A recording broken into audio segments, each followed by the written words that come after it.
555. Positing a united world economy in which national boundaries no longer existed. Secondly, he envisages the continued existence of class divisions which would lead to internecine conflicts over planning within each isolated country. Thirdly, he insists on an economy of scarcity which would give rise to group struggles over the division of the national income. Hayek counts upon his readers to accept these omissions and distortions. Apparently the learned professor believes his audience to be completely unfamiliar with the literature dealing with planned economy. Another means of achieving socialism, the building of a proletarian party, is likewise considered objectionable by our idealistic moralist. The subject naturally holds considerable interest for the bourgeois propagandists, since the proletarian party constitutes the means whereby the working class will eventually dispose of capitalist anarchy. Moreover, it is precisely in relation to the proletarian party that the sick petty bourgeois experiences most acutely his emotions of revulsion and his urge to flee. The building of the proletarian party is the crucial political problem of the day, not only for the working class, but also, from the opposite side, the capitalist class. That is why the capitalists utilize every means to attack, hamper, prevent the building of such a party, and to crush it with force and violence if necessary when it does appear. Hayek too places the question of the revolutionary party high on his agenda. Pursuing his remorseless logic, he again amalgamates polar opposites. In Germany and Italy the Nazis and fascists did, indeed, not have much to invent. The usages of the new political movements which pervaded all aspects of life had in both countries already been introduced by the socialists. The idea of a political party which embraces all activities of the individual from the cradle to the grave, which claims to guide his views on everything, and which delights in making all problems questions of party Weltanschauung, was first put into practice by the socialists. Now it is true that socialism approaches all the problems of society from the viewpoint of the historic interests of the working class. From their opposing side the bourgeois statesmen do the same for the capitalist class. But what Hayek infers, namely, that fascist usages were introduced by the socialists, is not true. The usages of fascism are much older than the socialist movement. If one wishes to know, the real parallel can be found among the practices of any outlived oppressing class or caste in the periods when its rule was threatened by the oppressed. In the tradition of the Inquisition, fascism continues usages that are extremely ancient. To identify Nazism and socialism is not at all different from identifying the victims of the Inquisition with their persecutors. Nevertheless, Hayek coolly declares, the relative ease with which a young communist could be converted into a Nazi or vice versa was generally known in 556-7. Germany.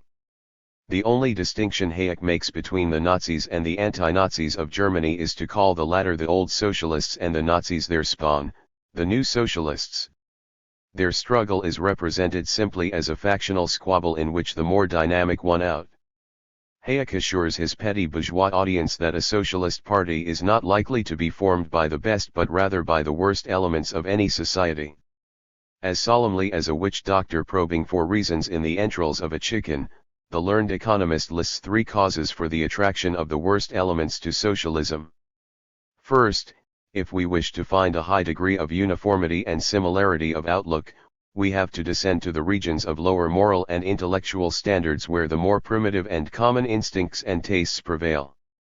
If a numerous group is needed, it will be those who form the mass in the derogatory sense of the term, the least original and independent, who will be able to put the weight of their numbers behind their particular ideals. This will be recognized as the theme song of many a renegade from Marxism who ends up as a slavish supporter of the present order. Nevertheless, like the famed song of the Lorelei, it seems to exercise a fatal attraction on these petty bourgeois mariners. Secondly, such elements, in the lofty Hayek's aristocratic opinion, require a potential dictator. This dictator will be able to obtain the support of all the docile and gullible, who have no strong convictions of their own but are prepared to accept a ready-made system of values if it is only drummed into their ears sufficiently loudly and frequently. It will be those whose vague and imperfectly formed ideas are easily swayed and whose passions and emotions are readily aroused who will thus swell the ranks of the totalitarian party. All this of course places a somewhat somber shadow on Hayek's earlier pronouncements about the high idealism of socialists, his own erstwhile socialism and the good intentions of those of socialist views who influence the development of events. Nevertheless, such propaganda undoubtedly has an emotional effect upon the petty bourgeois in process of rejecting socialism, uneasy over the discrimination between members and non-members of closed groups. Hayek's purpose is to formulate and give expression to the mood of such an individual turning away from the proletarian party with its discipline, its singleness of purpose, its strenuous activity, its great demands on courage and indomitability in the face of world reaction's powerful opposition. Hayek's third cause does not rise above the level of the rest of his remorseless logic. It seems to be almost a law of human nature that it is easier for people to agree on a negative program, on the hatred of an enemy, on the envy of those better off, than on any positive task. Socialism thus being NEG 557. Active appeals to negative natures in strict accordance with the law of human nature emphasized by Hayek to the exclusion of its correlative, that people under the pressure of events will unite on positive programs that sometimes completely reshape society. Hayek makes out the program of socialism to be simply destructive. It does no more than single out Jews and those better off, such as kulaks and capitalists, for attack. Hayek utters these poisonous slanders with the most impressive authority possible to a bourgeois professor. That he expects his readers to accept such garbage is an interesting indication of the low opinion bourgeois propagandists hold for the petty bourgeoisie and their knowledge of the program of socialism. Personal integrity and the party. Hayek apparently has carefully studied the typical pattern of retreat from socialism followed by such renegades as Eastman, Lyons, Burnham, etc., for he caps his tale of horrors about the proletarian party with a lurid description of what happens to the moral character of its members. The principle that the end justifies the means is in individualist ethics regarded as the denial of all morals. In collectivist ethics it becomes necessarily the supreme rule. There is literally nothing which the consistent collectivist must not be prepared to do, no act which his conscience must prevent him from committing.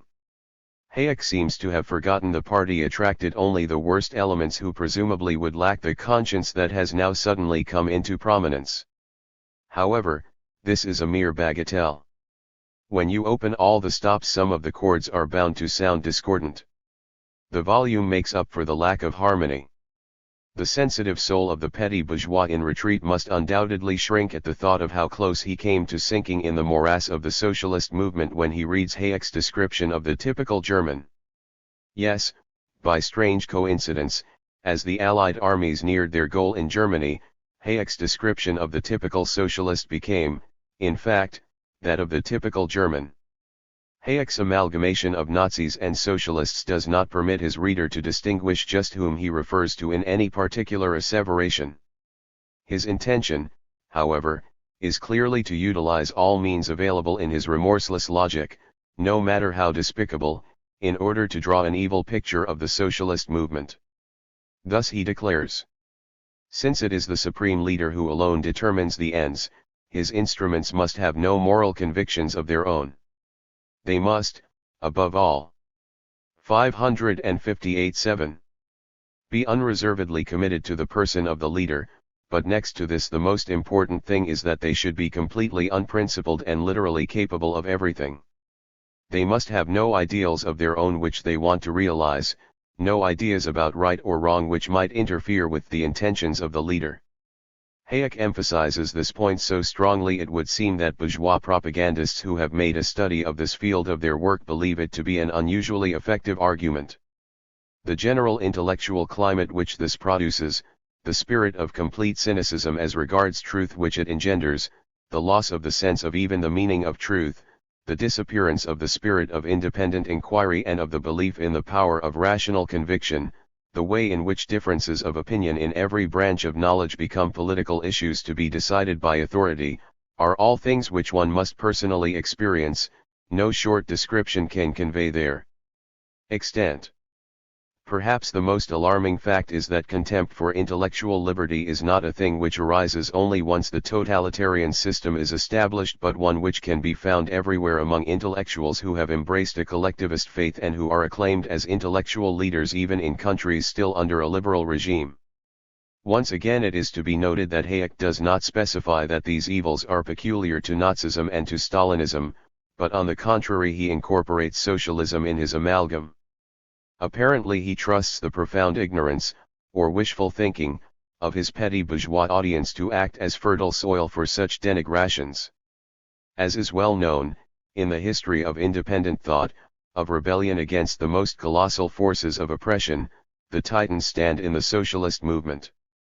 What figures in Hayek's pale sickly world can reach the shoe-tops of men like Marx, Engels, Luxemburg, Liebknecht, Debs, Lenin, Trotsky, or for that matter the shoe-tops of any rank and filer of the socialist movement who stands against the stream? Possibility of plenty.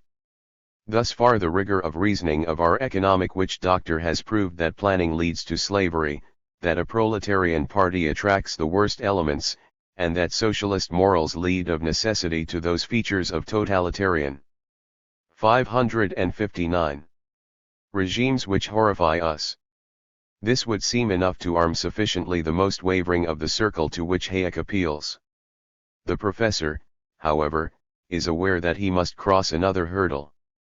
In the final analysis, the whole possibility for socialism in our epoch rests on the feasibility of enormously increasing the productivity of world society.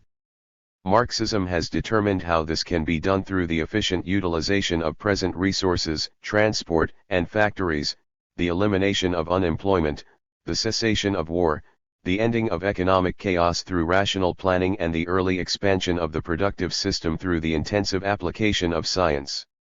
Many surveys have been made of the possibilities of plenty, the most conservative revealing grandiose perspectives if no more were done than to run the existing machines at full capacity. The experience of war production has opened the eyes of every worker to the potentialities of the modem factory. He needs only imagine peacetime goods in place of the present destructive products that are being poured out to get an inkling of what could be done under a truly rational system. Our representative of capitalist economy, however, attempts to persuade his petty bourgeois reader to the contrary on this crucial point. In their wishful belief that there is really no longer an economic problem, people have been confirmed by irresponsible talk about potential plenty, which, if it were a fact, would indeed mean that there is no economic problem, which makes the choice inevitable. But although this snare has served socialist propaganda under various names as long as socialism has existed, it is still as palpably untrue as it was when it was first used over 100 years ago. In all this time, not one of the many people who have used it has produced a workable plan of how production could be increased so as to abolish even in Western Europe what we regard as poverty, not to speak of the world as a whole. The reader may take it that whoever talks about potential plenty is either dishonest or does not know what he is talking about. Elsewhere, Hayek speaks about the familiar clichés and baseless generalizations about potential plenty, and the carefully fostered belief in the irrationality of our economic system, the false assertions about potential plenty. We will skip the untruth about no workable plan having been produced for Western Europe or the world to increase production, and confine ourselves to consideration of Hayek's principal point about the myth of potential plenty. In view of the surveys that have been made, the practical experience of the Soviet Union, and the evidence of war production, and Italy. 567.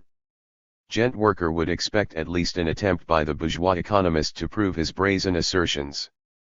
But Hayek is not writing for the worst elements such as intelligent workers. Proof that humanity can never achieve economic plenty? Hayek offers none. Doubtless he calculates that the petty bourgeois to whom he is appealing will be satisfied by the publisher's declaration on the jacket that Hayek is a world-famous economist, former director of the Austrian Institute for Economic Research and lecturer in economics at the University of Vienna, at present a member of the faculty of the London School of Economics. In the words of the New York Times, this is impressive authority. Only in the regions of lower moral and intellectual standards where the most primitive and common instincts and tastes prevail do you find elements capable of demanding proof from such a distinguished bourgeois professor. Hayek simply evades discussing the basic assumption upon which his entire argumentation rests. It would be hard to find a more contemptuous way of dismissing the intelligence of Hayek's petty bourgeois audience. Having established in his remorseless manner that potential plenty is only a myth, Hayek proceeds to the next link of his logic. It concerns the inevitability of socialism, another breathing point in the flight of petty bourgeois radicals from socialism. If economic plenty is unrealizable, it follows that socialism is not inevitable. Full planning is an inevitable stage of economic development only in the event that such abundance is produced. No basis is left for the formation of selfish groups such as castes, classes. So long as scarcity prevails, ruthless struggle for the major share endures. When this drive will comes to a halt, however, then rational planning of world society not only becomes feasible, but inevitable.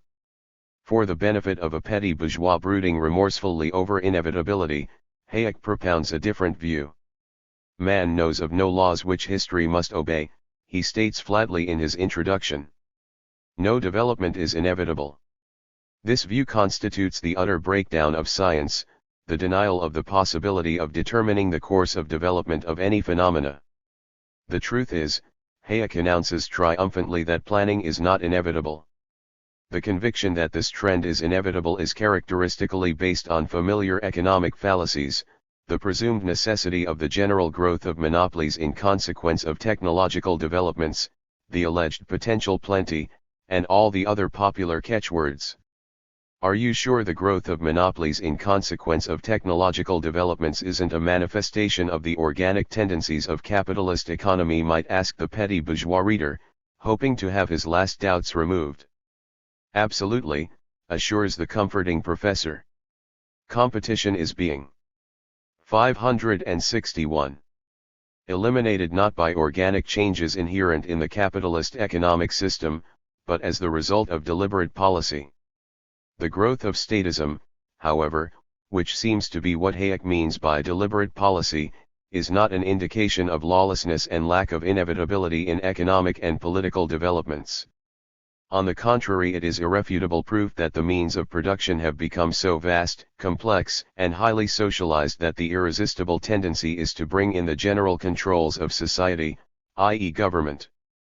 This can occur under the domination of an exploiting class, which simply exacerbates the class struggle, temporarily resolving it in bloody conflict as in Germany, or under the domination of the majority who establish the dictatorship of the proletariat and begin the elimination of class divisions and the development of planning in the interests of the new society as a whole. In Hayek's opinion, all that is required to prevent planning from becoming inevitable is to change government policy.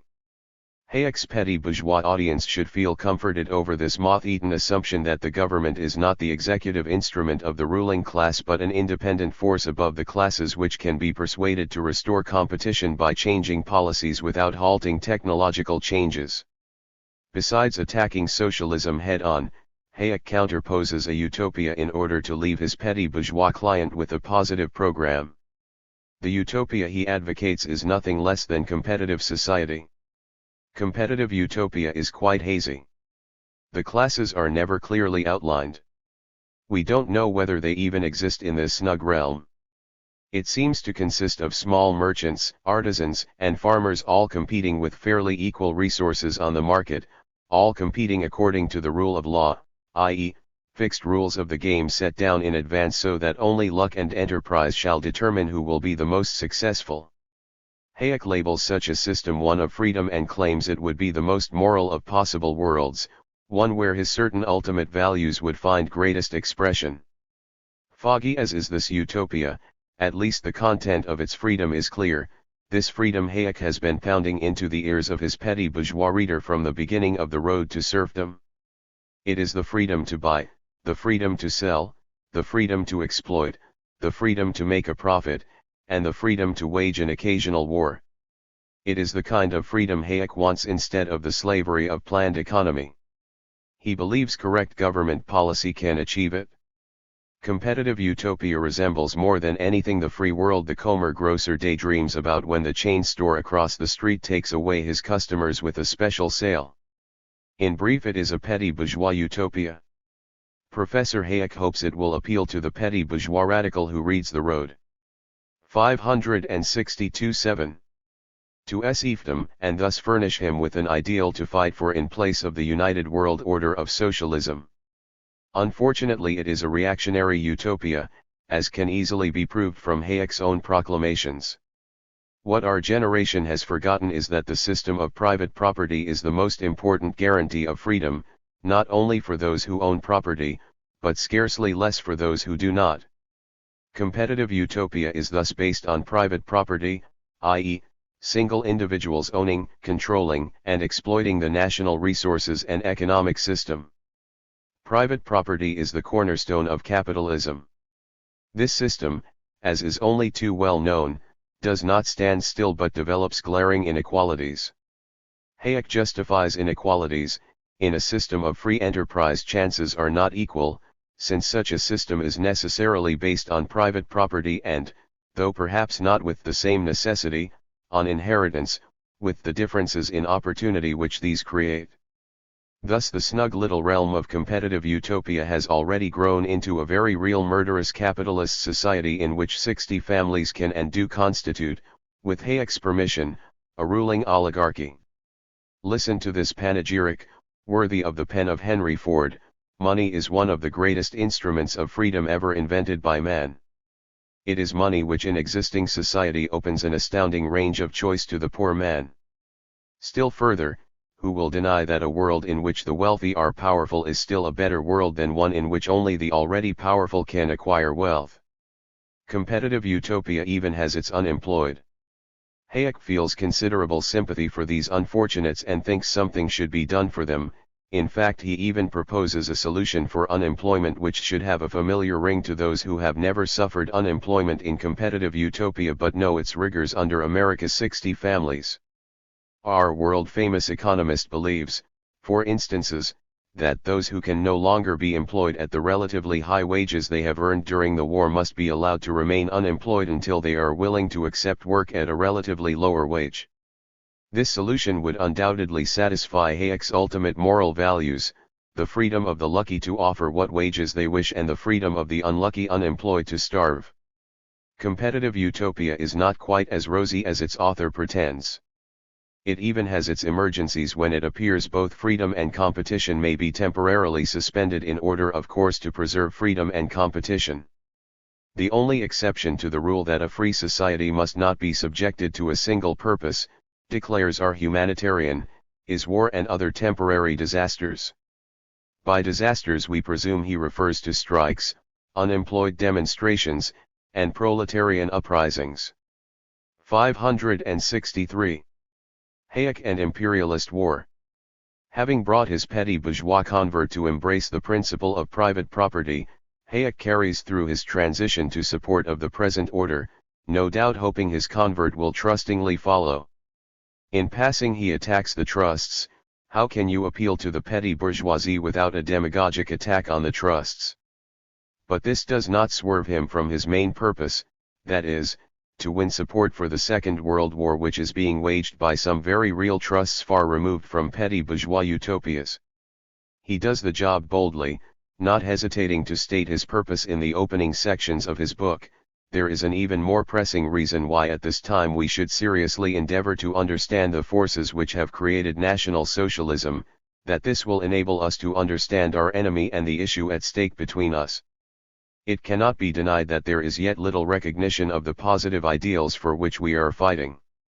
Perfidious purpose is apparent in amalgamating Hitler's National Socialism with proletarian revolution. It is ideological preparation for the crushing of the European workers under guise their revolution is in reality simply a new form of Hitler's movement.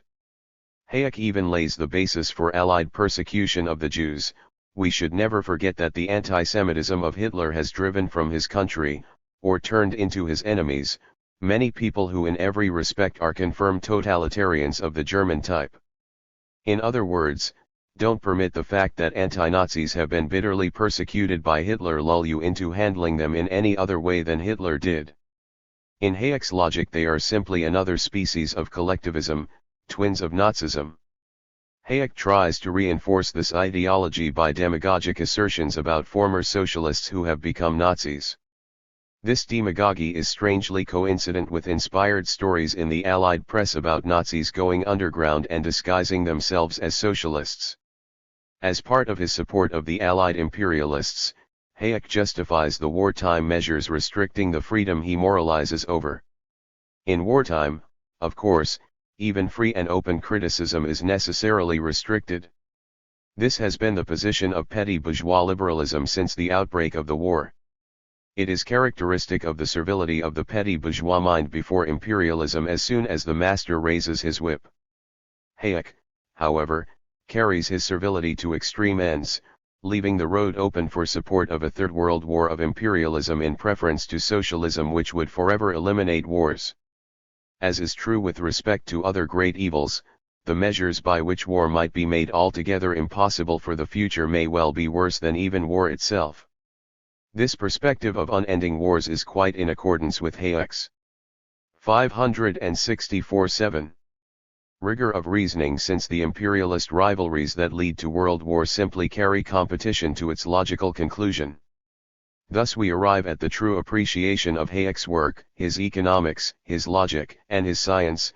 It is war propaganda especially aimed at the socialist movement. All the arguments about means and ends, morals, independent thinking, the impossibility of planning, the inevitability of economic inequality, the possibility of freedom under capitalism are seen to be a bridge leading to support of the imperialists in their war for profits, markets, and colonies. It is crassly apparent in Hayek's book. Nevertheless, the New York Times and the Chamber of Commerce expect the petty bourgeoisie will swallow it as one of the most important books of our times. How far does Hayek wish to take his readers in support of the dying order of capitalism? He swears again and again and again that he is opposed to fascism. However, in rejecting socialism and in amalgamating it with fascism, Hayek opens the road to reaction. An invariable characteristic of petty bourgeois thought is its oscillation between the poles of socialism and fascism. If it rejects socialism, it seems almost a political law it must advance in the direction of fascism by whatever name it may be called. A critical eye can detect phrases in The Road to Serfdom which could well appear in Social Justice, organ of the fascist demagogue Father Coughlin. Like Coughlin, Hayek attacks both capital and labor. When capital and labor in an industry agree on some policy of restriction and thus exploit the consumers, there is usually no difficulty about the division of the spoils. Another sentence indicates the tendency, by destroying competition in industry after industry, this policy puts the consumer at the mercy of the joint monopolist action of capitalists and workers in the best organized industries.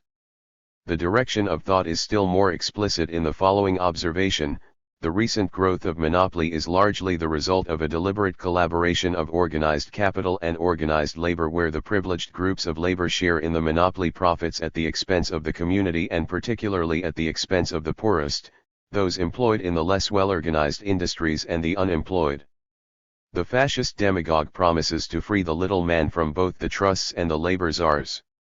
Hayek's liberal principles even envisage an active state that would not permit the use of violence, for example, by strike pickets. He does not mention what this active state would do about the violence of capitalists who precipitate strikes. In scientific politics, such ideas as these are classified as part of the intellectual preparation of the petty bourgeoisie for fascism. Fascist demagogy drums into the ears of its dupes that labor and capital are equally enemies of the little. 565. Men. Although the actual blows of fascism are always directed against the labor movement, the professor himself seems to have been thinking along lines he does not completely reveal in his book. He states enigmatically, "If I had to live under a fascist system, I have no doubt that I would rather live under one run by Englishmen or Americans than under one run by anybody else." Even in his ostensible campaign against totalitarianism as a whole, the worthy professor has his national preferences which he states well in advance of all eventualities. Just in case fascism does come to power in Britain or America, Professor Hayek makes clear he has already run up the white flag and will be able to get along without making trouble. How popular Hayek's propaganda will prove among the petty bourgeoisie of America is not yet clear. His support of the war with all its filth, blood, and unholy profits will not add to the attractiveness of the road to serfdom among those layers of the petty bourgeoisie beginning to feel sick at the stomach over the millions of casualties, the colossal destruction and the astronomical costs. Its arguments against socialism, however, may well influence those who have already shifted away from the socialist camp under the impact of the war propaganda. Their vague emotions and confused thoughts are here formulated in what the New York Times terms a remarkably fine English style. Among class-conscious workers, however, the book will be listed as another of the series that began about the time of Roosevelt's Quarantine the Aggressor's Speech. When the war preparations got seriously underway, munitions orders were placed by the government with the big bourgeoisie, and the petty bourgeois intellectuals began their retreat from the camp of Marxism. 566.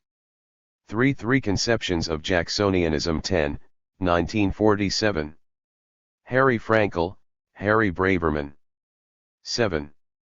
Jacksonianism, a period in United States history reaching from the election of Andrew Jackson to the presidency in 1828 into the 1850s, BP represented the continuation of the rule of the Southern slave-holding class in national politics, with modifications traceable to a specific relation of class forces. Among the specific circumstances were, the divisions within the planters, the growth in specific weight of the small farming petty bourgeoisie and the industrial proletariat, and the eruption of these two classes to the political scene in the form of a clamorous mass electorate. These were circumstances which modified the technique of slave-holding rule, but did not overthrow it. This Marxist view is counterposed to the views of bourgeois historians, who see the Jackson period as a time of popular revolution. We shall here consider the theories of two schools of American historians. The first is the famous frontier school, which views Jacksonianism as a democratic effect of the frontier upon national politics.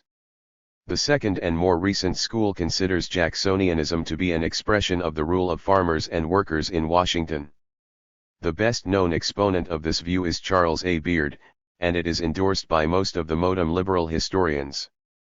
Sectionalism as an historical method. Let us come first to the frontier theory. In 1893, Frederick Jackson Turner read to a gathering of the American Historical Association a paper entitled, "The Significance of the Frontier in American History." The main ideas of this essay were later expanded by Turner into a series of articles and books dealing with various phases of the frontier and its fancied effects on the national development of the United States. What was his theory? The existence of an area of free land. 10 Frankel 1947. This article has been slightly edited and abridged. 567. He wrote, "Its continuous recession, and the advance of American settlement westward, explain American development." Or as he stated in another article, for 200 years westward expansion was the most important single process in American history. And what was the effect of the frontier? Turner's answer is plain. This at least is clear: American democracy is fundamentally the outcome of the experiences of the American people in dealing with the West. That the Western land areas were decisive in American history, and that their chief result was democracy, this is the heart of Turner's thesis. Turner's writings deal mainly with the Jackson period. It was at that time that the West came into its own, conquered national power, and had its greatest effect in the furtherance of democracy. The Turner school thus starts with a geographical abstraction, the frontier. History is presumed to be based primarily upon a conflict, not of class but of sectional interests. This conception has sunk deep roots in American academic thought. It is a commonplace to refer to the Civil War as a conflict between the North and the South, instead of more precisely designating it as a clash of slaveholding and bourgeois economy. Even bias and prejudice are often given sectional labels. Historians boast that their work is free, not only of class prejudice, but of sectional bias. This terminology has become a substitute for thinking for writers of American history. Partly, this has been the result of the inadequate theoretical equipment of the historians, and partly too it has stemmed from a reluctance to adopt Marxist terminology. Thus section has become a cowardly confused pseudonym for class in the language of American historical writing. There is a certain plausibility in this sectional approach. It resides in the fact that, in early United States history, economic classes were largely concentrated in geographical regions. The South thus meant the planters, the North the bourgeoisie, and the West the small farmers. In this manner many historians were able to give class analyses in sectional terminology. But to substitute an imperfect concept for a more precise one cannot fail to bring eventual theoretical disaster. This is the fate of the Turner School, which carried out the sectional approach to its furthest limits by elevating one section to omnipotence. The frontier is a geographical abstraction based upon a shifting region. Its significance can only be appreciated when analyzed in class terms. A specific frontier at a specific time has a class structure differing from that of the same frontier at another time, or another section of the frontier at the same time. The Illinois farmer had more in common with the Massachusetts or Vermont farmer than with his fellow frontiersman, the planter further south. If he didn't know this, the Civil War taught it to him, and should have taught it to the historian as well. 568-7. By understanding this outstanding flaw in the sectional method, its non-class approach, we come to grips with the inherent weakness of the frontier school. A study of the frontier and of the chief class which inhabited it, the small farmers, is sufficient to convince a Marxist that this section could never take independent control of the state power. The agrarian petty bourgeoisie, geographically and economically diffused, holding no key position in the national economy, plays an impotent role when it attempts to take an independent course. F.L. Paxson, the chief disciple of the Turner method, in a series of lectures entitled When the West L's Gone unintentionally makes this plain. He points out that every frontier revolt up to Bryan and the populists was a success. Why then was the last wave a failure? Something had happened, he says, to break the course of normal American thought and action. What Paxson fails to grasp is that in every previous movement, the farmer had served as an auxiliary to a predominant social class. The farmer fought in 1776 for the planters and for capitalists against England, in Jefferson's and Jackson's time for the planter against the capitalist, and in the Civil War for the capitalist against the planter. In Bryan's day he was allied with no predominant social class, and alone the farmer could not, nor can he ever, take the state power. Let us consider Turner's thesis from still another aspect.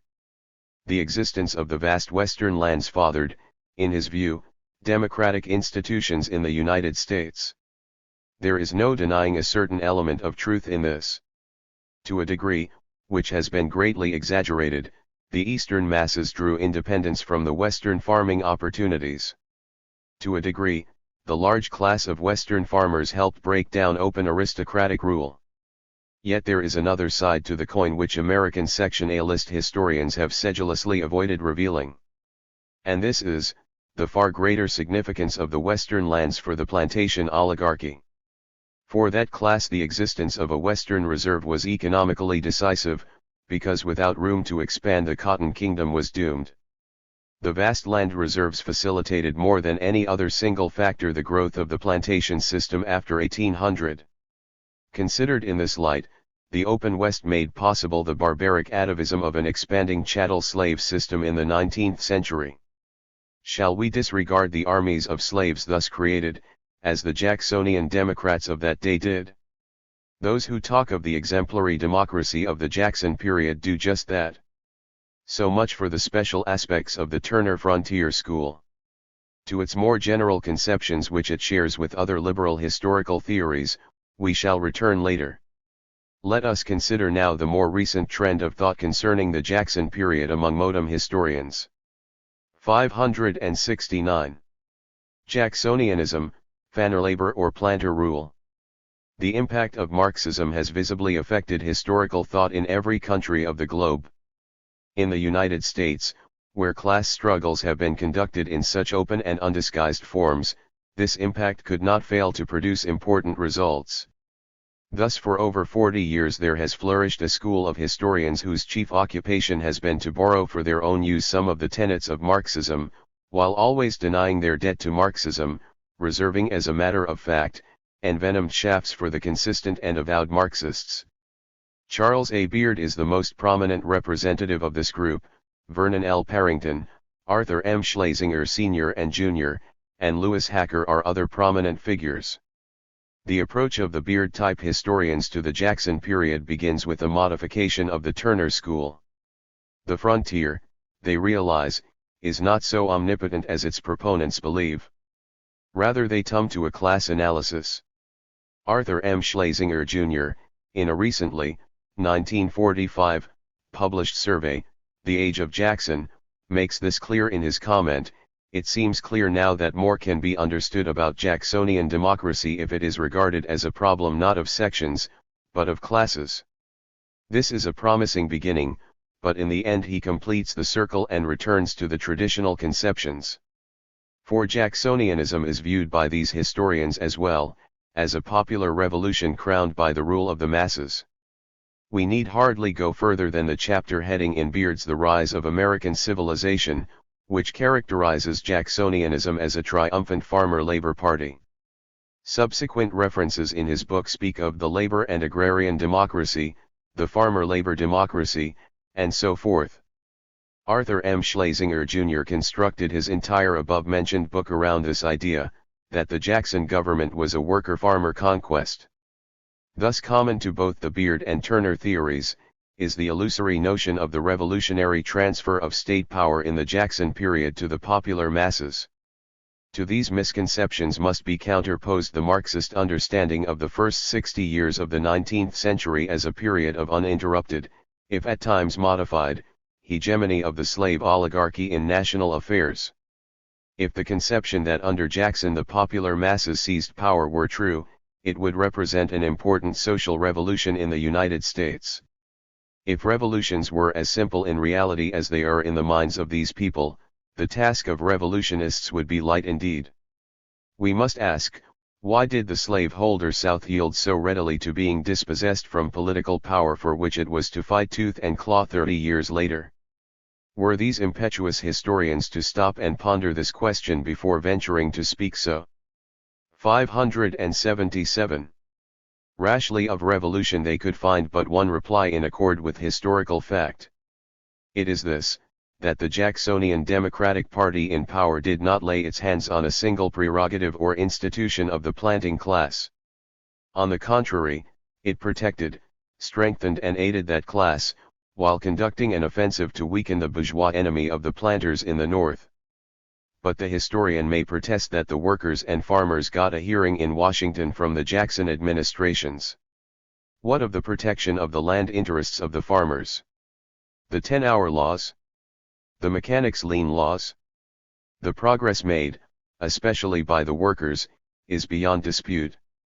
First of all, however, it must be understood that such concessions did not directly endanger the planting class, and, for that reason, they could countenance reforms which gained for them national electoral support. Let us recall how John Randolph, planter spokesman in Congress, challenged the bourgeoisie: "Northern gentlemen think to govern us by our black slaves, but let me tell them, we intend to govern them by their white slaves." Workingmen's parties. Not one of our enlightened historians thinks to suggest that the gains off labor in this period might have resulted primarily from the increasing power and the independent activity and pressure of the workers' organizations. The period just preceding Jackson and during his administration saw a huge growth of the trade unions and political movement of the workers. Unions were organized in many trades of the growing industrial system. Workingmen's parties were organized in a number of states, and workingmen's newspapers mushroomed. A spreading strike movement in the industrial areas, despite the vicious court rulings on conspiracy charges, testified to the militancy of the movement. Could not such a movement be expected to wring gains from the bourgeoisie independently of Jackson? A very instructive case is related by the socialist historian Gustavus Myers in his History of Tammany Hall. Tammany was the Jackson arm in New York City. In 1829 a workingmen's party was organized, inspired chiefly by Robert Dale Owen, son of the famous utopian socialist. It propagated the typical workingmen's program of that day, opposition to the feudal land monopoly and to capitalist banks, in favor of a system of free education, and so forth. In the first election in which the new party put a ticket in the field, it polled 6,000 votes as against 11,000 by the established Tammany machine, and elected Ebenezer Ford to the assembly. Tammany fought the workingmen's party bitterly, with every weapon in its well-stocked arsenal.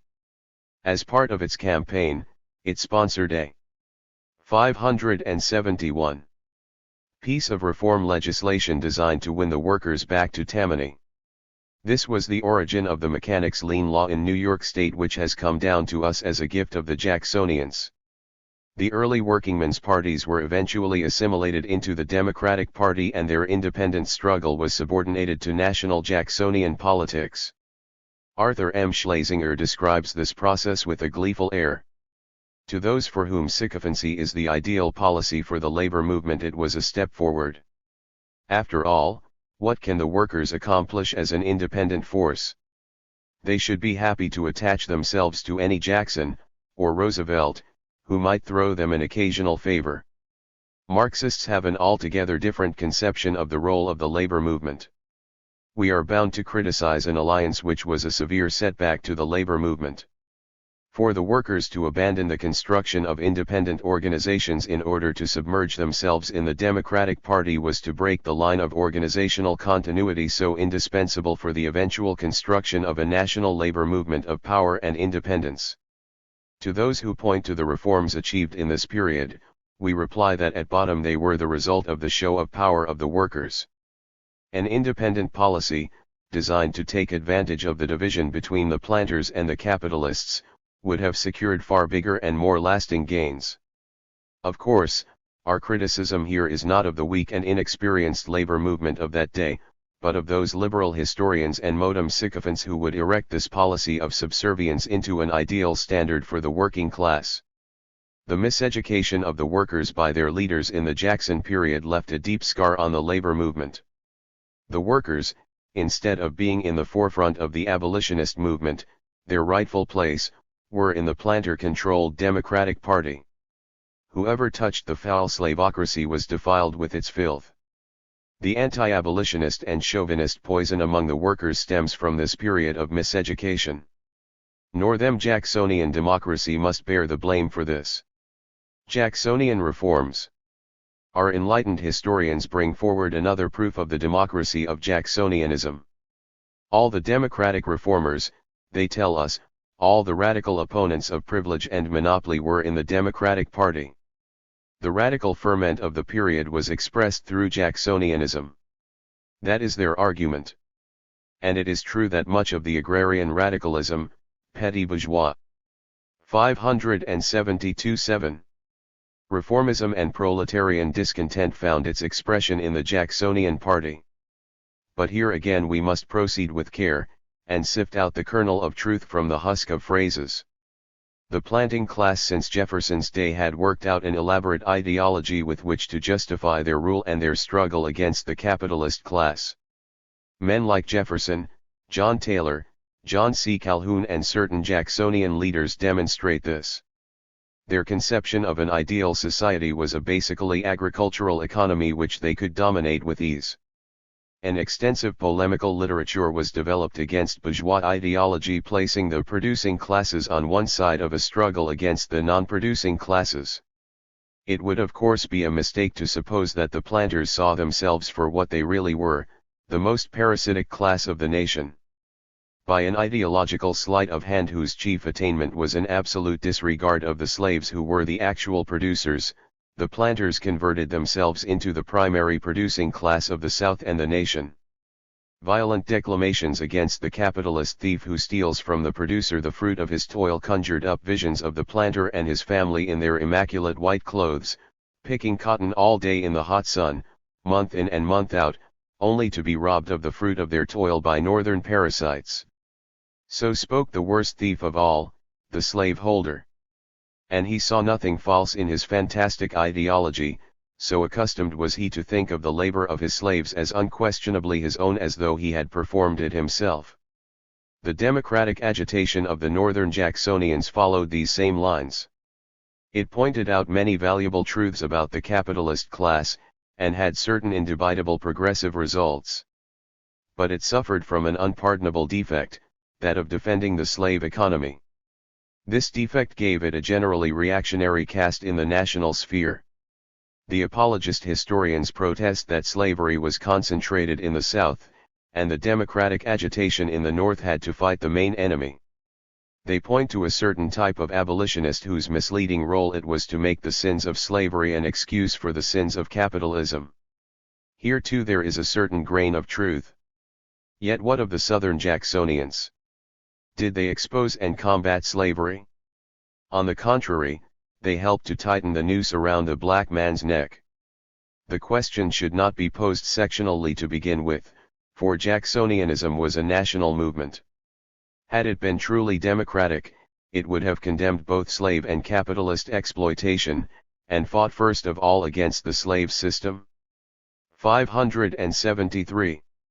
Jacksonianism and abolitionism. The abolition question, as a matter of fact, is the touchstone of Jacksonianism. It seems difficult to understand how a national movement committed to forthright democratic agitation could have avoided the issue of slavery, or even stood altogether on the reactionary side. Difficult to comprehend, that is, if one does not grasp the fact of slaveholder hegemony in the Democratic Party. It is amazing how many different types of reformers made up the N or them wing of the Democratic Party. It was a reform association with one law: you must leave the issue of human slavery strictly alone. Abolitionism was, as A.M. Schlesinger Jr. mentions in passing, the untouchable of the Democratic Party. In The Age of Jackson he writes, "The Jacksonians in the 30s were bitterly critical of abolitionists. The outcry against slavery, they felt, distracted attention from the vital economic question of bank and currency, while at the same time it menaced the Southern alliance so necessary for the success of the reform program. A good deal of Jacksonian energy, indeed, was expended in showing how the abolition movement was a conservative plot." Ely Moore, a Union leader who became a Democratic congressman, spoke for much of labor in his charge that the Whigs planned to destroy the power of the Northern working classes by freeing the Negro to compete with the Northern white man in the labor market. From reformers like Fanny Wright and Albert Brisbane to party leaders like Jackson and Van Buren, the liberal movement united in denouncing the abolitionists. Here, from the mouth of a modem apologist, we have a fair sample of the Alice in Wonderland reasoning of the Jacksonian radicals. An alliance with slaveholders is made to reform society, and it must not be endangered by chatter against human slavery. A Democrat who took his democracy seriously, and extended it to the Negro slaves, had no place in this Democratic Party. There is an instructive case. William Leggett, one of the ablest journalists of the New York Tammany Organization in 1835, attacked an order issued by Amos Kendall, Jackson's postmaster general, and incidentally radical-in-chief of the Democratic Party, which barred abolitionist literature from free national circulation through the mails. In return, Leggett was promptly excommunicated from the party and ruthlessly cast aside. He was pursued to the grave for his heresy, and afterwards Tammany Hall had the iron Eichel temerity to honor his memory with a bust in the same room in which he had been read out of the party. 574-7. The issue of slavery was the key to the real nature of Jacksonianism, as it was to become the key to all parties, issues, and men. The uncompromising defense of slavery by Jacksonian Democrats marks the movement as a planter-dominated upsurge. The custom of historians to ignore this, or to give it only passing reference without halting or modifying their paeans to Jacksonian democracy, brings them close to dishonesty. They cannot sidestep the issue by pointing to numerous Jacksonians of the North who later became free soil advocates. That belongs to a later period, when the workers and farmer pawns of the slavocracy were torn away by the developments preceding Civil War. Pro-slavery stamps Jacksonianism with an indelible mark. As a last defense against the conception of Jacksonianism as a planter power, the historians of the Turner and Beard schools point to the fact that the majority of large planters were for a time supporters of Whig policies against Jackson. Here too there is a germ of an idea, but again it must be separated from the false interpretation placed upon it. Division among the planters. Large planters, particularly of the eastern region, had grown accustomed to ruling through an alliance with and concessions to the northern capitalists. When conditions make it difficult or impossible for a class to continue in its previous path, a conservative section of that class tends always to stand in the way of the necessary tum. The Whig planters wanted to continue to rule in the old way. A sharp-eyed historian of the South has perceived the nature of this split in the planting class. William E. Dodd writes in his book, The Cotton Kingdom. Still there were differences. The larger planters and justices of the older counties everywhere tended to follow Clay, while the smaller planters, the rising businessmen, liked the rougher Jackson way. Besides, Jackson could carry the West, and the votes of the West were necessary to any aggressive national policy. But these differences were the differences of older and younger groups, not the differences of social irreconcilables.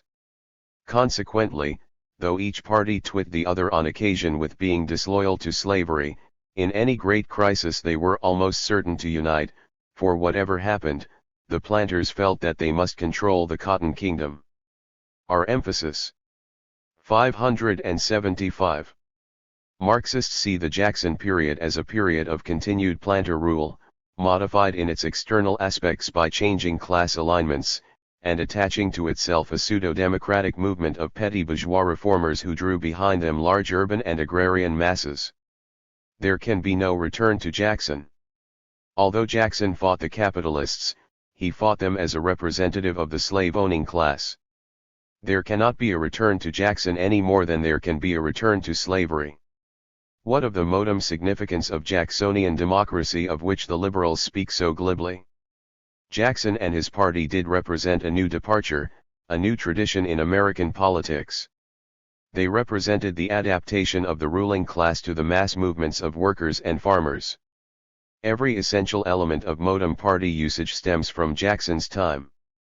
Extended suffrage, party nominating conventions, publication of the popular vote, choice of presidential electors by popular vote, elective judiciary, and so forth, first began to predominate in his period. Likewise the spoils system in national politics, corrupt political machines, and ward-heeling politicians, candidates without principles, and demagogic campaigns. The Jackson managers in the campaign of 1828 cleverly concealed Jackson's stand on every important issue in national affairs, stressing only his rough Western virtues. Little did they realize that they were making a stick to break their own backs. 12 years later the Whigs had the same brilliant idea, and put into the field a candidate who could outdrink, outfight and outlog Cabin Jackson's party, and he carried the country. Thus was developed the modem mode of class rule concealed behind the appeal to the common man. In a way it was a political revolution, in methods. Utterly false is the attempt to find a modem significance for Jacksonianism in the phrases and slogans of that movement without regard to its class foundation. Such an attempt leaves the modem liberal with nothing to build on but phrases. But phrases are powerless against capitalism now as they were powerless against slavery then. Only the movements of social classes have the power to change society. If Jacksonianism has any modem significance it is this: only by allying themselves with an economically predominant class on the road to power can the urban and agrarian petty bourgeois masses break the capitalist chains that bind them. That modem class, which is the gravedigger of capitalism, is the proletariat. Marxists will work to build the power of this class and to gain for it allies from other classes. We leave empty-headed liberals to celebrate the reactionary subservience of the popular movement to the slave-holding class a century ago, as they celebrated the subservience of the popular movement to the capitalist Roosevelt demagoguery more recently. 576-7. For a suppressed chapter in the history of American capitalism, the destruction of Indian communal democracy 11, 1949. William F. Ward, George Novak. The capitalist rulers of the United States mounted the power through a series of violent struggles against pre-capitalist social forces. The first of these upheavals took place at the dawn of modern American history with the invasion of the Western Hemisphere by the nations of Western Europe and the conquest of the aboriginal inhabitants. The uprooting of the Indians played a significant part in clearing the way for bourgeois supremacy on this continent. However, the pages of the most learned historians contain little recognition and less understanding of this connection between the overthrow of Indian tribalism and the development of bourgeois society in America. As a rule, they regard the ousting and obliteration of the natives simply as an incident in the spread of the white man over the continent.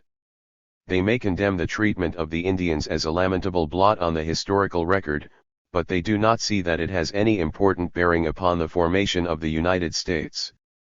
This conventional view of Indian-white relations is shared by conservative and liberal writers alike. In their classic liberal interpretation of the rise of American civilization, Charles and Mary Beard, for example, utterly fail to grasp the social significance of the wars against the Indians, making only scanty disconnected references to them.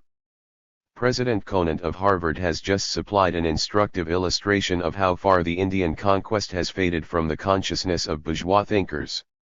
During a speech at the NY Herald Tribune Forum in October 1948, Conant stated, "In the first place, this nation, unlike most others, has not evolved from a state founded on a military conquest. As a consequence, we have nowhere in our tradition the idea of an aristocracy descended from the 11 Ward 1949a and Ward 194 GB. This article has been slightly edited and abridged. 577. Conquerors and entitled to rule by right of birth.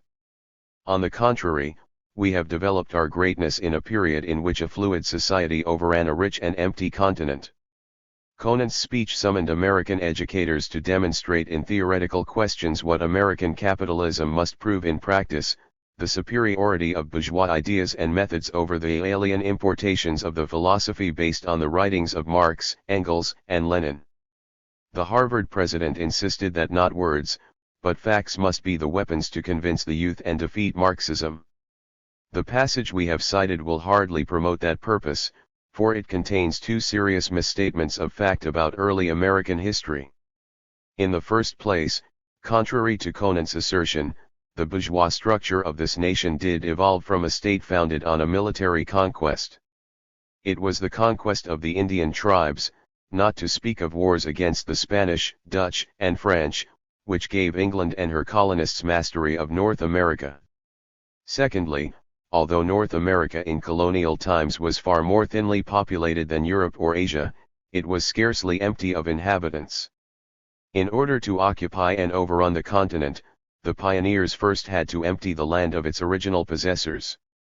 The founders of Harvard could tell its present head many tales of the difficulties involved in this task. What are the reasons for this extraordinary blind spot of the bourgeois historians and those who, like Conant, push to the extreme their preconceptions of our national origins? There is, first of all, the weight of tradition. Historians continue to treat the Indians with the same disdain and lack of comprehension that their forefathers manifested in real life. The pioneers looked upon the Indians as little more than obnoxious obstacles in the path of their advancement who had to be cleared away by any means and at all costs. The English colonists rid their settlements of Indians as ruthlessly as they cleared the lands of trees and wild animals. They placed the Indian varmints and serpents on the same level as wild beasts. In early New England, bounties were paid for Indian scalps as today they are awarded for the tails of predatory animals. What their attitude is.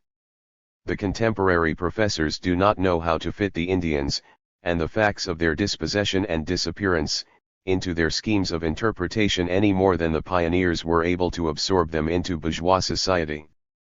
The government's final solution of the Indian problem has been to segregate.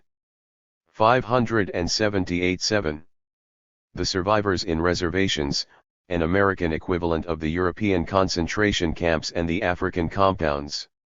The historians dispose of the Indians by also setting them off to one side, in a special category completely detached from the main course of American historical development. Indeed, because of their unconscious and narrow class outlook, the bourgeois historians, on the whole, are hardly aware that the fate of the Indians presents any problem. They assume that private property must be the normal foundation of any good society. And so, the annihilation of Indian collectivism by the white conquerors for the sake of private property seems so much in the nature of things as to require no explanation. But there is more involved than inertia or indifference. Freud has explained individual lapses of memory by an unconscious wish to hide from what is shameful, fearful, socially unacceptable. Where a social lapse of memory occurs, a similar mechanism and similar motives for suppression are often at work, especially where representatives of ruling classes engage in systematic forgetfulness. That is the case here. The abominable treatment of the Indians is extremely unpleasant to contemplate, and equally unpleasant to explain. At the bottom of their censorship lies the bourgeois attitude toward the communal character of Indian life. The bourgeois mind finds communism in any form so contrary to its values, so abhorrent and abnormal, that it recoils from its manifestations and instinctively strives to bury recollections of their existence. In any event, the run-of-the-mill historian feels little impulse to examine and explain primitive communism, although it was the cradle of humanity and, in particular, formed a starting point of modern American history. Even contemporary writers sympathetic to the Indians, such as Oliver Lafarge, go out of their way to deny that the basic institutions of the Indians can be termed communistic even while offering evidence to the contrary. The source of life, the land, and its products, they, the Indians, owned in common, writes Lafarge in As Long as the Grass Shall Grow, loose talkers have called this communism. It is not. Here is a striking example of how deep anti-communist prejudice runs. Class calculation reinforces this tendency toward suppression. An understanding of the customs of the Indians and the reasons for their extinction may raise doubts about the eternity of private property and the standards of bourgeois life. Such knowledge spread among an enlightened people may be dangerous to the ruling ideas of the ruling class. Does it not indicate that, at least so far as the past is concerned, communism is not quite so alien to American soil as it is pictured by the witch hunters? Thus the expunging of the real facts about the Indians from historical memory today is no more accidental than was their physical elimination yesterday. 579. Both have their ultimate source in the promotion of the material interests of the owners of private property and the champions of free enterprise. Economic causes behind clash of Indian tribalism and European civilization. Modern American society did not originate on unencumbered soil in the pure and painless way pictured by Harvard's President Conant. It arose from the disintegration and ruin of two ancient societies, European feudalism and primitive American communism. Its birth was attended by two violent social conflicts.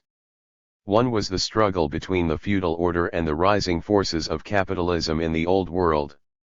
The other was the collision between Indian tribalism and European civilization, which resulted in the breakup of the Indian way of life as a prelude to the establishment of the bourgeois regime in North America. The historians center their attention on the first process, and it is easy to understand why. Modern American society is the offspring of European civilization. Its foundations rest upon a whole series of alien importations from across the Atlantic. The contributions of the Indians in the making of modern America were not on the same scale and belonged to a different order. But this is no warrant for discounting them as a negligible factor in the peculiar evolution of the American nation. Cast in the minor role of a villainous opposition, the Indian has nevertheless played an important part in the first acts of our national development. For several centuries American events were conditioned by the struggle against the Indian tribes. The European civilization transplanted to the New World grew at the direct expense of Indian life. Let us see why this was so. In the Indian and the European, ancient society and modern civilization confronted each other and engaged in an unequal test of strength. Over thousands of years the Indians had worked out ways and means of living admirably suited to the North American wilderness. The Indian community. The North American Indians were organized in hundreds of thinly dispersed tribes, numbering from a few score to a few thousand people, bound together by ties of blood kinship. Each of these tiny tribes constituted a self-sufficing economic unit. They were far more directly and firmly attached to their nat. 587. Ural habitats than to one another. The split-up bands had little unity of action or power of resistance against enemies like the white man. They were easily pitted against one another, since, despite an identity of social structure and institutions, they had no strong bonds of mutual interest. The sparseness and separation of the Indian population resulted from their method of producing the necessities of life. Although there was considerable diversity of conditions from tribe to tribe and from region to region, their basic economic features were remarkably uniform. Except along the seashores, most of the North American tribes lived mainly by hunting wild animals such as the deer and buffalo. Fishing, fowling, berry picking and farming were important but accessory sources of subsistence. Every type of social organization has laws of population and population growth corresponding to its mode of production. It has been estimated that 3 square miles of hunting ground were required to sustain each Indian. This imposed narrow limits on the size of the Indian population. Each tribe had to occupy sizable areas to support its members. The Iroquois sometimes traveled hundreds of miles on their hunting expeditions. The segmentation of the Indians into hundreds of petty tribal units and their slow but persistent expansion over the entire Western world had arisen from the inability of foraging and hunting economy to sustain many people on a given area.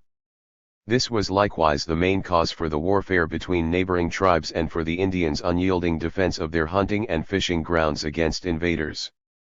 The only ways to overcome the restrictions inherent in hunting economy were through the development of stock raising or agriculture, a shift from food collecting to food producing. But unlike the Asiatics and Europeans, the Indians of North America domesticated no animals except the dog and the turkey. They had no horses, cattle, swine, or sheep. The Indians, that is, the Indian women who did the work, proved to be outstanding agriculturists. They had domesticated over 40 useful plants, among them maize, tobacco, potatoes, tomatoes, peanuts, beans, and others that then and later had considerable economic importance. Agriculture based on maize production gave birth to the various grades of village Indians and made possible the more concentrated populations and brilliant achievements of Maya and Aztec cultures. But Indian progress in agriculture became stymied by insurmountable technological barriers. The Indians derived their meat and clothing from wild game, not from tamed and tended animals. They did not invent the wheel or the axle, they did not know iron or how to smelt it. Their implements were mostly made of stone, wood, bone, and fiber.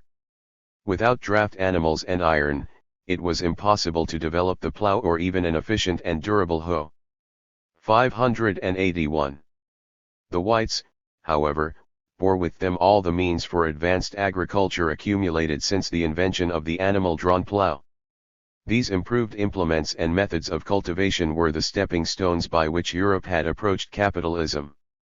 But along with superior tools and techniques of production, the Europeans brought their correspondingly different property forms and relations.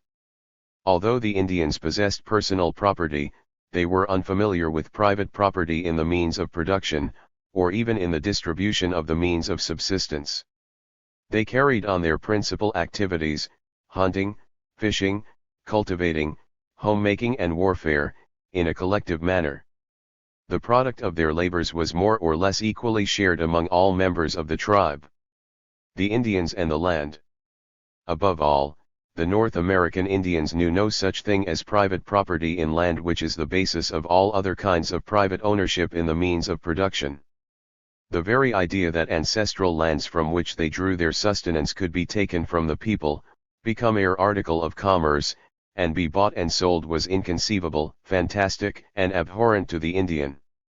Even when Indians were given money or goods for a title to their lands, They could not believe that this transaction involved the right to deprive them of their use forever. "The earth is like fire and water, that cannot be sold," said the Omahas.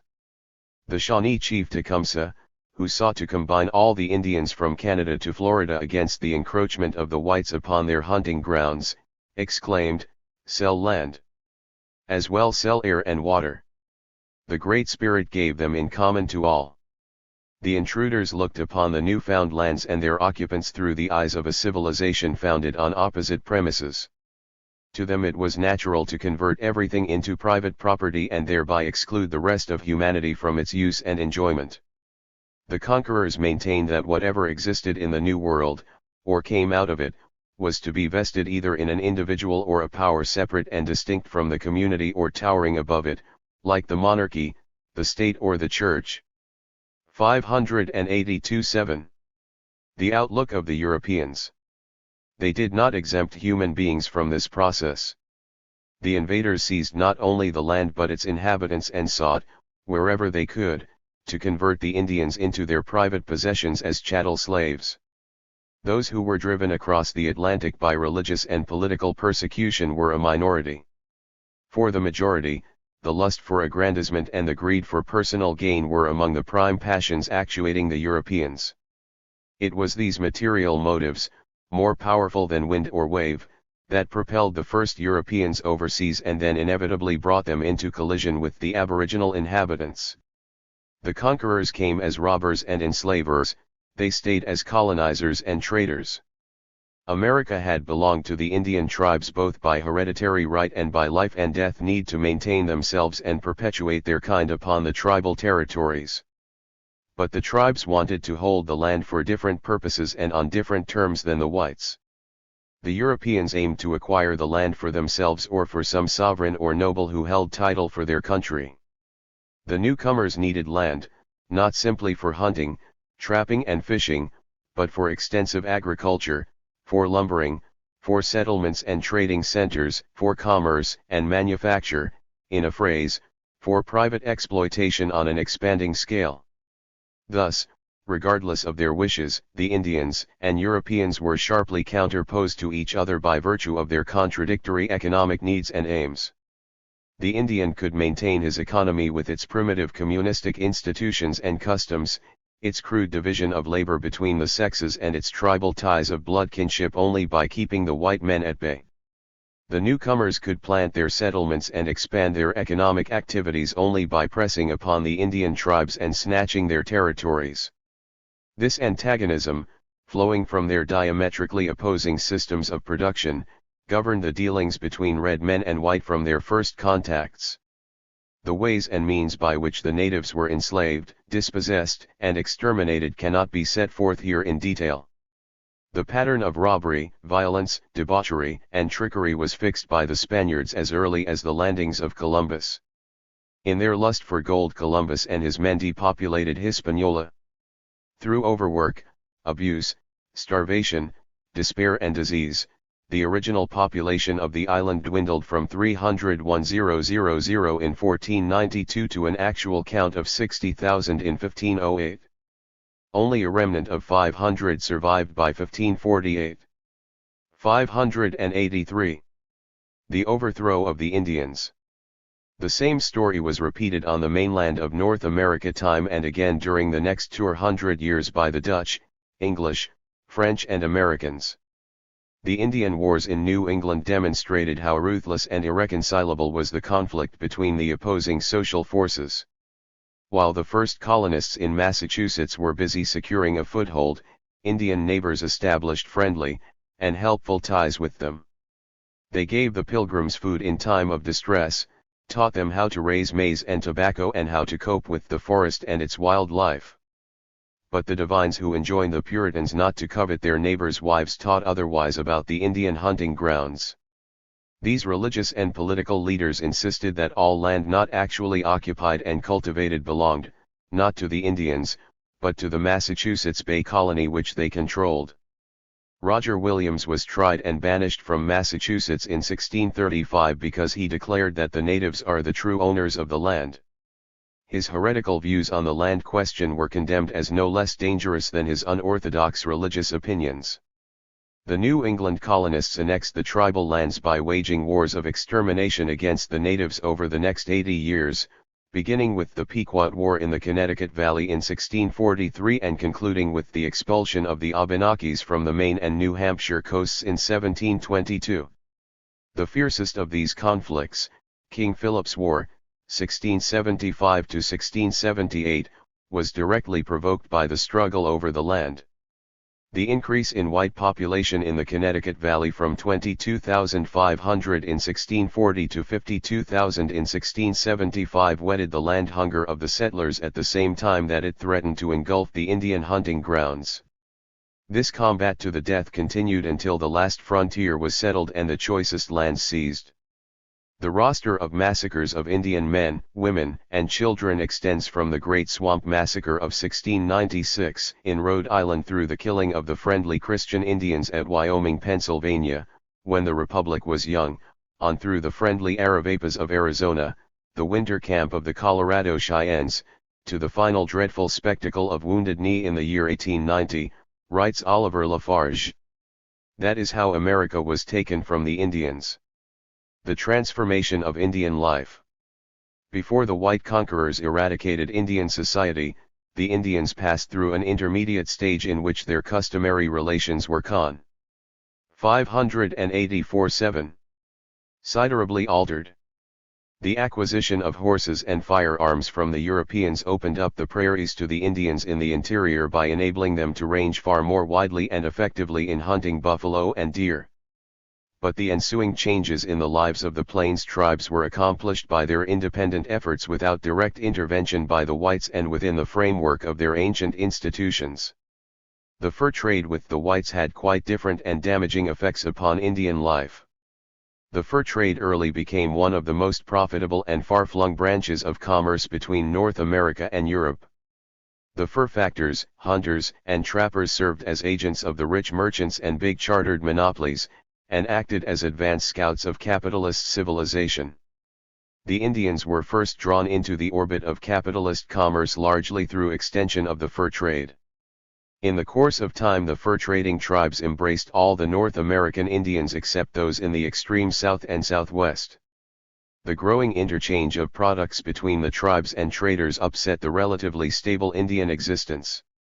At first this exchange of goods lifted the living standards and increased the wealth and population of the Indians. An iron axe was better than a stone hatchet, a rifle better than a bow and arrow. But, as the fur trade expanded, its evil consequences more and more asserted themselves. The call for ever larger quantities of furs and skins by the wealthy classes here and abroad led to the rapid destruction of fur-bearing animals who reproduced too slowly to meet this demand.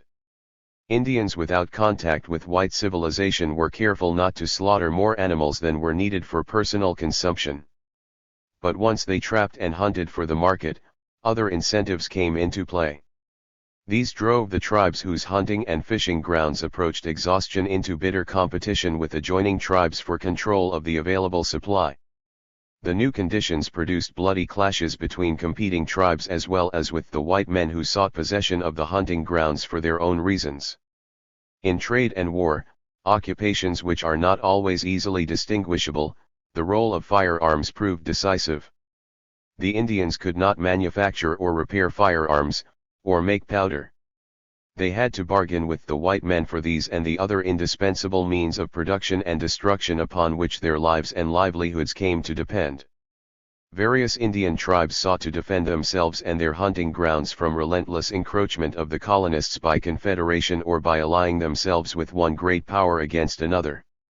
They leagued with the French against the British against the French, the Spanish against 585.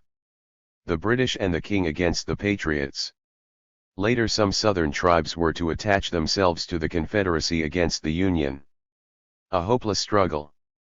Although the Indians fought with unexampled courage and tenacity, neither heroic sacrifices nor unequal and unstable alliances could save them. They lacked the numbers, the organization, and above all the productive capacity for carrying on sustained warfare. Neither singly nor in combination could the natives do more than delay the onward march of their white adversaries. Their history is essentially a record of one long retreat across the continent under the onslaught of the conquerors. The French had more harmonious relations with the Indians than the English, primarily because of differences in their economic aims and activities. Except for the Quebec habitants, the French were mainly engaged in hunting and trading. They did not covet the Indian lands but sought to maintain favorable trade relations with the tribes. Behind the English hunters and traders swarmed the solid ranks of colonizers, farmers, planters, speculators, and landlords who wanted the Indian hunting grounds for their own property. This contrast was emphasized by Duquesne when he tried to win the Iroquois from their friendship with Britain. The Frenchman told them, "Are you ignorant of the difference between the King of England and the King of France? Go see the forts our king has established and you will see that you can still hunt under their very walls. They have been placed for your advantage in places which you frequent. The English, on the contrary, are no sooner in possession of a place than the game is driven away. The forest falls before them as they advance and the soil is laid bare, so that you can scarce find the wherewithal to erect shelter for the night." The incompatibility of the hunting economy with advancing agriculture also became a major source of division between the American colonists and the English government. King George's proclamation of 1763 forbade loyal governors to grant land or titles beyond the Alleghenies or private persons to buy land from the Indians. This Quebec Act, designed to monopolize the fur trade for the English and contain colonial settlement on the coastal side of the Allegheny Mountains, imparted a powerful stimulant to colonial revolt. The height of the onslaught against the Indians was attained when the capitalists took complete command of the government. The 3 decades following the Civil War have been correctly called by the historian Bancroft the history 586-7 of aboriginal extermination. The Civil War generals turned from battle against the slaveholders to consummate the conquest of the Indians in the West. General Halleck urged that the Apaches be hunted and exterminated, and General Sheridan uttered his notorious remark, "There are no good Indians but dead Indians." The attitude toward the Indians was bluntly expressed by the Commissioner of Indian Affairs in his report to Congress in 1870, when treating with savage men as with savage beasts, no question of national honor can arise. Whether to fight, to run away, or to employ a ruse, is only a question of expediency. Capitalist civilization could not stop halfway at reconstructing Indian life and subordinating it to its needs. With the expansion of settlement, the colonists kept pushing the red men westward, hemming in their living space, violating agreements with them, taking over more and more of their territories. The late 19th century witnessed the final mopping up operations by which the Indians were deprived of their lives, their lands, and their independence. The few 100,000 survivors were then imprisoned in reservations under government guard. Defrauding the vanquished. Victimization of the Indians did not cease even after they had been reduced to an impotent remnant on the reservations. Lands which had not been seized by force were thereafter stolen by fraud. Through the land allotment system, the Bureau of Indian Affairs generously gave a small piece of the tribal lands to each Indian, declared the remainder surplus, and sold or allotted it to the whites. Thus the last of the communal lands, with some exceptions, were broken up and absorbed into the system of private property and free enterprise. The insuperable opposition between the two social systems was equally evident on the side of the Indians in their determination to preserve their established ways. There were no lack of attempts, for example, to enslave the natives. But they defended their freedom as fiercely as their lands.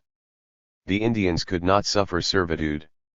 Such a condition was repugnant to their habits, feelings, and productive activities.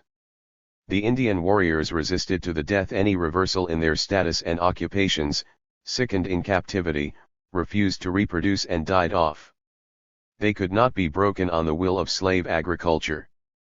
It has always been a difficult and protracted job to reshape human material molded by one social system into the labor conditions of another, especially when this involves a degradation in status. Moreover, as the experience of the 587 Spaniards with the Indians below the Rio Grande testifies, it is easier to transform cultivators of the soil into slaves than to subjugate hunting peoples. The same attachment to their roving hunting life which induced the Indians to oppose enslavement led them to reject and withstand assimilation while so many other races were being mixed in the great American melting pot. The Indian tribe was indissolubly united with its home territory. The areas which provided food, clothing, and shelter formed the center and circumference of their actions, emotions and thoughts. Their religious ideas and ceremonies were bound up with the places associated with their ancestors. To sever the Indians from these lands was to shatter the foundation of their lives. The Indians either had to remain aloof from white civilization or else remake themselves from top to bottom in the image of their enemy. The latter course involved forfeiting their cherished traditions and traits and converting themselves and their children into human beings of a strange and different type. This leap across the ages could be taken by scattered individuals but not by whole, tribal communities. The fate of the Cherokees. Even where they attempted to absorb civilization bit by bit, the white men did not permit the Indians to avoid corruption or extinction. The Indians found that they could not borrow part of the alien culture without swallowing the rest, the evil with the good. They could not modify their communal culture with the attributes of civilization and preserve its foundations intact. The most conclusive proof was given by the fate of the Cherokees, one of the 5 civilized tribes. The Cherokees, who inhabited the southern Alleghenies and were one of the largest tribes in the United States, went the furthest in acquiring the ways of the white man. In the early decades of the 19th century, the Cherokees transformed themselves into flourishing and skillful stock raisers, farmers, traders, and even slave owners. They amassed considerable wealth, created an alphabet and formed a government modeled upon that of the United States. However, they took these steps without discarding communal ownership of the lands which had been guaranteed to them forever in 1798 by the federal government. Thus the Cherokee Nation stood out like an irritating foreign body within Southern society. The Southern whites were resolved to bring the Cherokees under the sway of private property in land and the centralized state power.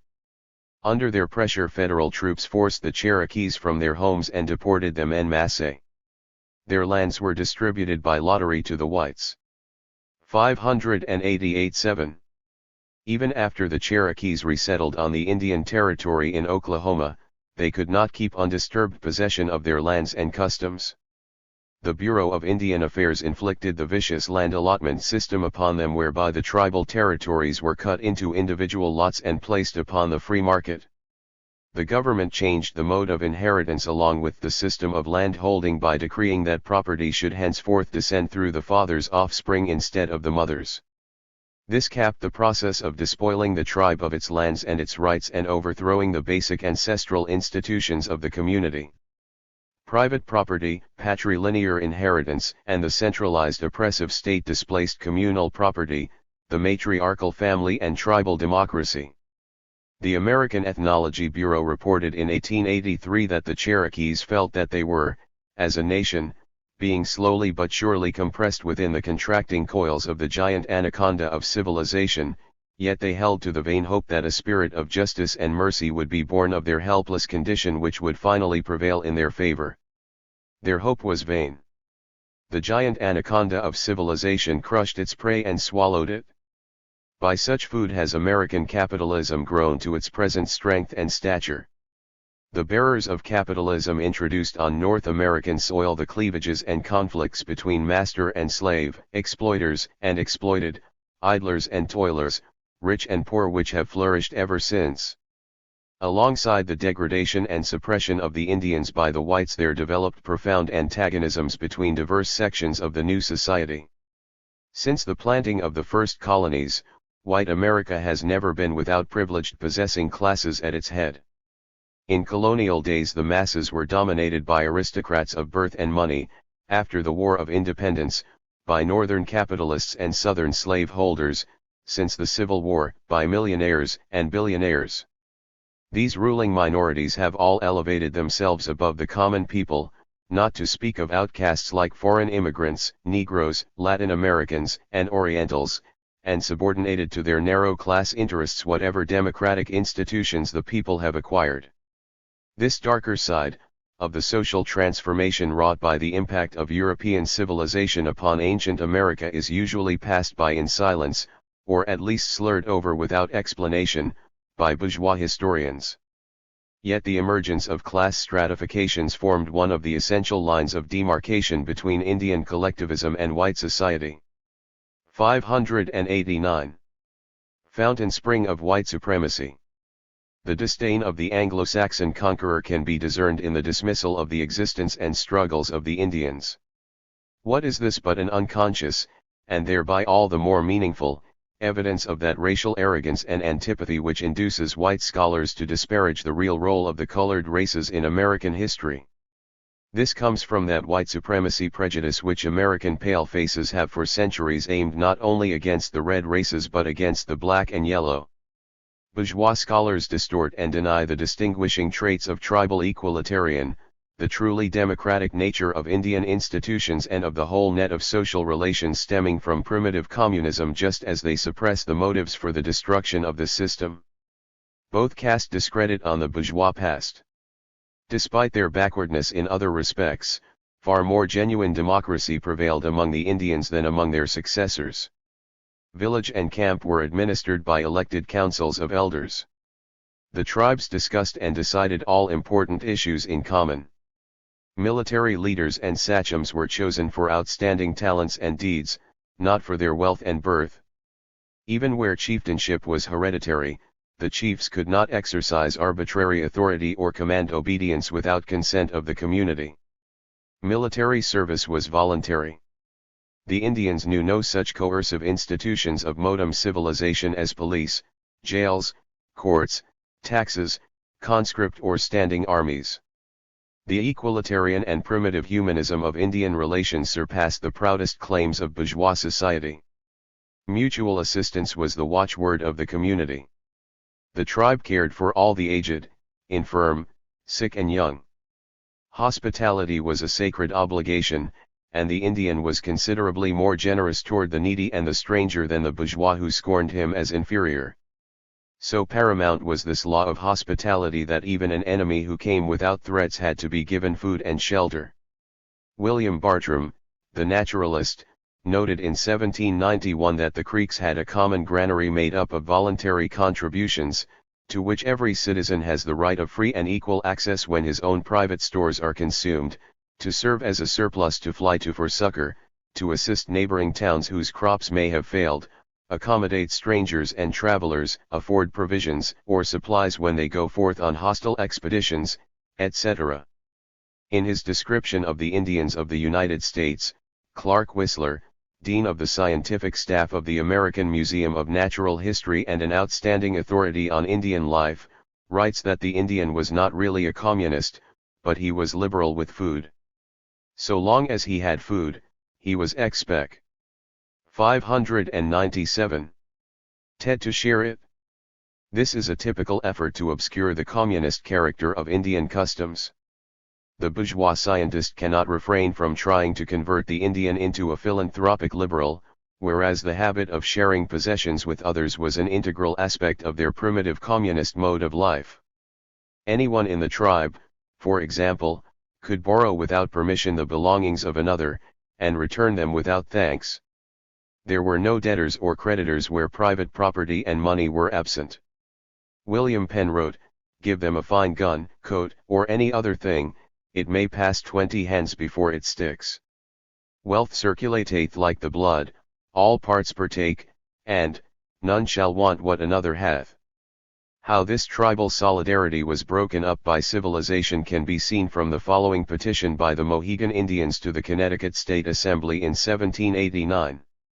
Yes, the times have turned everything upside down. In times past our forefathers lived in peace, love, and great harmony, and had everything in great plenty. They had no contention about their lands, it lay in common to them all, and they had but one large dish and they could all eat together in peace and love, but alas, it is not so now. All our fishing, hunting, and fowling is entirely gone, and we have now begun to work on our land, keep cattle, horses, and hogs, and we build houses and fence in lots, and now we plainly see that one dish and one fire will not do any longer for us, some few that are stronger than others, and they will keep off the poor, weak, the halt and the blind, and will take the dish to themselves. Poor widows and orphans must be pushed to one side, and there they must sit a-crying, starving and die. This pathetic petition concludes with a plea that our dish of succotish may be equally divided amongst us, if it had to be divided. To this day the traditions of communal equality are so ingrained among Indians uncontaminated by civilization that they put capitalist society to shame. Recently, when oil was found on lands allotted to Jicarilla Indians in northern New Mexico, the individual owners could have legally insisted upon taking the entire income for themselves. This would have meant riches for a few and nothing for the others. However, after deliberation in council, all the Indians made over their mineral rights to the tribe so that whatever was gained should be applied to the good of the whole people. How remote are these backward Apaches from the standards of bourgeois moralists?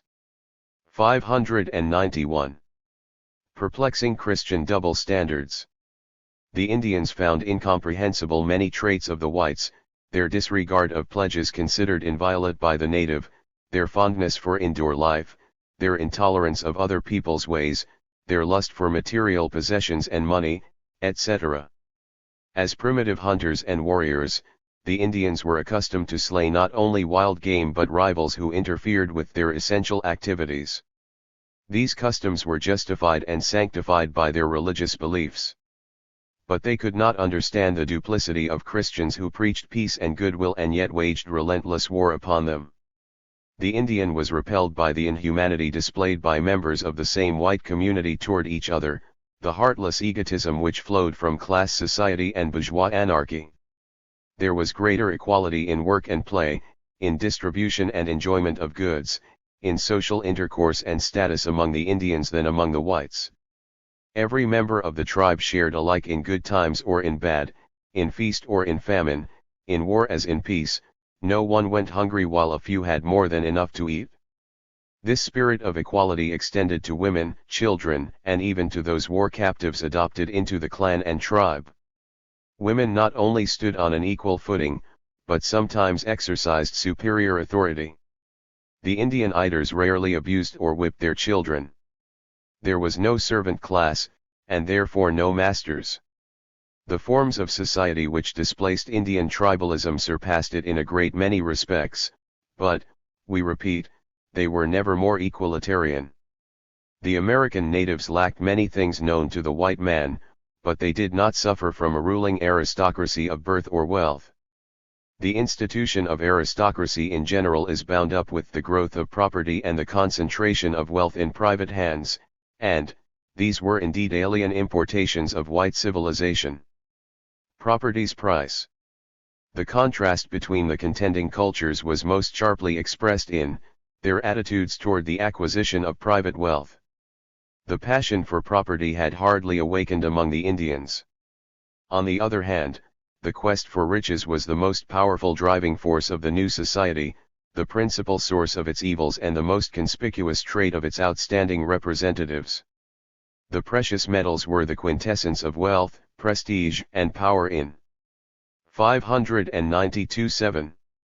Europe and the Holy Grail of the pioneer explorers in the age of geographical discovery. In a letter written to Ferdinand and Isabella from Jamaica in 1503, Columbus rhapsodized, "Gold is a wonderful thing. Whoever owns it is lord of all he wants. With gold it is even possible to open for souls a way to paradise." Imagine his astonishment when the Haitians, who used the metal for ornament but not for money, freely handed over gold to the Spaniards in exchange for trinkets. This served only to inflame their greed. After stripping the natives of the gold they possessed, Columbus and his men drove them to forced labor for more. But the Caribbeans did not yield their liberty as readily as their gold. These chattel slaves were worked to death. So terrible was their life that they were driven to mass suicide, to mass infanticide, to mass abstinence from sexual life in order that children should not be born into horror. Lethal epidemics followed upon the will to die. The murders and desolations exceeded those of the most pitiless tyrants of earlier history, nor have they been surpassed since. Indians of the Americas, by John Collier, p. 57. The Aztec chief Coyotil thought that the Spaniards were troubled with a disease of the heart, for which gold was the specific remedy. What this naive Aztec diagnosed as a disease was really the normal mode of behavior of the white invaders. As the subsequent conquests of Mexico and Peru demonstrated, nothing sufficed to quench their thirst for the precious metals. Although Sir Walter Raleigh and other English colonizers hoped to emulate Cortés and the Pizarros, they found no ancient civilizations on the North Atlantic coasts to plunder. Their conquest of the Indians, although inspired by similar sordid motives, was conducted along somewhat different lines. The traders cheated and debauched the natives, the settlers seized their hunting grounds and massacred the tribes, the governments incited one band of Indians against another while destroying the rights and freedom of all. This despoiling of the Indians by the whites dominates the entire historical record, from the first settlements in Virginia to the recent attempt by the Montana Power and Light Company to deprive the Flathead Indians of their territorial rights. Belonging as they did to incompatible levels of social existence, both the Indians and whites found it impossible to reach any mutual understanding for any length of time. The Indians, baffled by the behavior of these strange creatures from another world, could not fathom their motives. Not only the Aztecs but the North American tribes had to pass through many cruel experiences before they realized how implacable were the aggressions of the whites, and then it was too late. They may be excused for their lack of comprehension. 593. But the same cannot be said of bourgeois historians of our own day who still fail to understand them after the fact. The founders of the capitalist regime in North America had a double mission to perform. One was to subdue or eliminate whatever pre-capitalist social forms and forces existed or sprang up on the continent. The other was to construct the material requirements for bourgeois civilization. The destructive and creative aspects of this process went hand in hand. The extirpation of the Indian tribes was needed to clear the ground for the foundations of the projected new society. The overthrow of the Indians had contradictory effects upon the subsequent development of American life.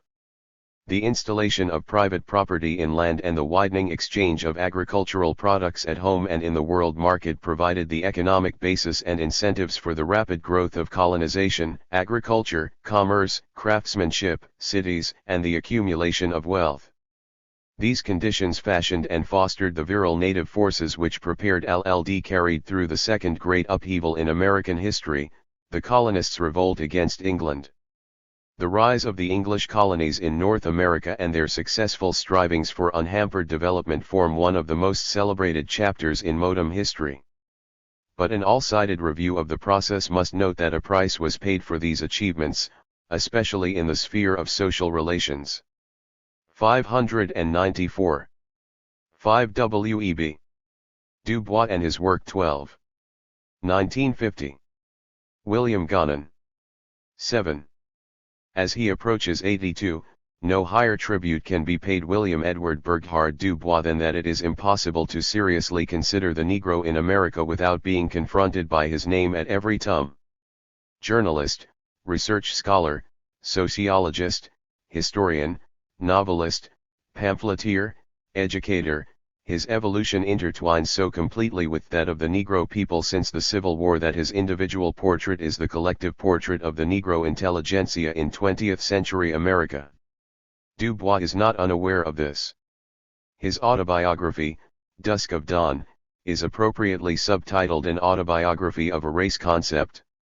We propose to relate the successive stages of Du Bois' conceptions not only to the clash of American capital and labor in general, but also to Du Bois' more direct relationship to petty bourgeois liberalism on the one hand, and the struggles of the Negro masses on the other. Du Bois was educated at Harvard and at Berlin. In Berlin, as he himself relates, he was influenced by the professorial socialism of the German universities, a part of that emasculation of Marxism associated with the name of Edward Bernstein. This had a permanent effect on his thought. When he returned to the United States, strikes, unemployment marches, and the meteoric rise of the Populist Party were sweeping the country. The radical American intelligentsia expressed a growing disbelief in that mythology which declared free enterprise, chosen by fate to remake and rule America, as the crowning triumph of American history. The presumed natural basis of the plutocrat's rule, individualistic adaptation of Darwinism, Herbert Spencer's survival of the fittest, proved vulnerable to the class conflicts produced by the very growth of capital. After the defeat of the populists in the election of 1896, the scene shifted to the hard-pressed middle classes of the cities. Social work and an ameliorative sociology made their appearance hand in hand. With the 12 Gorman 1950. 595. Controlled experiment as method and moral welfare of society as principle, this early 20th century critical intelligence appropriated the method of the natural sciences to bolster evolutionary reformism. Du Bois as sociologist. In An American Dilemma, Myrdal declares it is merely a historical accident that Du Bois' sociological writings of the early 1900s sound so much more modern than white writings. The reason for this, says Myrdal, is that the Negro writers constantly have proceeded on the assumption, later formulated by Du Bois, that the Negro in America and in general is an average and ordinary human being. This assumption is now, but was not a couple of decades ago, the assumption of white writers. It is mainly this historical accident why, for example, Du Bois' study of the Philadelphia Negro community published in the 90s stands out even today as a valuable contribution, while white authors have been compelled to retreat from the writings of earlier decades. Myrdal misstates the whole case. Not only is Du Bois' sociology of the Negro superior to similar works by white authors of that period, there is no single body of American sociology on any subject during that period which, for seriousness, thoroughness and extensiveness, can compare with Du Bois' Philadelphia Negro and his annual Atlanta studies on the Negro as farmer, artisan, businessman, etc. It was because of the objective conditions of the Negro that Du Bois, intellectually a product of this period, seized upon sociology with such inherent belief and urgency. If the new theme of the social sciences, indeed their very creation, was premised upon the recognition of individuals as being constituent parts of a social entity, such compact communities as the Negro ghetto and Black Belt were crying for study. Despite its affinity for reform, the prevailing theory of social Darwinism did not refute the ideology of racism. The Negro was outside its vision. Du Bois therefore extended the whole range of social inquiry in America. Another work of this period was Du Bois' Suppression of the African Slave Trade. Written fully 15 years before Charles Beard's An Economic Interpretation of the Constitution of the United States, this is one of the pioneer applications in the United States of economic analysis to historic phenomena. The development of Southern slavery has heretofore been viewed so exclusively. 596-7. From the social and ethical standpoint that we are apt to forget its close and indissoluble connection with the cotton market. The Du Bois-Washington dispute. Frederick Douglass preceded Booker T. Washington in pressing forward the need for industrial training for Negroes. Du Bois himself applauded Washington's famous Atlanta speech in 1895 for segregated equality. In the subsequent decade, developments within the Negro and non-Negro world began to play havoc with this program. The Negro migrations northward speeded the growth of the ghetto. These highly urban concentrations of misery marked both the beginning of the Negro's migration into industry and the birth of a professional class far removed from the southern hinterland. Outside the ghetto, the radicalization of the middle classes and of labor was evidenced by hundreds of thousands of socialist votes in the 1904 elections. The heretofore excluded unskilled workers were finding expression in the new industrial workers of the world. The futility of Washington's philosophy was becoming evident even in the rural South. According to him, the education of the Negro sharecropper and tenant farmer in scientific agriculture would be the means of creating an independent Negro peasantry equal to the white rural middle classes in America. But precisely the scientific revolution in agriculture, The rationalized exploitation of the soil, the growth of capital investment in farming, increases the pauperization of the small agricultural producer. The expansion of capitalism, therefore, strengthened the remnants of feudalism on the southern countryside. Du Bois, both as acute sociologist and sensitive observer of the Negro's fate, recorded some of his impressions in Souls of Black Folk. Moreover, he engaged in a thorough study of an Alabama Negro farm area in 1906 at the behest of the United States Commissioner of Labor. It was paid for, but never published, on the grounds that it touched on political matters. No wonder, for by 1910 official statistics reported 75.3% of the Southern Negro farmers were tenants and sharecroppers. Not Du Bois, but Monroe Trotter and his Boston Guardian began the attack on Booker T. Washington. Du Bois was at this time preoccupied with sociology, with placing the facts at the disposal of the powers that be. But Washington's setting up of a Negro ghost government at Tuskegee to control the Negroes on behalf of capital provoked increasing opposition from the new Negro intelligentsia, Du Bois included. The Atlanta riot in 1906 and the Tuskegee dictatorship ripped apart Du Bois' belief that the Negro was a concrete group. 597.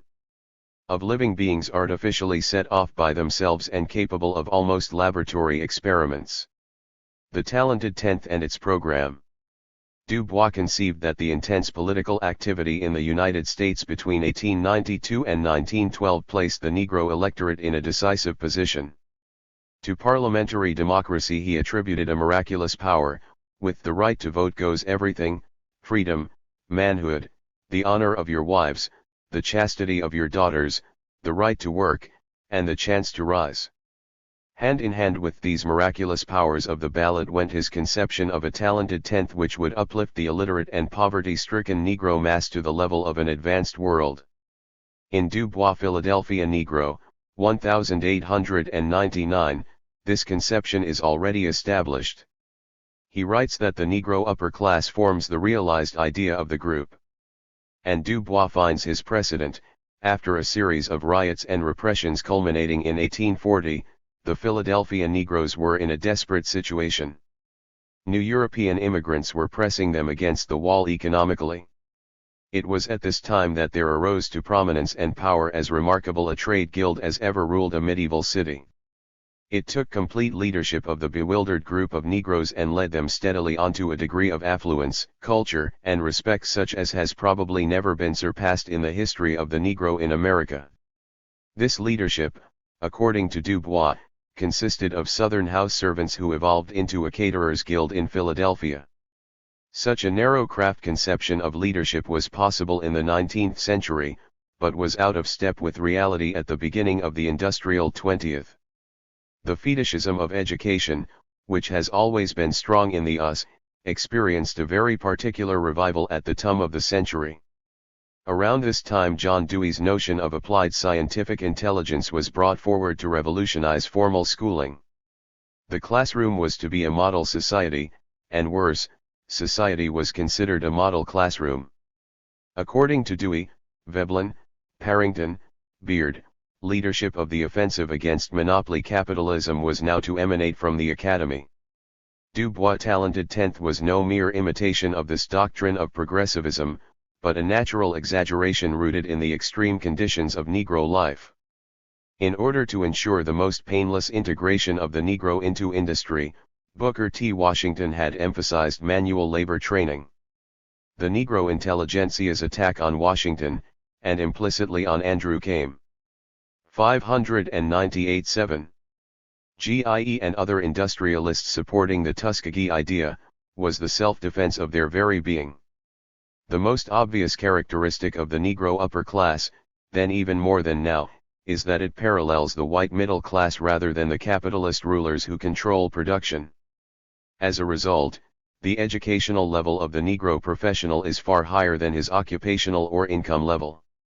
One result of this excruciating disparity is self-consciousness, self-idealization, an ideological yearning and reaching out to a future of higher status and social achievement. The Negro intelligentsia in northern cities was excluded from serving bourgeois society. It was isolated from the Negro majority living on the southern countryside. It was also isolated from the Negroes in the urban ghetto. Thus the notion of a talented tenth with a historical mission and exalted function was felt necessary to fill this painful vacuum in Negro and Negro-American class relations. Du Bois' Souls of Black Folk, a product of this period, is widely celebrated to this day. The isolation of the Negro intelligentsia lent a stylistic power and passion, tempered and lyrical to these essays. North and South, the post-Civil War counter-revolution was the supreme fact in American Negro life. Lynching was an open wound. Between 1885 and 1894 the murder of 1,700 Negroes was a tragically accurate index to the degree of Southern barbarism. Du Bois on the fate of the Southern Negro peasantry reads like the writings of the great Russian intellectuals isolated in a backward, peasant subcontinent and jailed in the vast darkness of Tsarism, prior to the rise of the Russian proletariat. However deep its historical roots, the talented tenth remains a conception of limiting, restraining, and subordinating the Negro masses. Pleading for higher education of the Negro, Du Bois warned that only in this way could demagogic leadership of the Negro masses be avoided. No sooner did there arise a Negro proletariat, integrated into American labor by the mechanism of capitalist production, than the Du Bois-Washington dispute was altogether transcended. The talented tenth did not serve to release and guide these new energies, it fettered them. It substituted solidarity with liberal reformism for the specifically new forces and independent activities of the Negro masses. From sociology to history. In the German ideology, Marx explains that the German bourgeoisie, having arrived late on the world scene, failed to destroy feudal vestiges, to achieve national unification or foreign conquest, and succeeded in triumphing only in 599. The shadow world of ideas. With due respect for all differences, a similar generalization might be made of the post-Civil War Negro. Nowhere in America was the gap between actuality and need so great. The very existence of the Negro ghetto and landless peasantry necessitated a vision of their negation through the destruction of that society which nurtured serfdom and a ghetto existence. If Du Bois programmatically was confined more or less to the limits set by white petty bourgeois liberalism, he could far transcend these limits in his historical works. His speech on Reconstruction before the American Historical Association in 1909, John Brown, and finally Black Reconstruction, each provided a greater sensation for an ever-growing audience. Myrdal and others today can appropriate Du Bois' sociology but not his history. His transition from sociology to history was not a mere transition in modes of thought or personal interest, it formed part of the blood and anguish of Du Bois' contemporaneity. The conflict with Booker T. Washington had deepened against Du Bois' own will. The 1906 Atlanta riot cast doubt upon the purposes and effects of his sociological investigations. The insurgency of the Negro intelligentsia required not only a symbolic visit to John Brown's grave, but an ideological pilgrimage to the Negro and the nation on the eve of civil war. Here were no controlled experiments conducted by a talented tenth. Most Americans had heard of Douglass, they knew of fugitive slaves, but of the living organized struggling group that made both these phenomena possible they had no conception. My italics. But John Brown knew better than anyone else that he embodied the insurrectionary spirit of the slave mass and was thereby essentially a Negro creation. Because of that same insight, Du Bois could declare with such clarity that the Second American Revolution was inevitable. Slavery had to die by revolution and not by milder means. And these men knew, and they had known it for 100 years. Yet they shrank and trembled. From round about this white and blinding path, flew equivocations, lies, thievings and red murders. Some pages later, Du Bois appropriately asks, was John Brown an episode or an eternal truth?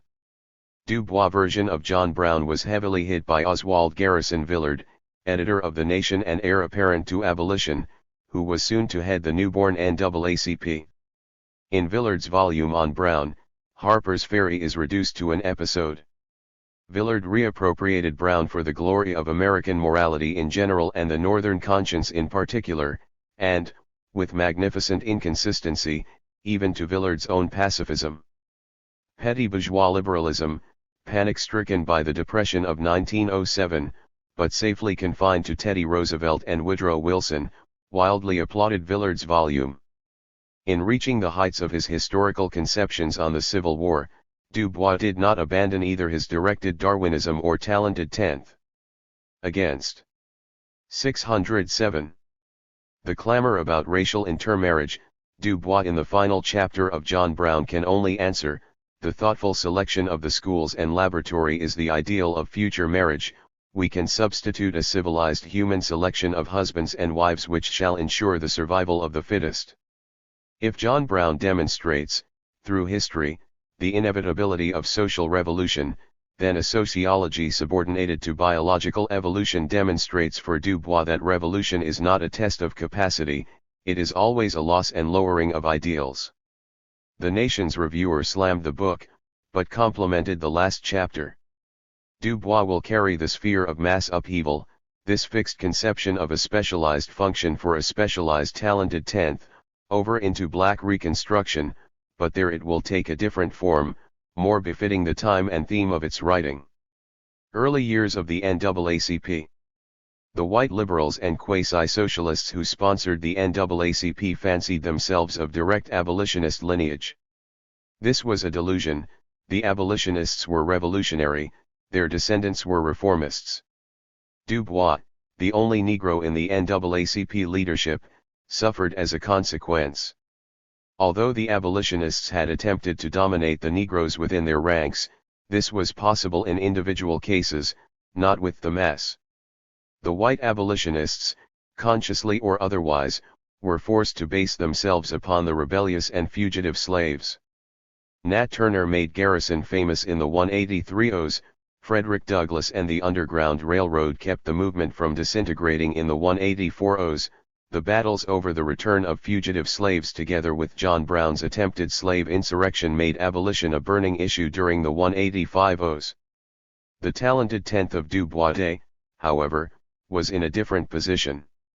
It could be dominated, and was, because it was isolated from the Negro masses.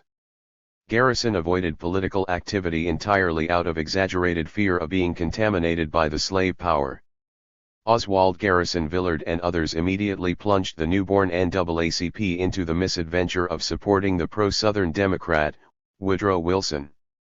Thus 20th-century liberalism was incorporating the Negro in its futile protests against the encroachment of the monopolies. Yet even in this unpropitious environment Du Bois found a means of expression. The sponsors of the NAACP had limited their plans mainly to legal action and enlisting the big names of liberalism. Du Bois, almost completely on his 601 own, emphasized the need for a Negro magazine. The crisis proved to be a great success, reaching over 100,000 circulation in less than 10 years. Monroe Trotter's Boston Guardian had by its militant policy prepared the Negro public ears in advance for their protests against Booker T. Washington's Boston speech in 1905. J. Max Barber's Militant Voice of the Negro, published in the South, had reached a phenomenal 17,000 circulation when the Atlanta riot drove the editor out of town. The Negro migrations north provided a ready-made audience, while the revolutionary implications of the Negro struggle were an immediate stimulus to bold and effective propaganda. At the height of the crisis' success, the government tried to ban it from the mails. World War I, which destroyed the world of Booker T. Washington, made precarious the world of W.E.B. Du Bois. Du Bois recognized this wistfully. The Races Congress, held in July 1911 in London, would have marked an epoch in the cultural history of the world, if it had not been followed so quickly by the World War. Dusk of Dawn. The Tuskegee machine expired even before Booker T. Washington's death in 1915. The Negro petty bourgeoisie was solidifying the alliance with its white counterpart. The Negro working class was yet to be reinforced by the hundreds of thousands soon to enter war industries. Meanwhile the strains in the economy were not acute. The Socialist Party, like its sister parties in Europe, had mellowed. Membership in the IWW was declared incompatible with membership in the Socialist Party. More than ever Debs radicalism seemed an individual phenomenon. Samuel Gompers was happily wedded to capital in the National Civic Federation. The Omenia Conference in 1915, which gathered together former supporters as well as opponents of Booker T. Washington, prided itself in a resolution that its members had arrived at a virtual unanimity of opinion in regard to certain principles and that a more or less definite result may be expected from its deliberations. What definite result? In 1916 we found ourselves politically helpless. We had no choice. Moreover, when America entered the war, it was the pressure of a typical petty bourgeois Joel Spingham that overrode Dubois' doubts about supporting the war. Spingham was only one of that layer of quasi-socialist intellectuals: Charles Edward Russell, W.E. Walling, Mary White Ovington, John Dewey, all founders of the NAACP who enlisted progressivism, socialism, the Negro, and the proletariat behind the war-making of Woodrow Wilson. It remains impossible for Dubois, even retrospectively, to correctly evaluate what happened. In tribute to Spingham he writes, "It was mainly due to his advice and influence, that I became during the World War nearer to feeling myself a real and full American than ever before or since." 602-7. Yet at the same time he can say, "I am less sure now than 10 of the soundness of this war attitude. I do not know. I am puzzled. In my effort to reconstruct in memory the fight of the NAACP during the World War, one have difficulty in thinking clearly." Dusk of Dawn. The failure of Dubois' scientific rationality in the face of imperialist war was only a more extreme form of the bankruptcy of American liberalism before the same phenomenon. Dubois and Garveyism. Paternalistic liberalism was exploded by the Negro masses through two fundamental social developments: the proletarianization during wartime and the colonial revolts throughout the world of color. The craft-corrupted AFL locked out the Negro and all unskilled workers from organization and class expression. The response of the Negro masses to industrial society was projected onto the scale of open colonial revolt outside America. As a consequence, the British and French rulers of Africa considered Garveyism as the black variant of international Bolshevism. Out of this racial solidarity of the Negro masses was born a hatred for that minority, mainly mulatto, who were most distant from them and closest to reigning bourgeois society. For its attempted integration into, and imitativeness of, its counterpart in bourgeois society, the talented tenth was placed under a sustained assault by the aroused Negro masses. An incidental irony of this whole conflict was that Dubois reached Africa, few Garveyites did. The Garvey movement, attempting to reconstruct a new free Africa through the American Negro, actually reconstructed a new, freer American Negro through Africa as a symbol and conception. Dubois, intent on practicality, proceeded to the task of internationalizing a talented tenth. President Coolidge appointed him envoy extraordinary to Liberia in 1924. Through his own energies Dubois had organized the Pan-African Congress earlier. The Third Pan-African Congress made connections with Harold Lasky, Ramsay MacDonald, and Beatrice Webb. But Dubois was only internationalizing the dilemmas of his own position in America. His project died because the imperialists saw in Dubois merely the lighter shadow of Garveyism, while the Garveyists saw in Dubois merely subservience to imperialism.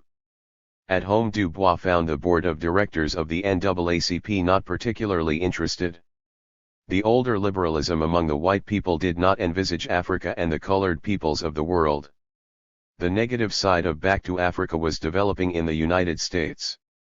It 603 was the Jazz Age and the Negro was in vogue. The white intellectuals came to admire the Negro as a primitive, this was their image of the Negro's contribution. William Lloyd Garrison admonished the Negroes not to smoke, drink or swear, and thus make themselves worthy of the approval of white society. A century later Carl Van Vechten told the Negro to sing, dance and play to be worth the attention of a middle-class bohemia. Dubois saw a new function of the talented tenth in the encouragement and guidance of Negro cultural expression as a bridge to the sympathy and support of enlightened white liberalism. The task was to resist the growing conception of the Negro as a child of nature. It was precisely over this problem that Du Bois clashed with Langston Hughes and others who considered him old guard and upper crust. Langston Hughes, the Big C. Darkwater, Du Bois' own work of that period, is no longer tempered and lyrical, it is harsh and shrill. The unreasonable capitalists and imperialists on one side, and the unreasonable Garveyites on the other, make for alternate pages of pleading and threatening which tend to cancel each other out. In one essay, Work and Wealth, Du Bois effectively delineates the role of the craft union leadership faced with the mass influx of unskilled Negro workers, a situation which brought on the St. Louis riot of 1919. This and one or two other essays are minor triumphs of Du Bois as social analyst and historian during the years which marked the emergence of the Negro mass movement. Black Reconstruction and the New Deal.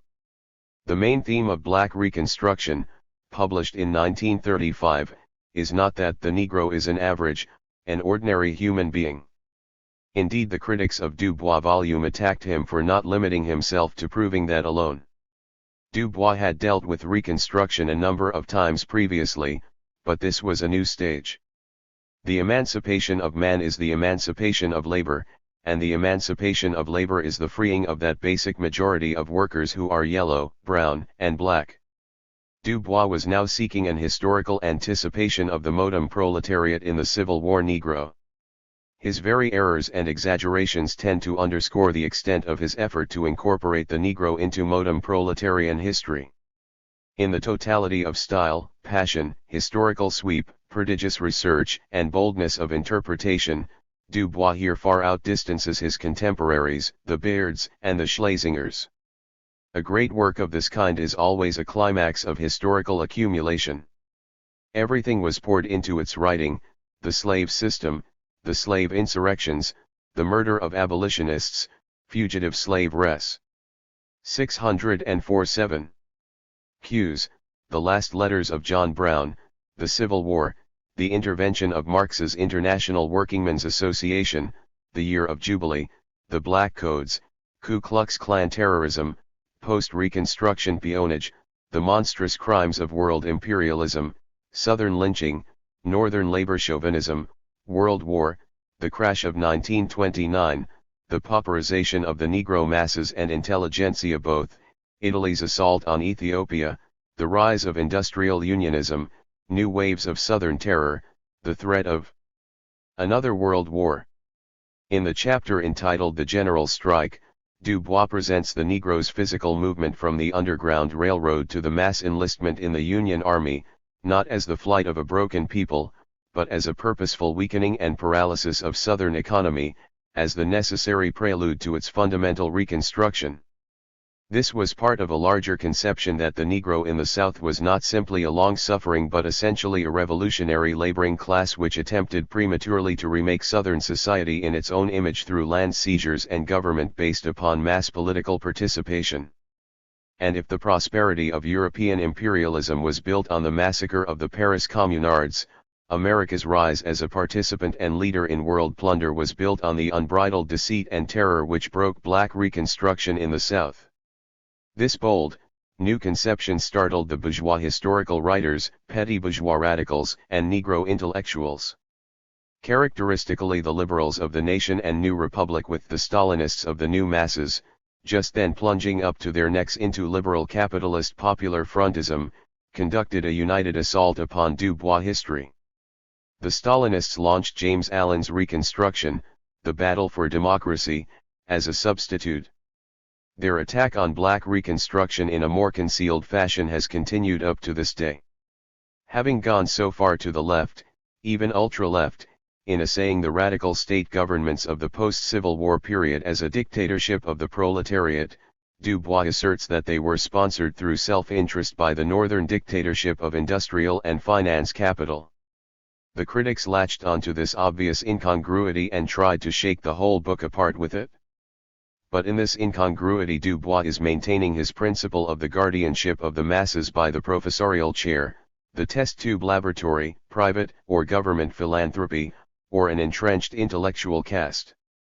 The history of the revolutionary Negro elicits from him an accurate, forceful expression. But immediately there comes to the surface at the same time the classical fears of the highly trained intellectual. It is precisely in revolutionary times that the masses seem most untutored, undisciplined, capable of creating only incessant violence and dislocation of human civilization, dusk of dawn, rather than a new social order, a new way of living, a new stage of thought. 605. If Du Bois reached a more advanced position than Dewey, Beard, Parrington, and the other intellectuals produced by the progressive era, it is because the Negro as a whole was not and could not have been incorporated into that era. But in his fundamental inability to comprehend the role of the modem proletariat, Negro and white, and embrace all of its capacities and potential, Du Bois demonstrates that, despite the highly radical coloration of his later beliefs, he remains fixed in the prejudices of the protest movement of small farmer populism and urban middle-class progressivism between 1885 and 1915. Program for the 30s. The violence of this contradiction in Du Bois has propelled him to strange places programmatically. Characteristically, in 1918, a year after the Russian Revolution, Du Bois organized the Negro Cooperative Guild. During the worldwide economic crisis of the 1930s, Du Bois developed a full-blown program for a planned Negro economy. Of course this was, in a way, an expression of his justified suspicions that New Deal planning would effect little change in the Negro's economic status. But Du Bois' solution is again adaptation to new conditions for the functioning and fulfillment of the talented 10th. In explaining his program, Du Bois reveals the real lack in his theoretical equipment. Writing in The Crisis on the Negro's relation to Marxism, Du Bois frankly identifies his planned Negro economy with pre-Marxian utopianism. Strong on sociology and history, there is a general lack of economics in Du Bois' writings. Thus, when the Negro was being proletarianized on the largest scale, Du Bois could write, "The American Negro is primarily a consumer in the sense that his place and power in the industrial process is low and small. I see this chance for planning in the role which the Negro plays as consumer.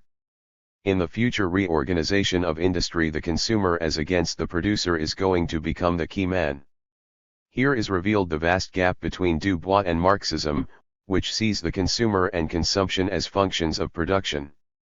When Du Bois broke with the NAACP in 1935, he spoke very critically of the fate that had overtaken the talented 10th, which had sought to integrate itself individually into bourgeois society rather than lead the Negro masses.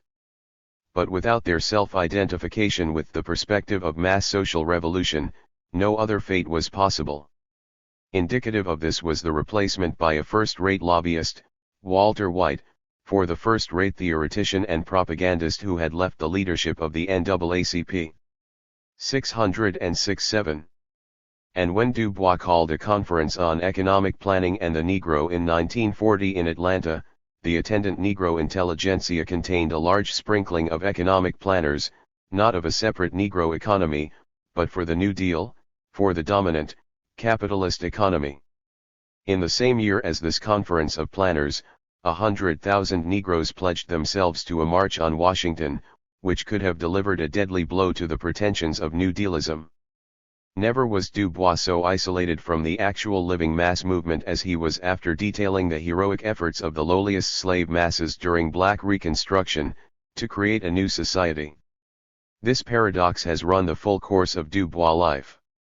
Present sympathy with Stalinism. The current affiliation of Du Bois adds a great deal to Stalinism. It adds nothing to Du Bois. For the time being, his hostility to American imperialism for its long betrayal of the Negroes finds a congenial refuge in Stalinism.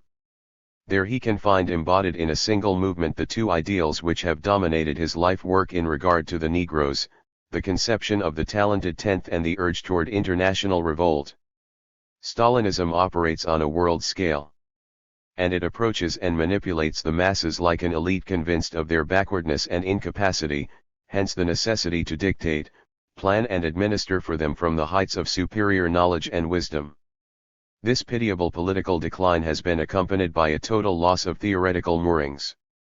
Reviewing Myrdal's American Dilemma in 1944, Du Bois gave it unqualified approval. A year later, Dubois wrote that the problem of a harsh or soft peace with Germany was the same as the problem of reconstructing the South after the Civil War.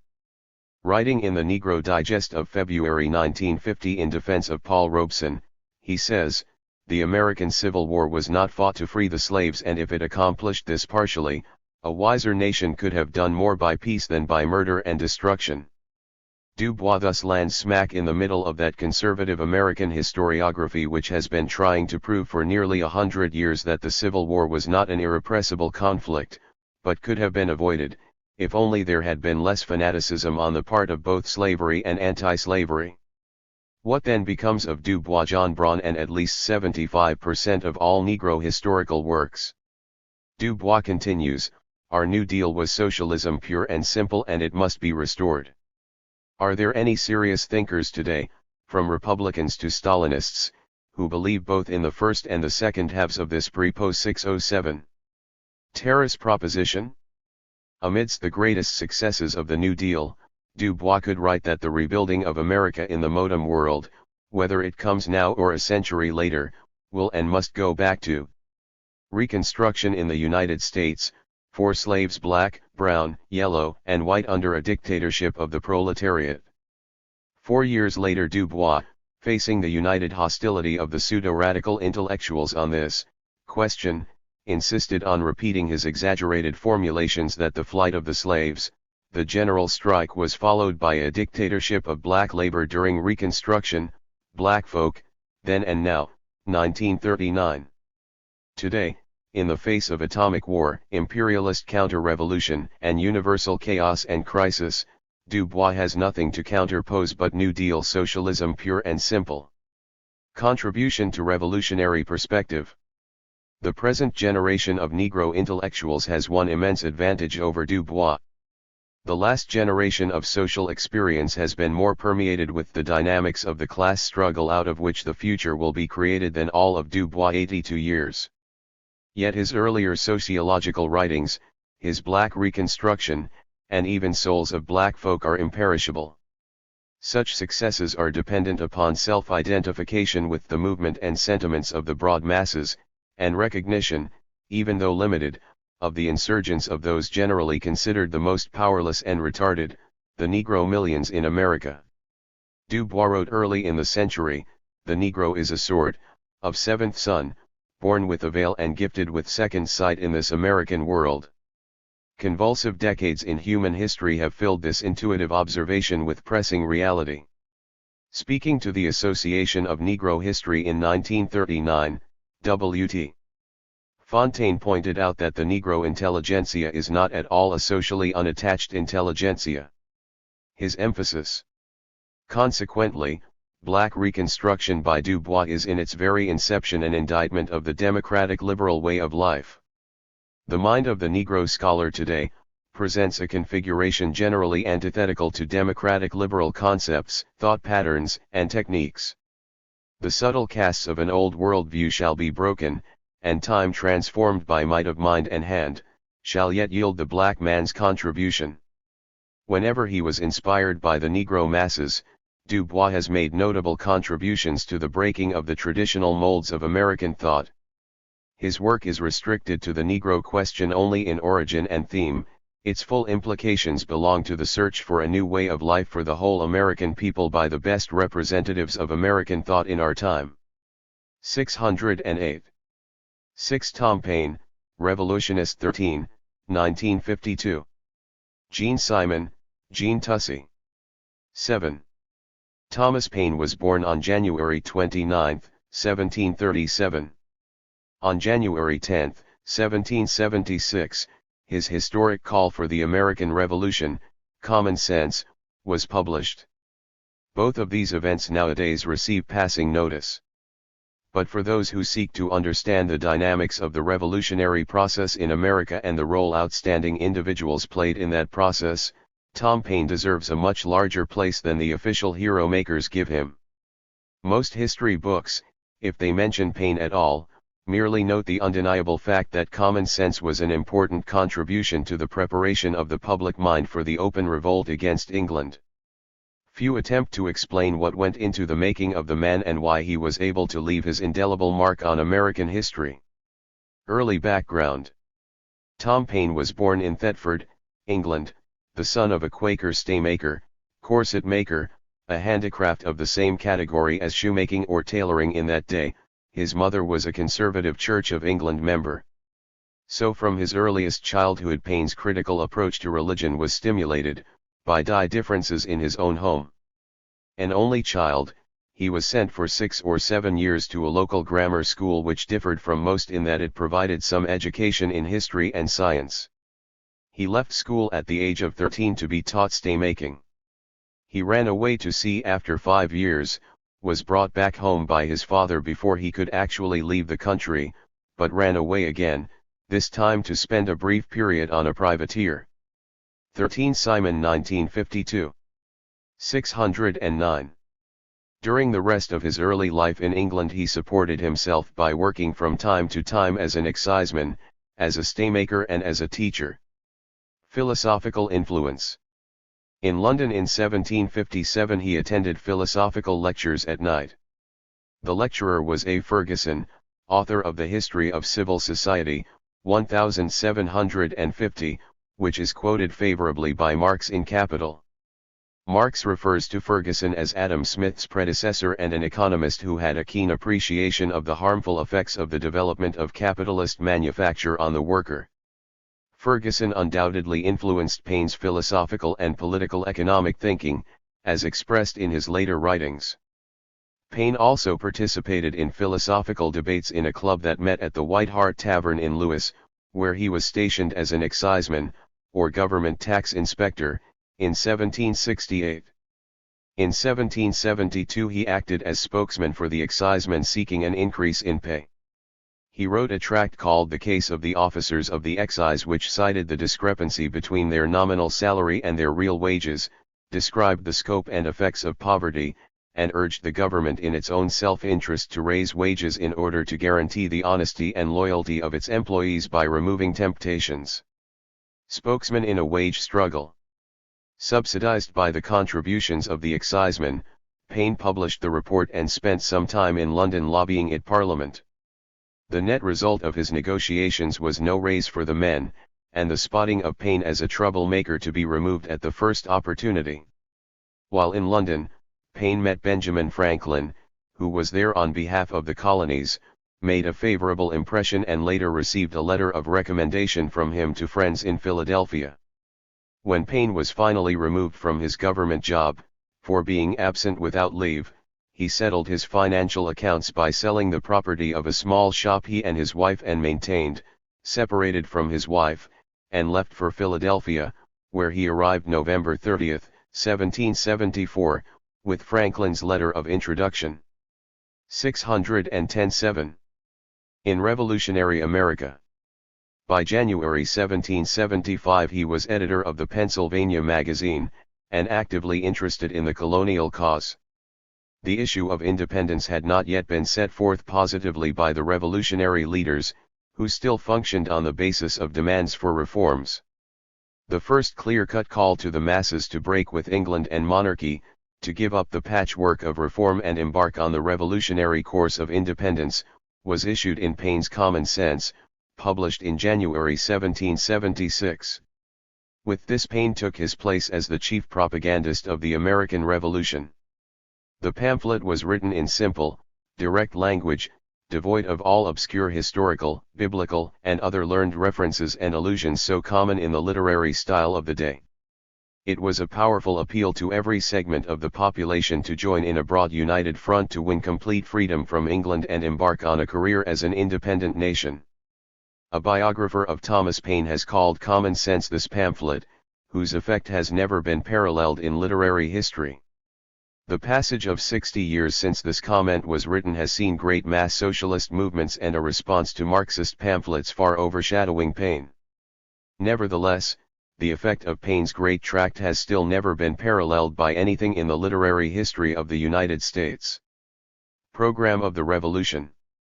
We must recall that when Paine penned Common Sense, the full program of the revolution had not as yet been given to the people. The Revolutionary War was underway, and the people were in effect fighting for independence, but without as yet realizing it. No one, not even Samuel Adams himself, had as yet put forward the full revolutionary program, not openly at any rate. All minds were weighed down by the incubus of past centuries, monarchy, empire, feudal servitude, all the untouchables of bygone days clouded the minds of the living. Into this atmosphere, Thomas Paine flung his remarkable pamphlet, which advocated, at one stroke, independence, republicanism, equalitarian democracy, and intercolonial unity. The revolution was thenceforward armed with a program, or, to put the matter precisely, the program that was in the minds and private conversation of most radicals became the public property of the revolution. 611. Paine's great literary gift sparkles from every page of Common Sense. He stirred the workers and farmers of colonial times with his blunt and unceremonious comments, such as this: in England a king hath little more to do than to make war and give away places, jobs, which, in plain terms, is to impoverish the nation and set it together by the ears. A pretty business indeed for a man to be allowed 800,000 sterling a year for, and worshipped into the bargain. Of more worth is one honest man to society, and in the sight of God, than all the crowned ruffians that ever lived. In similar blunt terms, he made out the case for completing the revolution by independence. Everything that is right or reasonable pleads for separation. The blood of the slain, the weeping voice of nature cries, "'Tis time to part." These words sank into the consciousness of the new nation, and prepared the way for the Declaration of Independence, which followed in 6 months. Indicative of how popular Paine's arguments were, Common Sense immediately became a bestseller. About 100,000 copies were sold within the first 6 months after its publication. Since there was no copyright law, several pirated editions were also widely sold, so that the total distribution of the pamphlet is estimated at least 300,000, and this at a time when the population was less than 3 million. Paine and the Crisis. Paine's other major literary contributions to the American Revolution were the Crisis Papers, issued periodically throughout the war. Aimed at maintaining the morale of the soldiers and the colonial forces, they reported on the events in the war, polemicized against the British and American Tories, appealed to the British people, and exuded revolutionary optimism despite defeats. It is difficult to measure the effect of any particular document, but the circumstances surrounding the issuance of the first Crisis pamphlet give some indication of the basis for the comment of Joel Barlow, a contemporary American poet who served as minister to France under Madison. The great American cause owed as much to the pen of Paine as to the sword of Washington, Barlow wrote. Morale was at a low ebb when Paine started the Crisis series. From August to December 1776, the Americans had suffered defeats, retreats, and desertions. Congress had fled to Baltimore. Washington's freezing soldiers were retreating across New Jersey. Paine, who was accompanying them, gauged the mood and the need correctly, when, without false optimism, he wrote the now famous lines. 612-7. These are the times that try men's souls. The summer soldier and the sunshine patriot will, in this crisis, shrink from the service of his country, but he that stands it now, deserves the love and thanks of man and woman. Tyranny, like Bel, is not easily conquered, yet we have this consolation with us, that the harder the conflict, the more glorious the triumph. Washington had the pamphlet read aloud to every army detachment. A few nights later the army made the icy crossing of the Delaware that has been immortalized in painting and story, and won the victory at Trenton that began to turn the tide. Paine as man of action. Acknowledgments of the tremendous role played by Paine in mobilizing sentiment for the revolution have been plentiful from his enemies as well as his friends, and from all the leaders of the colonial struggle as well as historians since. But few give a rounded picture of his activity in the revolution. In July 1776 Paine joined the army as volunteer secretary to General Roberto, commander of the flying camp, an outfit that moved quickly to trouble spots where it was needed. From there Paine went to the army of General Nathanael Greene as volunteer aide-de-camp. In January 1777 Paine was appointed secretary of a commission to treat with the Indians in eastern Pennsylvania. His activities in Pennsylvania and around the Continental Congress continued throughout the war, and were by no means limited to legal and official bodies. He served, for example, on the Committee of Inspection, a price control committee formed at a mass meeting in Philadelphia on May 27, 1779, to deal with merchants, innkeepers, and others engaging in war profiteering at the expense of the public. As W.E. Woodward puts it in his biography of Paine, the committee had no legal standing, but it proposed to accomplish its ends by popular pressure, or by force, if necessary. In April 1776 he was elected secretary of the Committee on Foreign Affairs, formerly the Committee on Secret Correspondence, but was induced to resign on January 9, 1779, after he had exposed what he considered shady dealings in some of the secret diplomacy of individuals involved in securing French aid for the Revolution. When Philadelphia was about to be attacked by the British in September 1777, Paine was convinced the city could be saved if the citizens were called out, fully informed on the military situation, and mobilized to build barricades and prepare for street fighting. 613. Paine went to General Mifflin, who was then in the city, with his proposal, asking Mifflin, in his own words, if 2,000 or 3,000 men could be mustered up whether we might depend on him to command them, for without someone to lead, nothing could be done. He declined that part, not being then very well, but promised what assistance he could. A few hours after this the alarm happened. I went directly to General Mifflin, but he had set off, and nothing was done. I cannot help being of the opinion that the city might have been saved. His selflessness.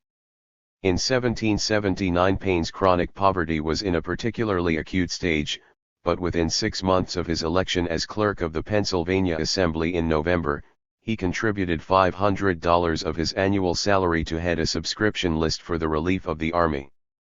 The funds raised were used to establish the Bank of Pennsylvania to provide for the army's needs. Paine resigned his post in November 1780 and went on a mission to France, seeking aid for the colonies. He returned in August with 2,500,000 livres, but Paine was so broke that he had to borrow ferry passage across the Delaware on his way home. Upon the conclusion of the war Paine spent most of his time at his home in Bordentown, N.J., working on his inventions. A typical product of the spirit of scientific inquiry of his age, he was preoccupied after the Revolution with the development of his idea for an iron bridge planned for the Schuylkill River at Philadelphia. He also worked on a planing machine, a new type of crane, an improved carriage wheel, and smokeless candles. He corresponded with Franklin, who encouraged him to continue. A permanent radical. Paine left for France with his model bridge on April 26, 1787.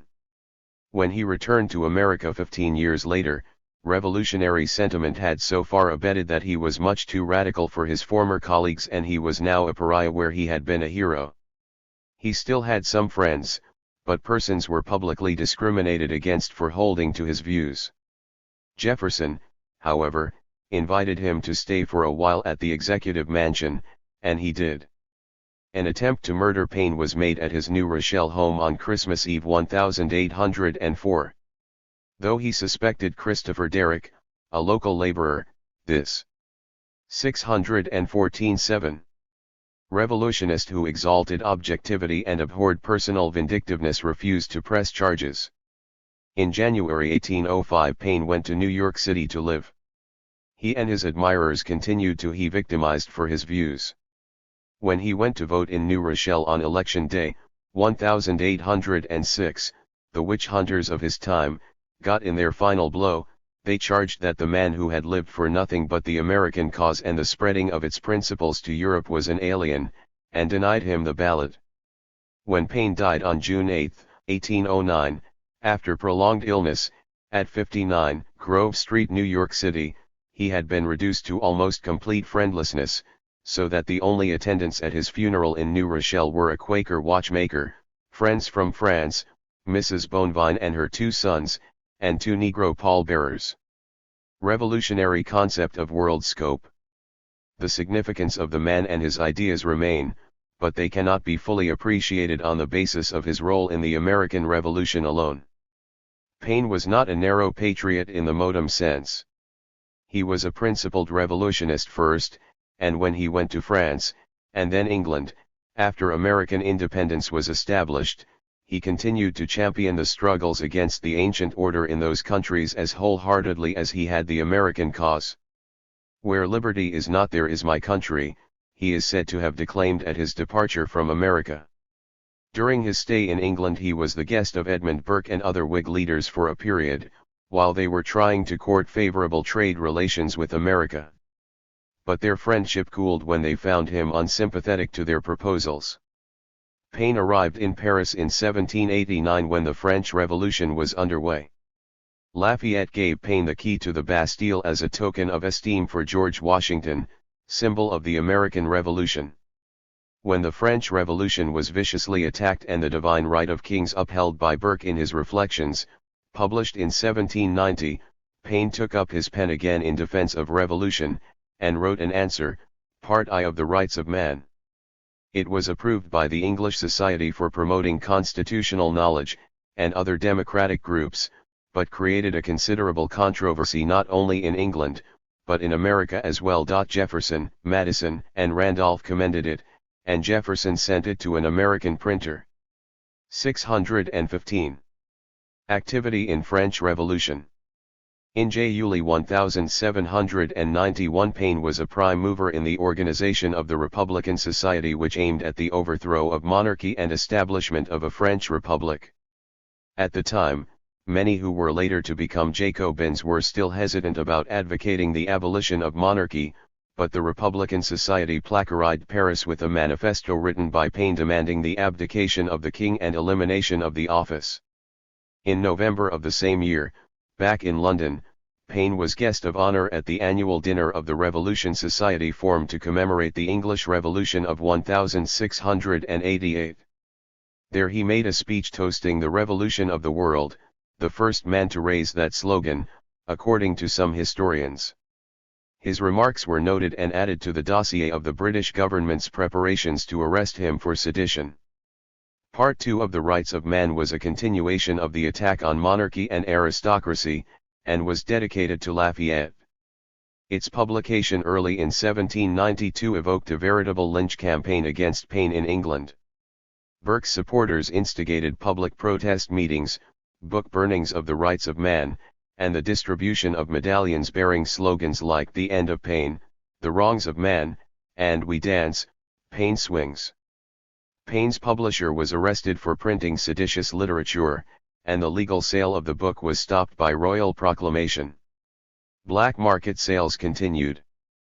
Paine fought the attack on his writings, distributing free copies of The Rights of Man and encouraging his supporters to stand up for his ideas at meetings called to incite feeling against them.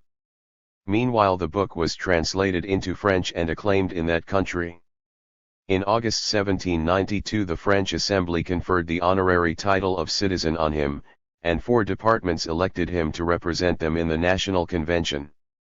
Consequently, when the English issued a warrant for his arrest, he left for France. He was found guilty of high treason in England in his absence. In France, Paine participated in the convention with the Girondists. He was selected October to help draft the Constitution, but he incurred popular disfavor when he attempted to save the life of the king by urging banishment instead of death, and was eventually expelled from the convention in December 1793.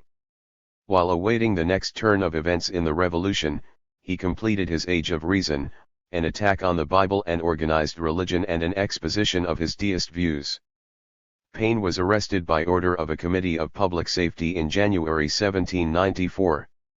Through the machinations of the American representative in France at the time, his old enemy, the arch-conservative Gouverneur Morris, Paine was 616-7. Disclaimed as an American citizen and kept in prison. Only when Morris was finally recalled at the request of the French, and replaced with James Monroe, was Paine released. He remained in France, living with Monroe while completing Part 2 of the Age of Reason. Later, when he was living with the editor and publisher, Nicolas Bonneville, Paine was approached by Bonaparte on the prospect of leading a liberating army in an invasion of England. The project did not materialize, but 7 years later, in 1804, Paine wrote a letter to the people of England on the invasion of England in which he still fancied the idea, which was again being discussed, as the intention of the expedition was to give the people of England an opportunity of forming a government for themselves, and thereby bring about peace. The world revolutionist had considerable difficulty in getting back to America, since Britain ruled the seas and he was a marked man. In March 1801, Jefferson, then president, wrote Paine that a frigate would pick him up. Jefferson was attacked for this in America, and Paine declined the offer to save his friend further difficulties on this score.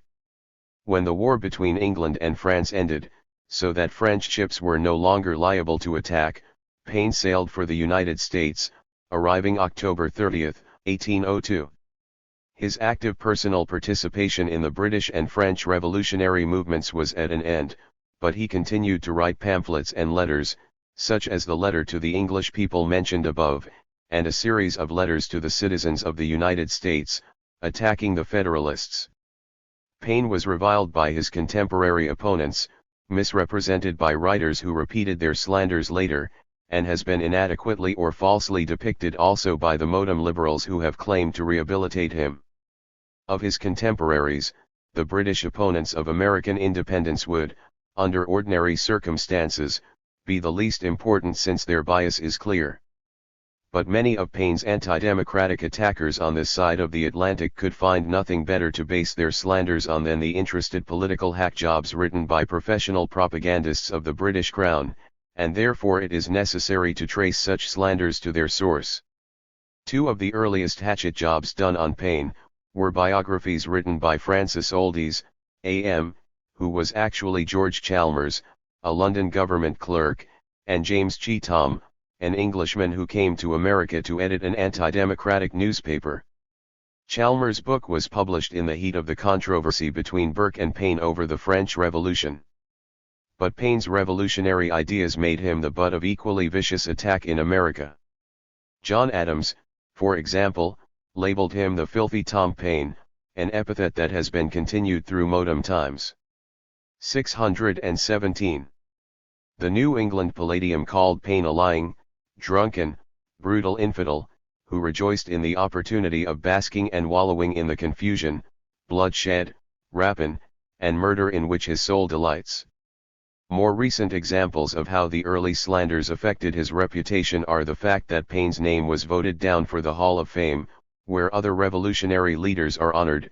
Theodore Roosevelt referred to him as a filthy little atheist, and as late as 1942 the Fairmount Park Commission of Philadelphia refused to permit the erection of a statue of Paine because of his reputed religious views.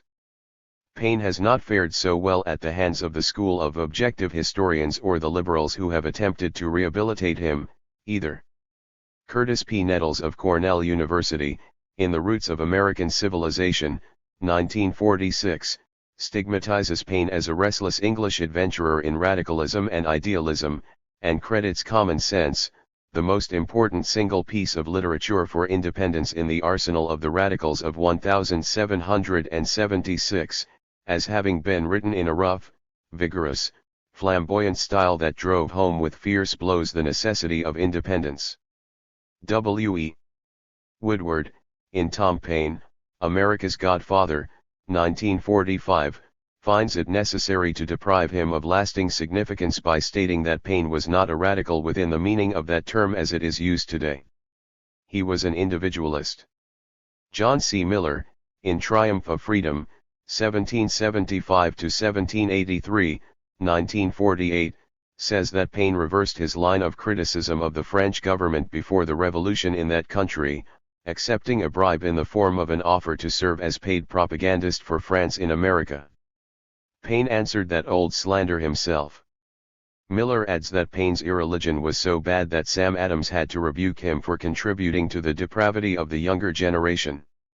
James Truslow Adams, in The History of New England, 1691–1776, 1941, repeats the condescending characterization of common sense, crude and coarse as it was written in words of power.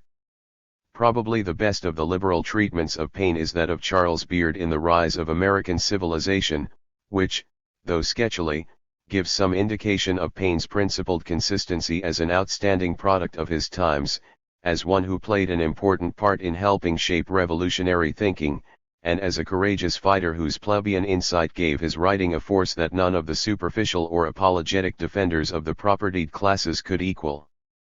Paine was in the vanguard of the progressive bourgeois revolution of his day, influenced by the classical political economists such as Ferguson and Adam Smith, and the natural rights philosophy. He was well equipped to attack and refute the apologists for the status quo like Burke. 618-7. In The Rights of Man and Other Works, Paine expressed the same logic and concreteness in his approach to labor as on other questions. Several laws are in existence for regulating and limiting workmen's wages, he wrote. Why not leave them as free to make their own bargains, as lawmakers are to let their farms and houses? Paine opposed monarchy, slavery, poverty, organized religion and the Bible, and the unequal status of women. He was an advocate of universal education, reform of criminal law, pensions for the aged and other social security measures, reduction of armaments and universal peace. But Paine was no meek pacifist. In writing on his proposal for reduction of armaments, he said that if others should refuse to disarm, he would take up his musket and thank God for giving him the strength to do so. Moreover, his enlistment in the colonial army and his whole life of revolutionary activity belie the picture some historians paint of him as a Quaker pacifist. The explanation for the popularity of his writings, their broad mass appeal, is undoubtedly to be found in the fact that of all the American revolutionary leaders and writers, he was one who by his origin, background, and way of life represented the plebeian masses and consequently could consistently give more content to the democratic slogans and ideas of the time. His popularity with the masses was based on his democratic convictions. Sam Adams, the chief organizer of the first American Revolution, also drew his chief strength from reliance on the masses. That Paine was in contact with and worked closely with Adams is indicated in the following quotation from a letter to Adams dated January 1, 1803. I am obliged to you for your affectionate remembrance of what you style my services in awakening the public mind to a declaration of independence, and supporting it after it was declared. I also, like you, have often looked back on those times, and have thought that if independence had not been declared at the time it was, the public mind could not have been brought up to it afterwards. It will immediately occur to you, who were so intimately acquainted with the situation of things at that time, that I allude to the black times of '76, for though I know, and you my friend also know, they were no other than the natural consequences of the military blunders of that campaign, the country might have viewed there as proceeding from a natural inability to support its cause against the enemy, and have sunk under the despondency of that misconceived idea. This was the impression against which it was necessary that the country should be strongly animated. 619. Paine's view of himself and the revolution was clearly stated in another article. I had no thought of independence or of arms, upon arriving in America, he wrote. The world could not then have persuaded me that I should be either a soldier or an author. If I had any talents for either, they were buried in me, and might ever have continued so, had not the necessity of the times dragged and driven them into action. But Paine's talents as a soldier and author were based on still another quality. He was a revolutionary thinker, honest, courageous, and prepared to go to the root of things. As he put it, when precedents fail to assist us, we must return to the first principles of things for information, and think as if we were the first men that thought. That was Tom Paine, revolutionist. 620. 7. How Stalinism Will Be Ended. 14, 1953. George Brightman. 7. In his funeral speech over Stalin, Premier Malenkov pledged that he would continue Stalin's policies. But Isaac Deutscher, in his new book, Russia, What Next?, does not believe this is likely, except with regard to economic social policy, planning, nationalization, etc. As evidence that the new regime has struck out on a non-Stalinist path, Deutscher points to steps it took in its first weeks: reorganization of the party and government machinery, the amnesty, the promise to reform the penal code, reversal of the doctors' frame-up, price cuts, criticism of one-man autocracy, appeals for collective leadership, etc. Now these acts do represent departures from some of the rigid bureaucratic practices associated with Stalin, and they are so viewed by the Soviet people. But do they mean that the Malenkov regime has instituted a decisive break with Stalinism? Deutscher seems to think so, although he states this view cautiously.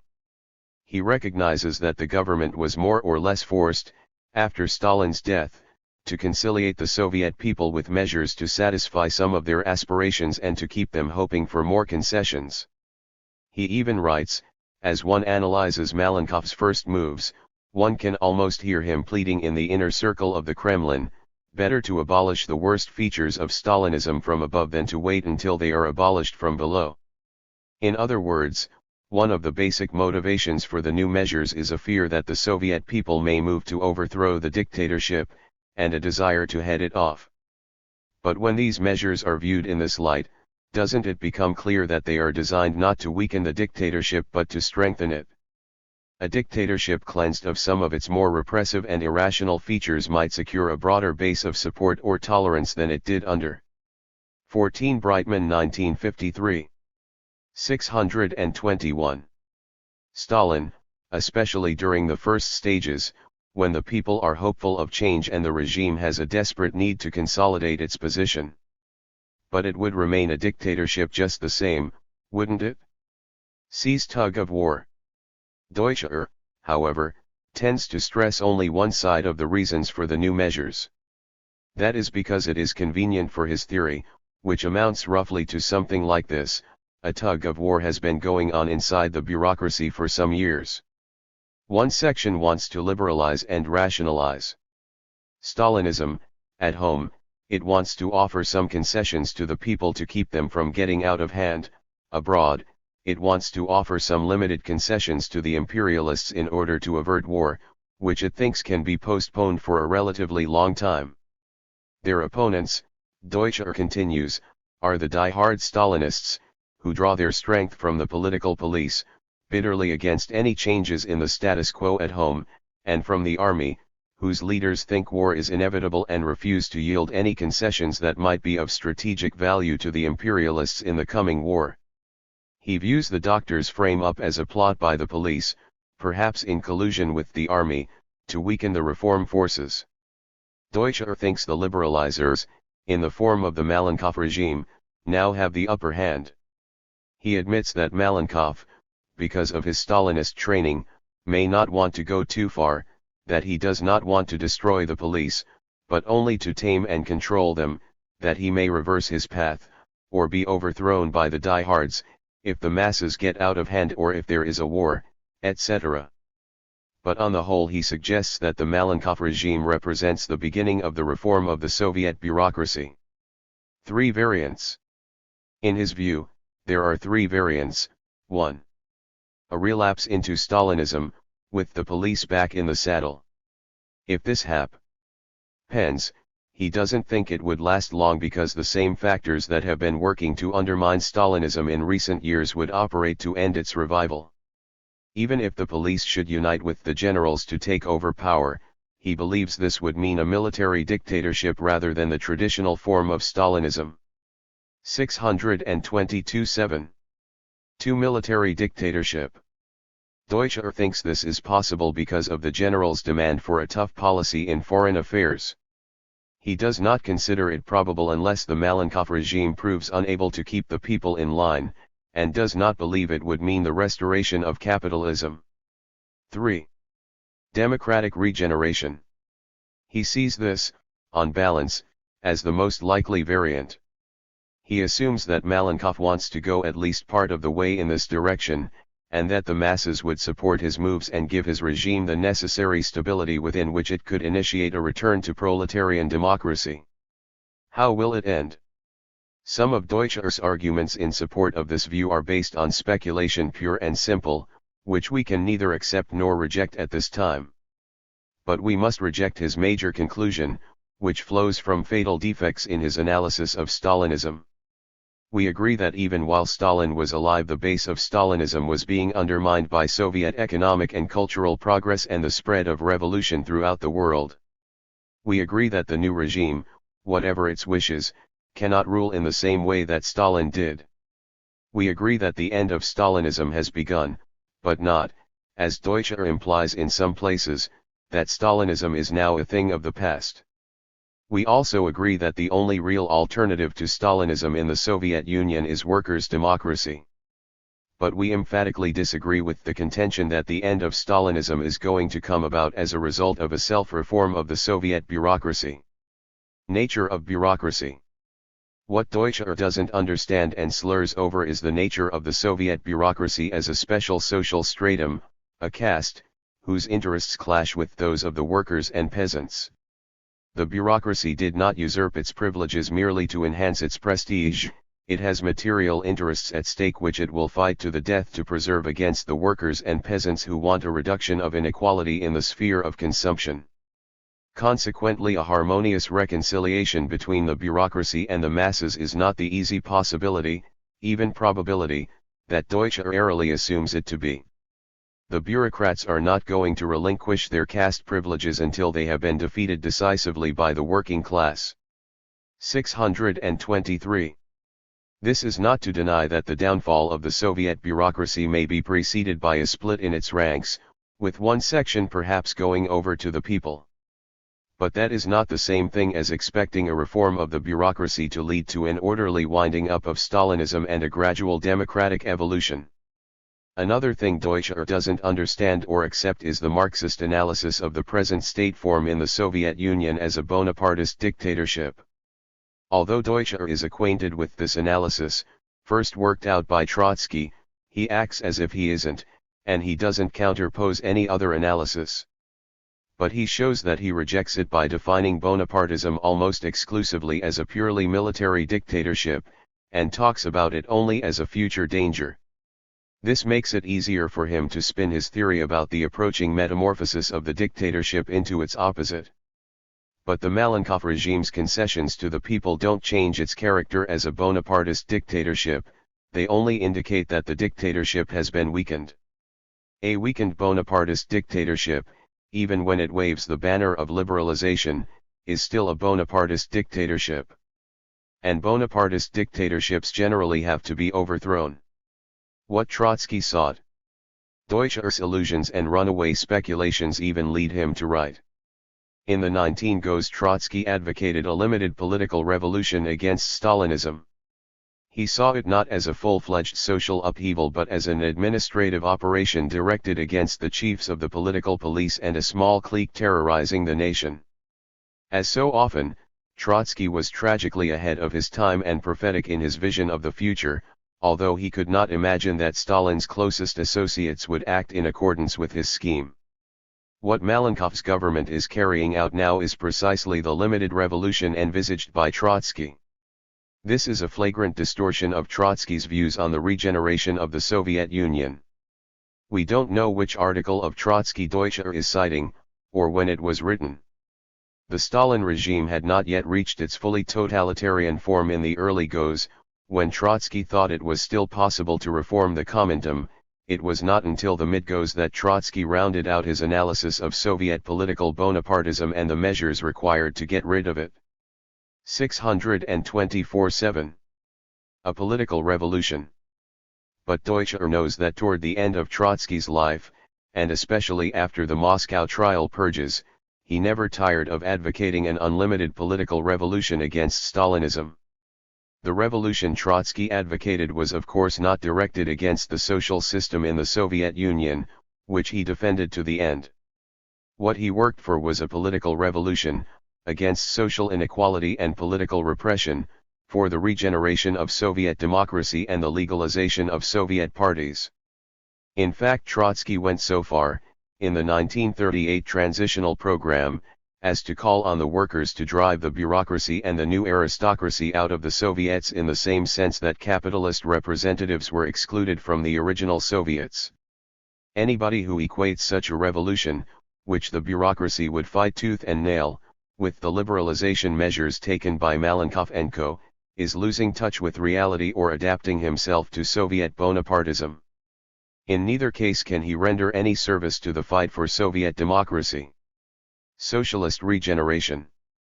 The reality is this: the Soviet dictatorship is in the throes of a deep crisis.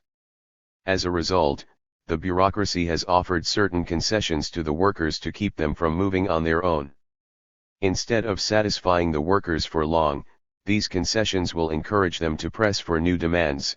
The East German political strike was a preview of what is going to happen in the Soviet bloc as a whole. The crisis will produce further divisions and conflicts among the bureaucracy which the workers will be able to use for their own purposes. War may delay the process, but cannot abolish it. The Soviet Bonapartist dictatorship is doomed, as Trotsky predicted it would be doomed, by the spread of world revolution, and it will be replaced by the democratic power of the Soviet working class. The change will take place through a political revolution against the Kremlin regime, not through its reform. There is no other way to the socialist regeneration of the Soviet Union. History and Theory. 8 Sternberg vs. Karl Marx 15, 1954. Myra Tanner Weiss. 625. Revision of the basic program and theories of Marxism invariably begins with a softening attitude toward its enemies. Such was the case with the Pabloid faction in the Fourth International. This faction is marked by theoretical and political conciliation to Stalinism. It has revised the basic Trotskyist concepts in favor of a species of neo-Stalinism, which bears remarkable resemblance to the theories of Isaac Deutscher, a petty bourgeois advocate of the theory of the self-reform of the Stalinist bureaucracy. The anti-Marxist Social Democrat, Fritz Sternberg, also received a friendly reception from the Pabloites. But Sternberg, whose position can be seen in the title of one of his recent books, How to Stop the Russians Without War, is now a State Department socialist, a petty bourgeois theorist for the American and British labor bureaucracy, of the enlightened Stalinophobe variety. The conciliatory attitude of the Pabloites toward Deutscher, a Stalinophile, and Sternberg, a Stalinophobe, is not so strong a paradox as it might seem at first appearance. To unk the old Trotskyism means to junk the whole body of Marxist theory. In this enterprise, Sternberg, the Stalinophobe, as well as Deutscher the Stalinophile, are natural allies. Petty bourgeois revisionism in the ranks of the revolutionary movement cannot begin with a crass anti-Marxist program. It develops its revisionist doctrines piecemeal. It begins by displaying receptivity to new alien ideologies. Step by step it empties the old program of its content. The first problem of revisionism is to overcome Marxist orthodoxy. It tackles this problem by a combination of growing hostility to the representatives of orthodoxy, matched by increasing friendliness to the theoretical and political opponents of Marxism. In a letter to the editorial board of Fourth International in September 1952, I criticized the treatment accorded Sternberg by Harry Frankel, one of the lead. 15 Tanner 1954. This article has been slightly edited and abridged. 626-7. ERS of the American Pabloites.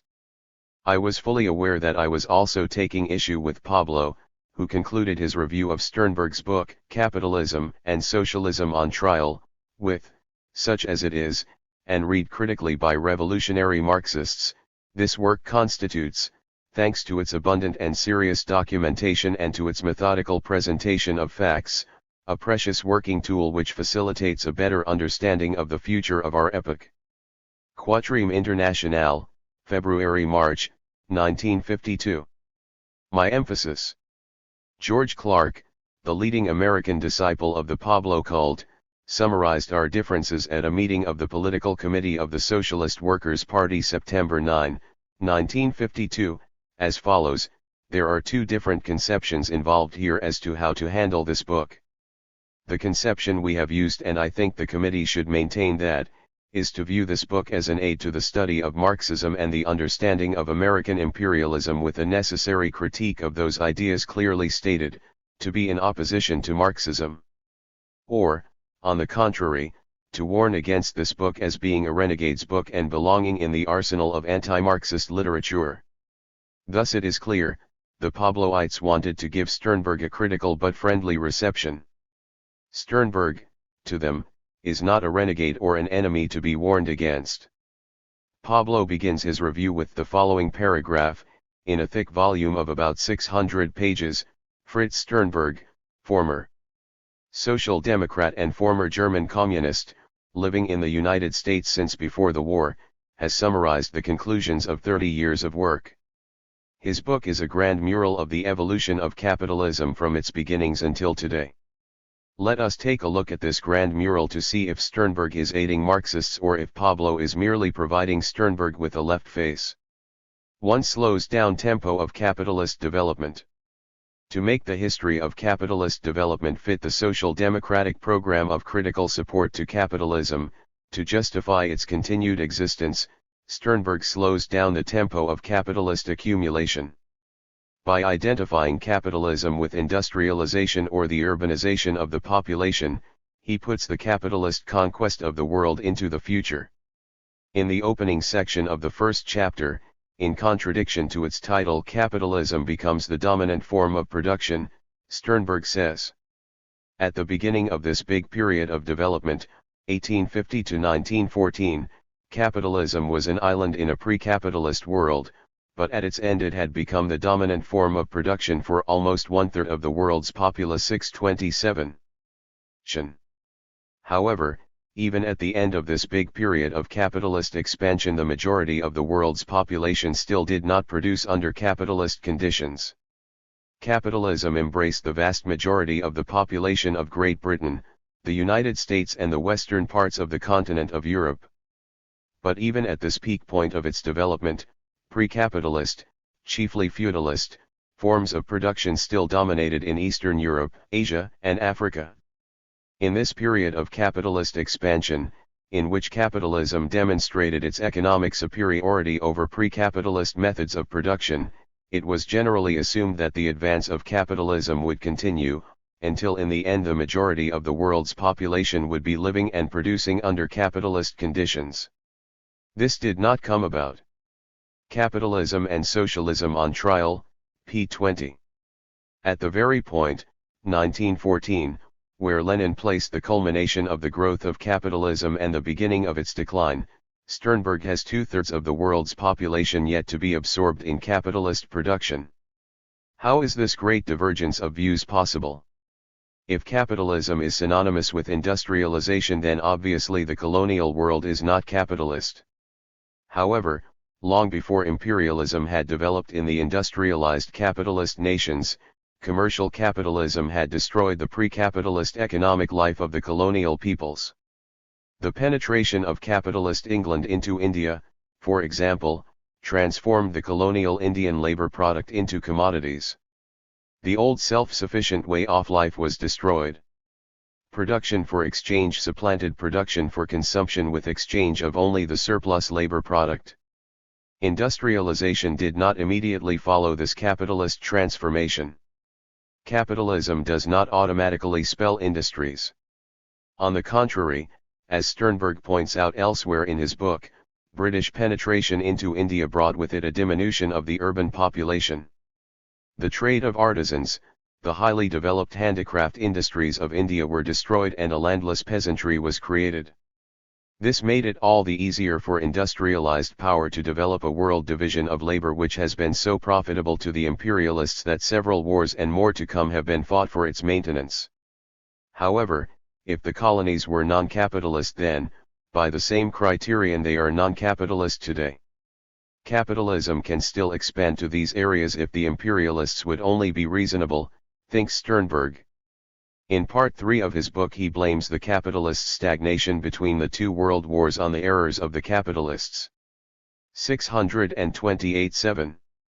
Quite clearly tremendous possibilities were present here, in China, and if, despite the halt in industrial development in the colonial empires, China was not legally a colony.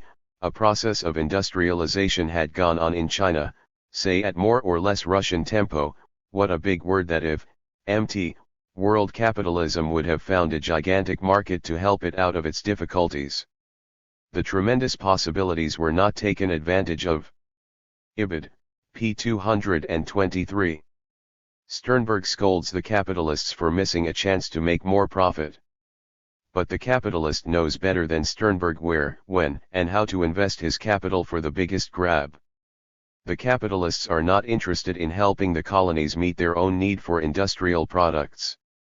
Not only markets would be lost, a demand for means of production would be only temporary, but more competitors would arise. And most important, a source of cheap raw materials would be gone. In the inter-imperialist competition, possession of cheap sources of raw material constitutes a big advantage. The rate of profit, which serves as an absolute limit to the rate of accumulation, varies inversely with the price of raw materials. Furthermore, with the growth of capitalism comes an ever-increasing demand for raw materials. The role played by this part of the means of production in the determination of the rate of profit constantly increases.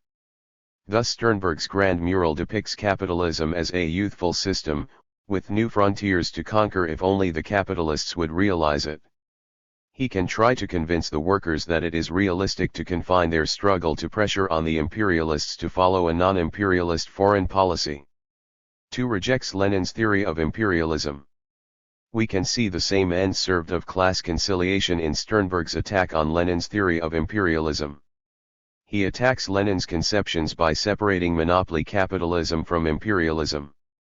In a section titled Imperialism Not the Same as Monopoly Capitalism, Sternberg says, the imperialist drive of Great Britain and France began decades before there was any considerable monopolist concentration. On the other hand, of course, monopolist concentration was already predominant in the United States before the question of imperialist expansion began to play any noteworthy role there. Ibid. p. 146. We can assume that Sternberg read Lenin's book, Imperialism. It is listed in the bibliography. Then why this shabby argument? Lenin never claimed that. 629. Colonial conquest began with monopoly capitalism. Lenin's point of departure was the appearance of a new stage in the internal structure of industrial capital.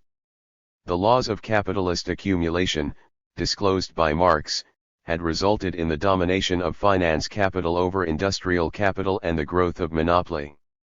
With this internal transformation, world capitalism assumed a new character, imperialism.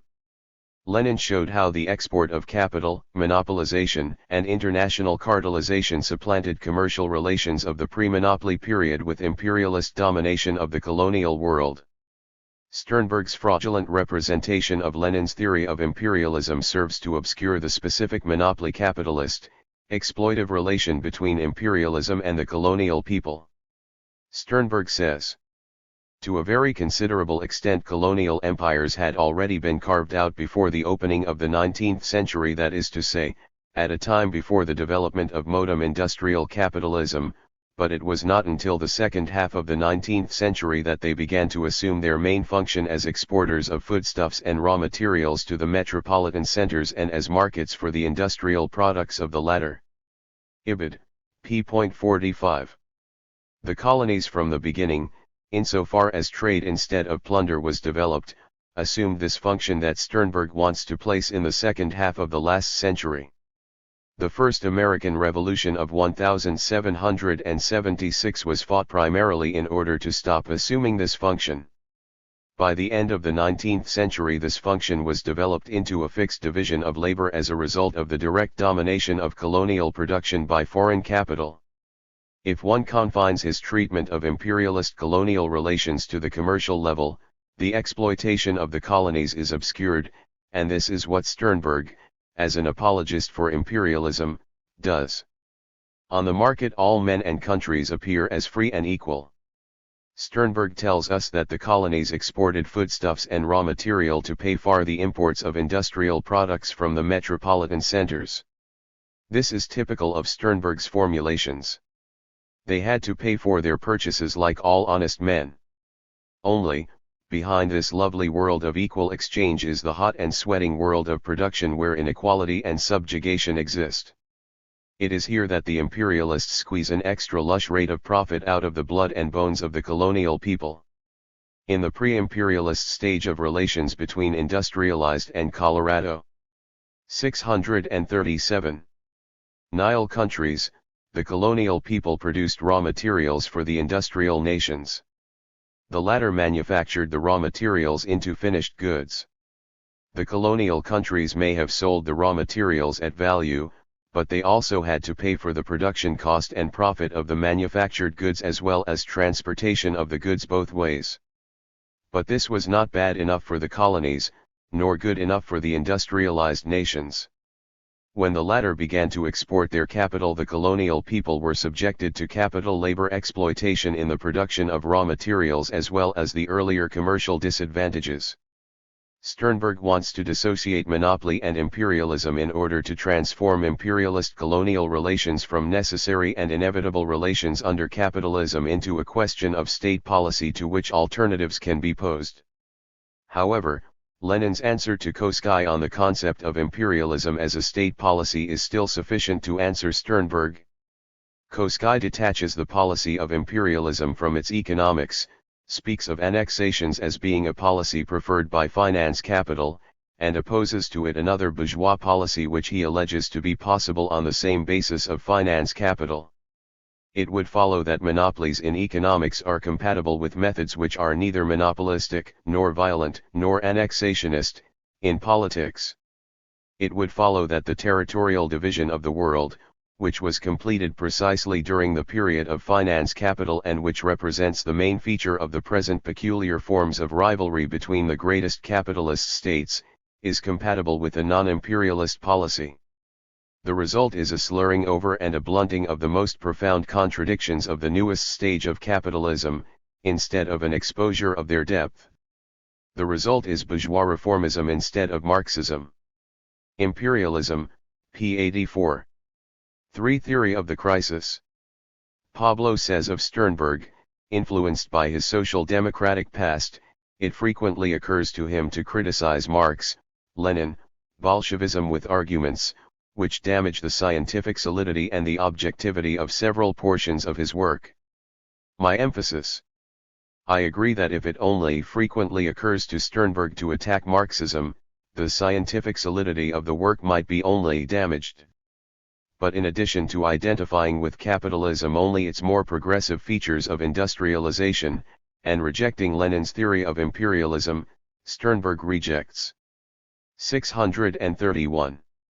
The Marxist conception of the crisis, an ever-present feature of the capitalist system and today, a dominating one. If the other matters only damaged the scientific solidity of the work, surely this would destroy it. Sternberg's theory of the crisis is the well-worn vulgar theory of underconsumption. This is made clear in his contrast of capitalist crises with pre-capitalist crises. According to Sternberg, before capitalism we had crises of underproduction. Now we have crises of underconsumption. This profound contribution is even presented to us in a diagram on page 48 and 49. It is based on the entirely superficial observation that the hunger that stalked the land from time to time in pre-capitalist society was evidence of natural or social disasters that interfered with production. Thus, crises of underproduction. Under capitalism, underconsumption follows peak production. Hence, crises of underconsumption. This doesn't bring us one jot closer to understanding the obscure reasons for interruption of production. We are left with the tautology that underconsumption causes underconsumption.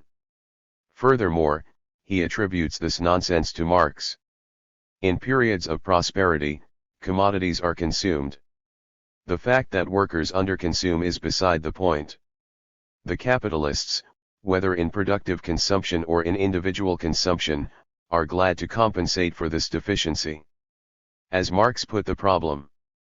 But if one were to attempt to clothe this tautology, i.e., the idea that crises are caused by a lack of paying consumers, with a semblance of a profounder justification by saying that the working class receive too small a portion of their own product, and the evil would be remedied by giving them a larger share of it, or raising their wages, we should reply that crises are precisely always preceded by a period in which wages rise generally and the working class actually get a larger share of the annual product intended for consumption.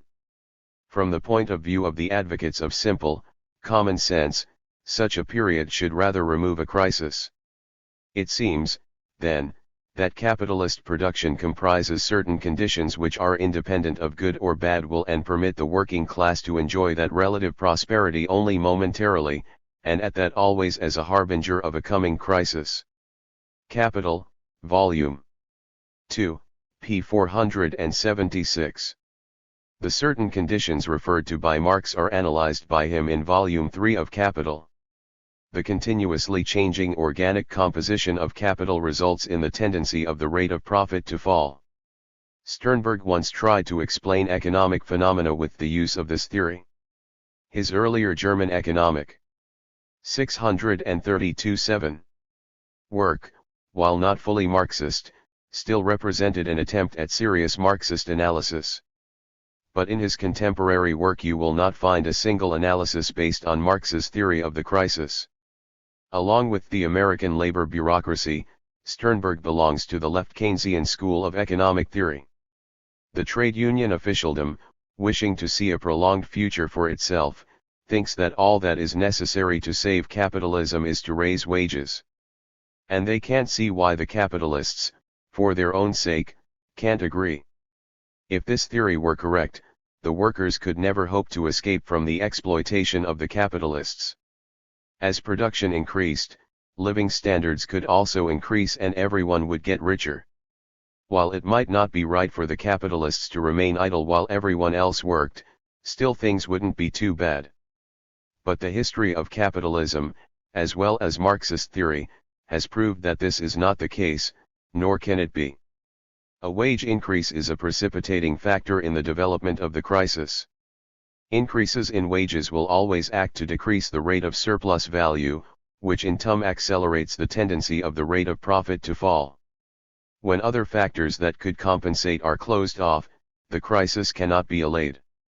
The underconsumption theory of Sternberg and the labor bureaucrats suits their wishful thinking, but it doesn't change the reality. 4. Polarization of wealth. The polarization of wealth, the result of the accumulation of capital, is of cardinal importance. It is the cause of the intensification of the class struggle, the guarantee of the proletarian struggle for power, and the premise for Marx's theory of the inevitability of socialism. Marx's formulation of this tendency as a law of capitalist society is one of the main targets of all his opponents. They don't want to admit that hand in hand with the accumulation of capital at one pole goes the impoverishment of the masses at the other.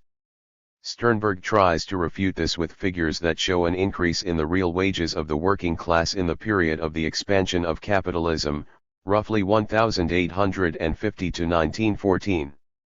To make it appear that he is battling Marx, Sternberg misrepresents Marx's position. He shows that the average income increased during this period. Then he triumphantly says, now of course the average income could also increase if the rich got richer and the poor grew poorer and poorer, if the accumulation of capital on the one hand was matched by an accumulation of misery on the other.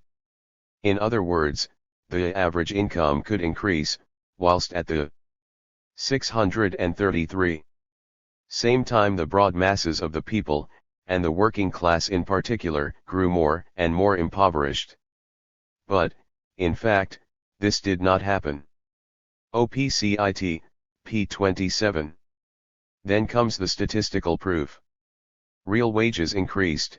If we take the level of real wages in 1913 as 100, then wages in Great Britain stood at 57 in 1850, but by 1855 they had risen to 63, and further increases, with setbacks, followed until the end of the century, 1860, 64, 1865, 67, 1870, 70, 1875, 89, 1880, Go, 1895, 88 and 1900, 100. Ibid, p. 27. Very neatly done. You see, the rich can get richer and the poor can get richer, too. Both profits and wages can increase, as Sternberg likes to point out several times in his book. This is true, but other things being equal, wages and profits can increase or decrease only at the expense of each other. But wait a minute. Marx never said accumulation excluded an increase in real wages. What he did say was that exploitation increased with accumulation. The result is, Marx said, that, in proportion as capital accumulates, the condition of the worker, be his wages high or low, necessarily grows worse. Thanks to the working of this law, poverty grows as the accumulation of capital grows. The accumulation of wealth at one pole of society involves a simultaneous accumulation of poverty, labor torment, slavery, ignorance, brutalization, and moral degradation, at the opposite pole, where dwells the class that produces its own product in the form of capital. Capital, Everyman edition, p. 714. My emphasis. Relative to the wealth produced, wages did fall. Elsewhere in the book, Sternberg supplies the statistics that prove Marx was right even in this period of greatest expansion of capitalism. Wages in Great Britain increased from an index of 64 to 100. In that same period, industrial production, according to Sternberg, increased from 34 to 100.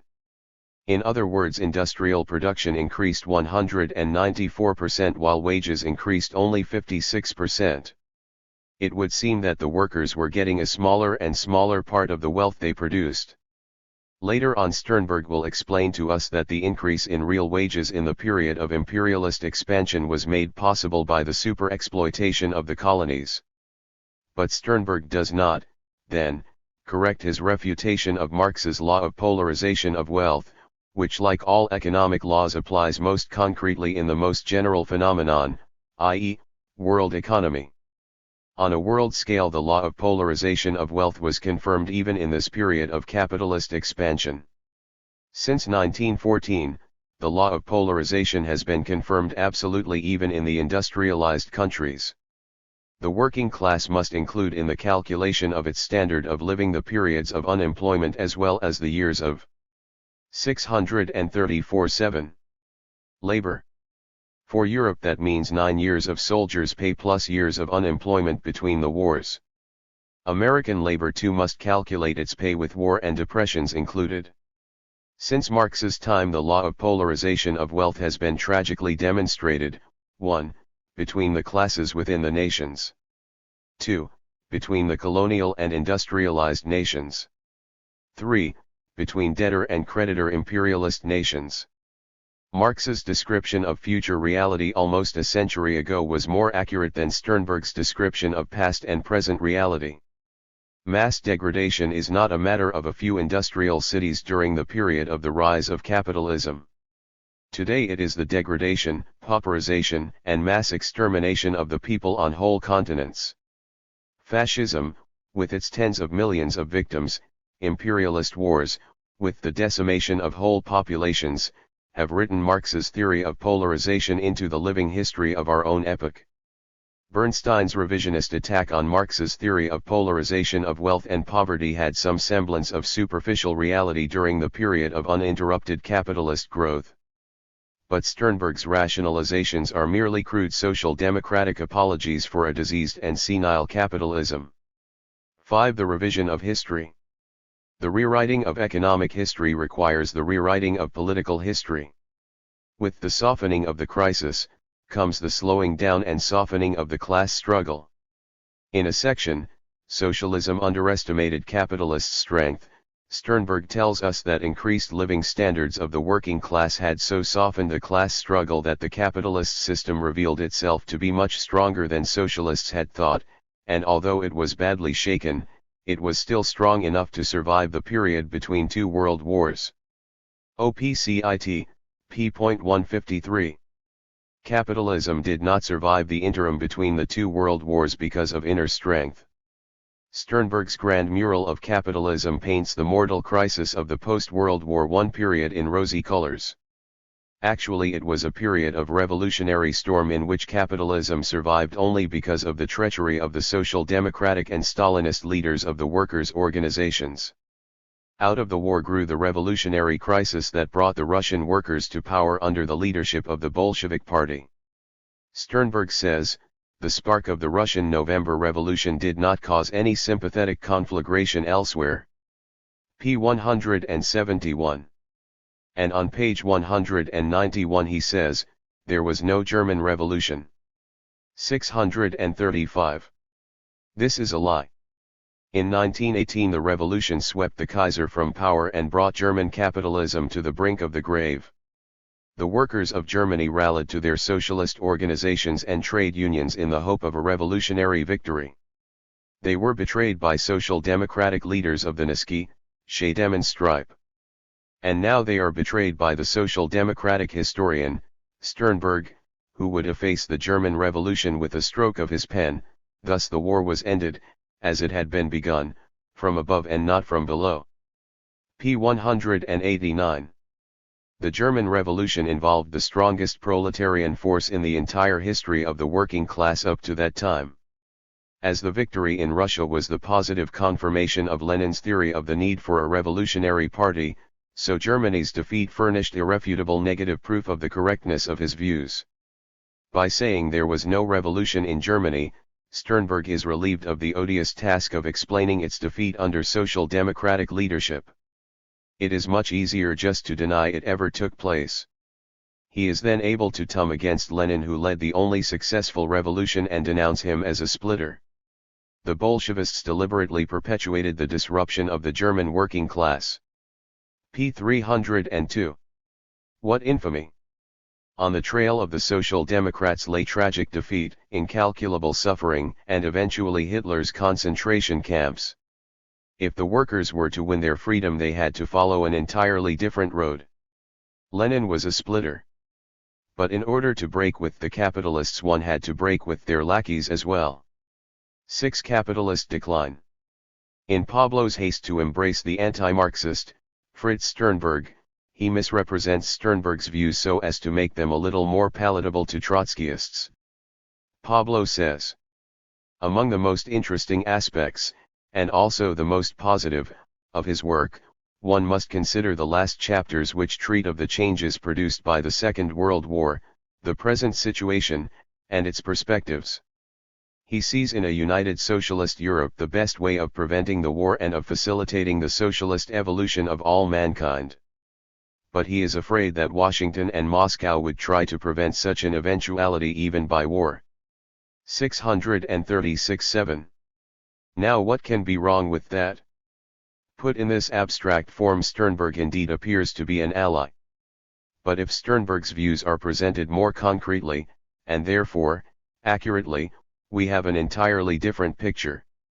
Sternberg is for a united capitalist Europe, with capitalist state planning along the lines of England, which will evolve towards socialism, under the initial protection of US militarism. Sternberg says, as far as the situation in Europe is concerned, the danger of war will decline, only if Europe finds a progressive solution, and today that means a democratic socialist solution, to its crisis. p. 564. And further, if such a federation came about, and were protected from Russian military attack, after a while it would be secure and in a position to compete successfully with Russia for the allegiance of the working class. The pattern is set by England, after the Second World War, for the first time in Great Britain and for the first time in the history of any big power. The political party of the working people obtained an absolute majority of the seats in Parliament and proceeded to carry out a program which aimed at a socialist transformation of the British economic and social system on the basis of political democracy. Sternberg confuses capitalist planning with socialist planning in order to justify to the working class a non-revolutionary perspective. Pablo helps him in this by passing on Steinberg's socialist demagogy as good coin. By 1914, world economy had reached the peak of the primary curve of the development of capitalism. Further accumulation and expansion would take place, but, except for a brief decade in the United States, it would occur only with the direct subsidizing of large sectors of industry by the state. Free enterprise, even in its monopolized form, was dead. The process of accumulation was no longer self-propelling. The historic need for socialism asserted itself, even when the proletariat failed to take power, by the fact that planning became a necessity even for the capitalist state. This planning, however, has nothing in common with socialist planning. In the essence of the matter, the capitalist state plan is dictated by the laws of capitalist economy, not by the needs of society. This is a greater difference than may be apparent at first. All plans are the work of man's brain. But the laws of capitalist economy operate beyond man's control and dominate him as long as capitalism exists. The need which the plan must serve therefore is a blind unconscious force. For this reason there can be no real planning. In socialist economy the plan is freed from capitalist economic laws. The socialist plan is based solely on society's needs. 637. 7 Conclusions. In my letter criticizing the treatment accorded Sternberg's work by the Pabloites, I said, the early part of the book is devoted to refuting Marx's law of accumulation. To this Harry Frankel replied. Comrade Tanner apparently refers to part I of the book, which does contain such an effort.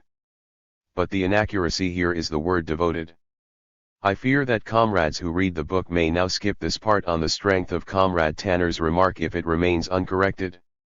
Part 1, covering the period up to the First World War, is about 120 pages long. Of this section, only a few scattered pages are devoted to the attacks on Marx, Engels, and Lenin, while over 100 pages give a very good statistical review of the rise of capitalism from 1848 to 1914. Let me remove from the discussion the question of statistics and whether the book should be read or not. Statistics are always valuable to Marxists whether compiled by Sternberg or the US Department of Commerce. But the selection of statistics always serves the theoretical views of the economist. Sternberg's statistics are on the whole drawn from the surface phenomena of the market, and deal with results rather than causes. Lenin in his book Imperialism presents statistically the internal changes in industrial capital that operated as a cause for the phenomena that Sternberg only describes. By divorcing the result from its cause, Sternberg draws a false picture of the result. Thus, describing capitalist expansion up to World War I, we get an avoidable crisis instead of an inevitable one, a stable capitalism just on the eve of its world collapse, etc. The Pabloites, by painting up Sternberg's book, assist him in this attack on Marxism. Frankel, for example, tells us that only a few scattered pages are devoted to the attacks on Marx, Engels, and Lenin. Clark calls it an aid to the study of Marxism. And Pablo, the head of the cult, calls it a precious working tool. It is not true that Sternberg explicitly polemicizes with Marxists in only a few scattered pages. The underlying method and the whole edifice is built on reformist anti-Marxist theories. Sternberg doesn't consciously refute Marx's law of polarization in a few pages and then write 100 pages unconsciously showing how this law is demonstrated as the essential trend of capitalism in its 100-year history. Sternberg doesn't consciously refute Lenin's theory of imperialism, which explain the first major result of the laws of accumulation and then unconsciously demonstrate that imperialism is a necessary outgrowth of capitalist accumulation. Sternberg doesn't even bother to refute explicitly. 638-7. Marx's theory of the crisis, but every chapter of his book flows from the anti-Marxist, reformist theory of production-consumption relations. Moreover, I haven't taken up his attacks on the errors of Marx and Engels on such questions as revolutionary optimism, colonial development, capitalist agriculture, the theory of the inevitability of socialism, nor his anti-Marxist view on the class nature of the Soviet Union, his Menshevik attack on the Bolshevik dictatorship of the party, and his characterization of Lenin as a modest dictator. I haven't answered his jingoistic support of democratic imperialism in the Second World War and his Rooseveltian New Dealism, nor his miserable cover-up of the Moscow trials, and a host of other questions. I have dealt only with theoretical and political fallacies in Sternberg's work that are sufficiently fundamental to establish that the book has no real claim to scientific solidity and objectivity. For Pablo, the break with Trotskyism meant that a new atmosphere had to be created. Defenders of Marx against Sternberg, Deutscher, and all other revisionists had to be denounced in advance as sectarian, doctrinaire, or as Cochrane called it, Talmudic. Marx, Engels, Lenin and Trotsky are old-fashioned, outmoded by the new reality. Pablo's haste to dump the orthodox doctrines of Marxism is so great that he refers contemptuously in quotes to the Marxist classics. We orthodox Trotskyists see in the new reality the confirmation of Marxist theory. For us the validity of the theoretical system of Marx, Engels, Lenin, and Trotsky is demonstrated in the essential line of historic development. Revisionist Pabloism, disoriented by the new reality, becomes receptive to alien anti-Marxist currents flowing from the circles of reformist petty bourgeois radicalism of both Stalinophobe and Stalinophile varieties. History and Theory. 9 Women Who Won the Right to Vote 16, 1955. Joyce Cowley. 639. Women got the vote in the United States in 1920. The amendment to the Constitution granting women that right was the climax of a struggle it had began almost 100 years earlier. Suffrage leaders were ridiculed and persecuted while they were alive. Today they are either forgotten or contemptuously referred to as disappointed old maids who hated men. This concept of the women's rights movement as a war against men by sexually frustrated women is even accepted by some modem psychiatrists. But it is historically inaccurate and a great injustice to a number of truly remarkable women. The status of women in society began to change with the breakdown of feudalism and the rise of capitalism. In the 16th and 17th centuries in England, women first entered trades. They were frequently partners in the husband's business, widows and daughters carried on the family business. There are records of women pawnbrokers, stationers, booksellers, contractors, and even ship owners. In the 17th century there were 3 women to every man in the woolen industry, and many women were employed in the silk industry. They also worked in the fields, and the agricultural labor of women was an important factor in the new American colonies. The woman question was discussed as early as the Elizabethan period, but this talk did not develop into an organized movement. It was in 1792 that Mary Wollstonecraft wrote The Vindication of the Rights of Woman, which, historically, marks the conscious beginning of the struggle for women's rights. This book was a direct reflection of Mary Wollstonecraft's sympathies with the French and American revolutions, a demand that women's rights be included in the rights of man for which the revolutionists were fighting. It was in America, not England, that the woman question first developed into an organized movement rather than a subject of discussion in literary circles. This reflects the more advanced position of women in the American colon. 16 Cowley 1955. 647. IES, which was strikingly different from that of women in Europe. The laws of the colonies, modeled on those of England, gave women few legal rights. But the realities of pioneer life, particularly the scarcity of women and the appreciation of their skills, meant that they actually had a great deal of responsibility, engaged in numerous occupations that were supposedly masculine and consequently enjoyed rights and privileges, and a degree of freedom, unknown to women in England. The Puritan concept of work further influenced the general attitude towards women's activities. In their moral code, work was something you could never get too much of, and they did not disapprove of women working, on the contrary they encouraged it. It made no difference whether the woman was married or not, the more she worked the better, and the less likely she was to succumb to the temptations of the devil. In the colonial period women could vote, and sometimes did vote, as the right to vote was based on ownership of property and not on sex. They were gradually disfranchised by laws prohibiting women from voting in Virginia in 1699, New York 1777, Massachusetts 1780, New Hampshire 1784 and New Jersey 1807. At that time men engaged in agriculture and women in home manufacture. Women made most of the products used by the colonists that were not imported. The preponderance of women in the earliest factories in the United States is due largely to the fact that their work was transferred from the home to the factory. This was particularly true of the first major industry, the spinning and weaving of cotton, and accounts for the prominent role of women in early labor struggles, especially the fight of cotton mill workers for the 10-hour day. The women's rights movement, however, did not grow out of the trade union struggles of women. It was never closely associated with trade union activities nor particularly interested in the problems of working women.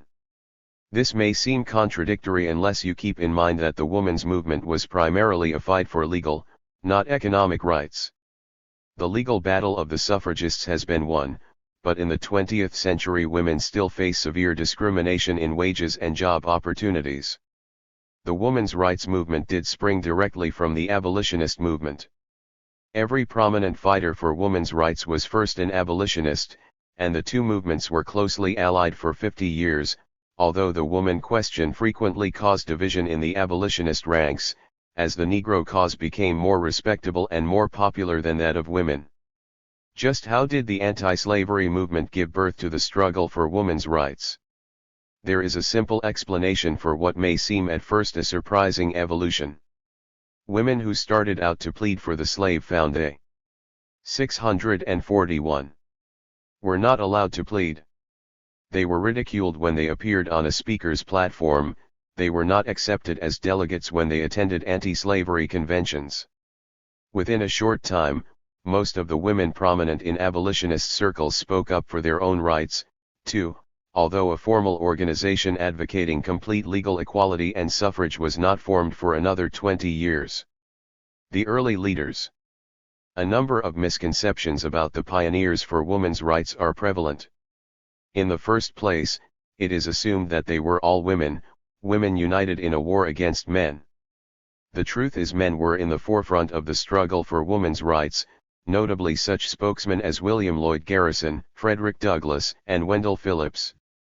They were attacked even more viciously than the women and labeled hermaphrodites and Aunt Nancy men. Furthermore, none of the women in this movement were exclusively preoccupied with sex equality and women's problems.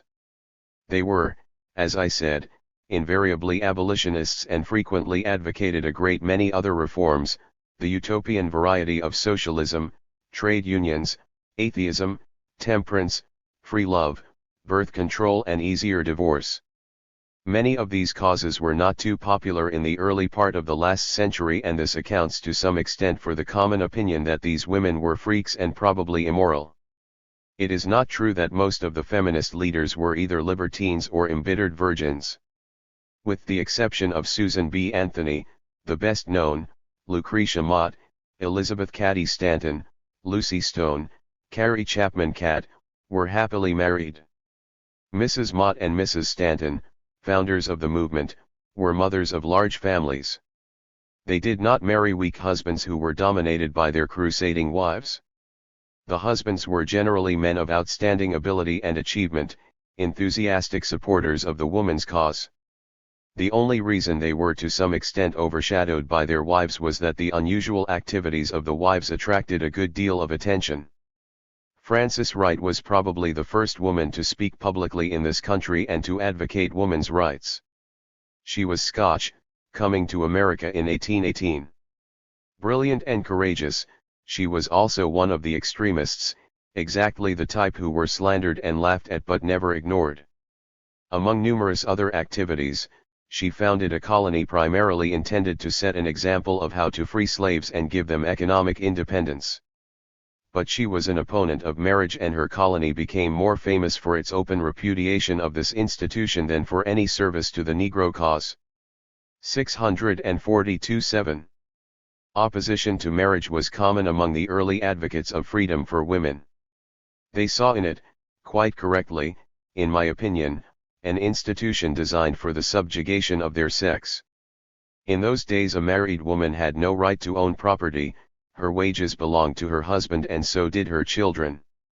The simplest way to avoid these evils was to stay single. In spite of their audacity, these women frequently surrendered to local pressure.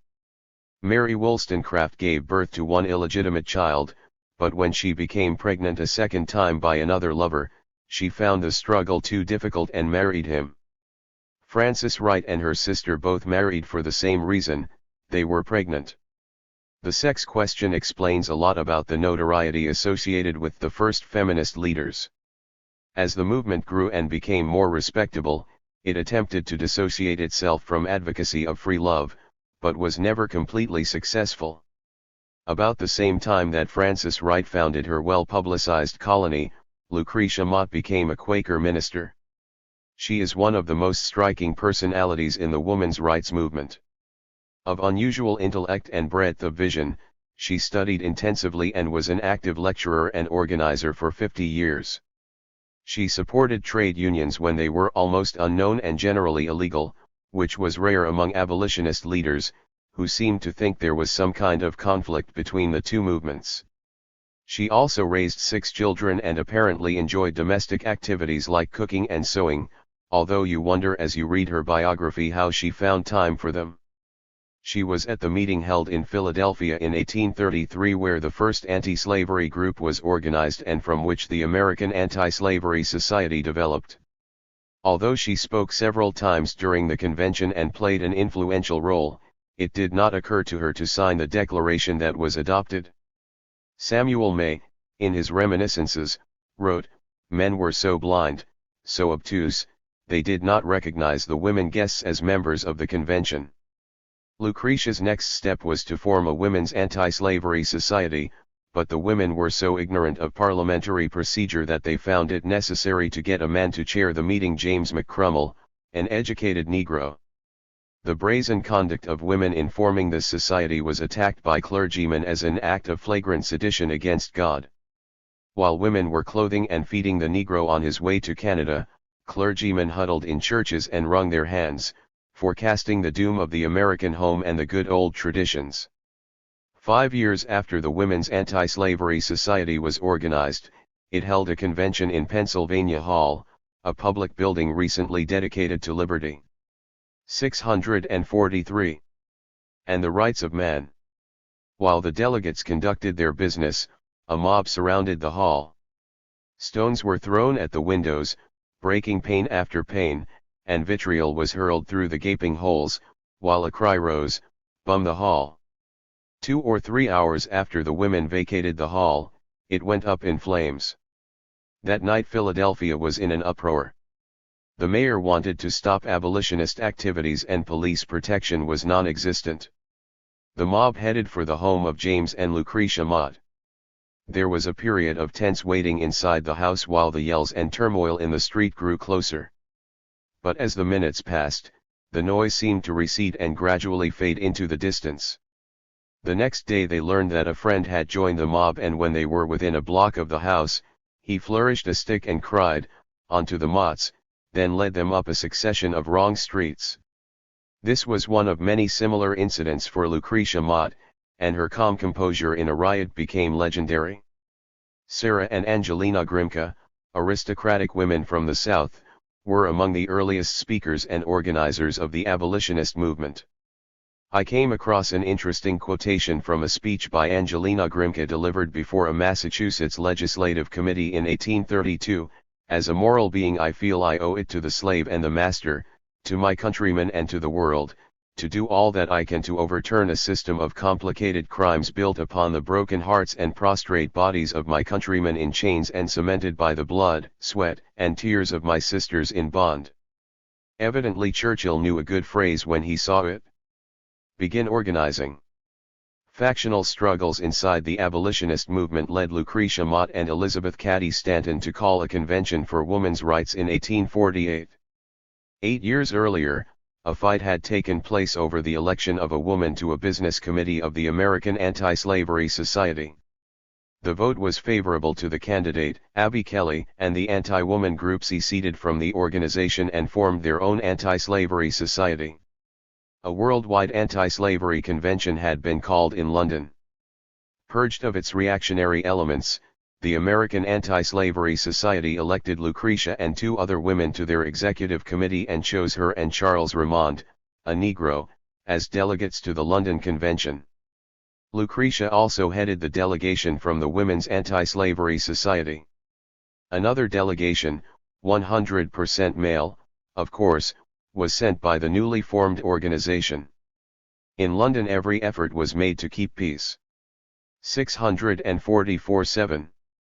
By persuading the women delegates to withhold their credentials, but Lucretia insisted that the responsibility for rejection must rest with the convention. Wendell Phillips opened the fight on the convention floor by proposing that all persons with credentials be seated. He pointed out that the convention's invitation had been addressed to all friends of the slave and Massachusetts had interpreted this to mean men and women. Clergymen at the convention were particularly eloquent in their opposition to seating women. Learned doctors of divinity raced about the convention hall Bible in hand, quoting words of scripture and waving their fists beneath the noses of disputing brethren who did not know woman's place. The reactionaries won. Women were admitted as guests only and seated behind a curtain which screened them from public gaze. Garrison, the greatest figure in the abolitionist world, was scheduled to be the main speaker. On his arrival he climbed the stairs to the women's balcony, sat beside Lucretia behind the curtain, and remained there until the close of the convention. It was on this trip to England that Lucretia met Elizabeth Cady Stanton, a young bride of one of the delegates. It was here that they decided to start a crusade for women's rights on their return to America, although 8 years passed before they were able to carry out their plans and call the Seneca Falls Convention of 1848. This Equal Rights Convention, the first ever held in any country, was the official beginning of the suffrage struggle. The first day of the convention had been advertised as open to women only. When the women arrived at the Unitarian Church they found they were locked out. A young professor climbed through a window and opened the door for them. On the spot, they decided to admit men, which turned out to be a fortunate decision for the suffrage cause. James Mott was chairman of the meeting, as the women were still timid and did not know too much about parliamentary procedure. The Declaration of Sentiments adopted by the convention was signed by 68 women and 32 men. The resolution called for complete equality in marriage, equal rights in property, wages, and custody of children, the right to make contracts, to sue and be sued, to testify in court, and to vote. Elizabeth Cady Stanton introduced the suffrage amendment. It was opposed by Lucretia Mott because she considered it too radical and thought it would arouse public antagonism and ridicule.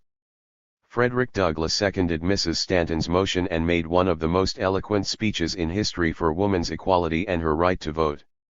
His speech inspired the women to overcome their hesitation and pass the suffrage resolution. Within a year a National Women's Rights Association was organized and state and national conventions were held regularly. 645. Persecution and abuse. The women's movement was met with a storm of abuse, particularly from the clergy, although a great many men just considered it funny. Within a few years, as it gained momentum, it met more serious opposition. Opponents of suffrage were divided as to whether the population would decrease because women were unsexed or illegitimately increase because of the practice of free love. A typical example of the anti-suffrage point of view appears in a book by Dr. L.P. Brockett, quoted at some length in Hare's biography of Lucretia Mott. It gives a picture of just what would happen if women were allowed to vote and declares it will be a gala day for the prostitutes, as modest refined Christian women would refuse to go to the polls in such company. Hare paraphrases the book. What a lesson of evil would be taught children on that day. Imagine the innocent offspring, clutching its mother as it stands in the presence of poor wretches, bedizened in gaudy finery, with bold, brazen faces, many of them half or wholly drunk and uttering with loud laughter, horrible oaths, and ribald and obscene jests. What an impression the child would receive. And if the mother attempted to tell her daughter that these were bad women, the child might query, "But mother, they are going to vote. If they were so very bad, Would they have the same right to vote that you and other ladies have? Unable to answer so precocious a question, the modest, refined Christian mother would scurry home, leaving the polls to her male representatives and the women of the underworld. To drive home the lesson, says Hare. The book is illustrated with a picture showing the refined woman at the polls completely surrounded by a vicious group of derelicts of both sexes. The picture vividly warns any woman who is on the verge of becoming a follower of Lucretia Mott, the type of men and women with whom she must associate if she votes. It also discloses the unintentional fact that the voting male is the uncouth immigrant, the Bowery healer, and the pimp, the same male hailed by opponents of female rights as woman's natural representative in affairs of government. One glance at the men in the picture convinces the reader that woman's benign influence in the home had gone awry, despite this best-chosen argument of the anti-suffragettes. 646-7. Dr. Brockett also predicts that some disastrous changes will occur in the appearance of women, the blush of innocence, the timid, half-frightened expression which is, to all right-thinking men a higher charm than the most perfect self-conscious beauty, will disappear, and in place of it we shall have hard, self-reliant bold faces, and in which all the loveliness will have faded, and naught remain save the look of power and talent. The suffrage workers encountered additional ridicule at this time due to the introduction of the bloomer costume. It was rather strange in appearance, consisting of trousers partly concealed by a full skirt that fell 6 inches below the knees. Elizabeth Cady Stanton, Lucy Stone, and Susan B. Anthony probably suffered greater martyrdom, because of this costume than for any other phase of their crusade, and after a few years they discontinued wearing it, feeling that it did more harm than good. Nevertheless, the outfit did give much greater freedom of action and was adopted by many farm women of the period and recommended by doctors for use in sanitariums. It was the first step toward the freedom of the modem dress. Mrs. Stanton became one of the most active suffrage leaders, and it was in this period that her lifelong collaboration with Susan B. Anthony began. She was the mother of 5 boys and 2 girls, and whenever her schedule of lectures, conventions, and meetings became too heavy, she would threaten to interrupt it by having another baby. Lucy Stone, now best known as the woman who insisted on keeping her maiden name, also became prominent in the 1850s. Lucy's use of her own name grew out of her original opposition to marriage. When she did marry, the unusual ceremony attracted considerable comment, none of it favorable. She and Henry Blackwell opened the wedding with a statement. While we acknowledge our mutual affection by publicly assuming the relation of man and wife, yet in justice to ourselves and a great principle, we deem it a duty to declare that this act on our part implies no sanction of, nor promise of voluntary obedience to, such of the present laws of marriage as refuse to recognize the wife as an independent, rational being while they confer upon the husband an injurious and unnatural superiority, investing him with legal powers which no honorable man would exercise and no man should possess. We protest especially against the laws which give the husband, 1. The custody of the wife's person. 2. The exclusive control and guardianship of their children. 3. The sole ownership of her personal property and use of her real estate, unless previously settled upon her, or placed in the hands of trustees as in the case of minors, lunatics, and idiots. 4. The absolute right to the product of her industry. 647. They continued with the regular marriage ceremony, omitting the word obey, but there was a popular feeling, especially since Lucy kept her own name, that they were not really married. Many Negro women like Harriet Tubman, the extraordinary leader of the Underground Railway, and Sojourner Truth, also played an active role in the women's rights movement. Tubman is reported to have been an amazingly eloquent speaker, but for reasons of personal safety the speeches were rarely recorded. Not a soft occupation. Even a bare outline of the lives of these early women leaders arouses admiration. Lecturing for women's rights was not exactly a soft occupation. Traveling was pretty rough then, and the reception was likely to be rough, too. These women kept going at a remarkable pace in spite of large families and heavy domestic responsibilities. Mrs. Stanton wrote most of her speeches after midnight while the children were sleeping. I don't know when she slept. Most of the women continued their work without let up even when they were in their 60s and 70s. Lucretia Mott was 83 when she spoke at the 25th anniversary of the Suffrage Association. They were middle-class women, but many of them faced economic hardships. Lucy Stone went to Oberlin College, the first to admit women, and worked her way through, sweeping and washing dishes at 3 cents an hour. Her life as an abolitionist and women's rights speaker was not exactly a cinch either. She lived in a garret in Boston, sleeping 3 in a bed with the landlady's daughters for 6 1/4 cents a night. Constance Burnett in 5 for Freedom describes a fairly typical meeting at which she spoke. She was the outstanding orator of the women's movement, a real spellbinder. Lucy posted her own meetings, hammering her signs on trees with tacks carried in her reticule and stones from the road.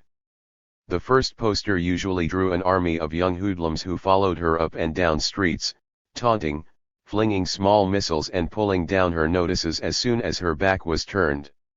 For her ability to remain unperturbed through hoots, jeers, and murderous assault, she had few equals.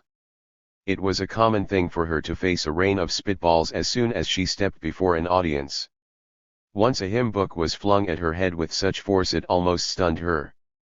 On another night, in midwinter, icy water was trained on her from a hose. 648-7. Thrust through a window. Lucy calmly reached for her shawl, wrapped it around her shoulders and went on talking. At an open-air anti-slavery meeting on Cape Cod, the temper of the crowd seemed so dangerous that all the speakers, one after the other, vanished hastily from the platform. The only two left were Lucy and Abby Kelly's husband, Stephen Foster, a firebrand abolitionist of the same metal from New Hampshire. Before either of them could get to speak, Lucy saw the mob begin its advance. "They're coming, Stephen. You'd better run for it," she warned him hurriedly. Stephen no more than Lucy ever ran from danger. "What about you?" he protested, and with that the surging, yelling mass was upon them.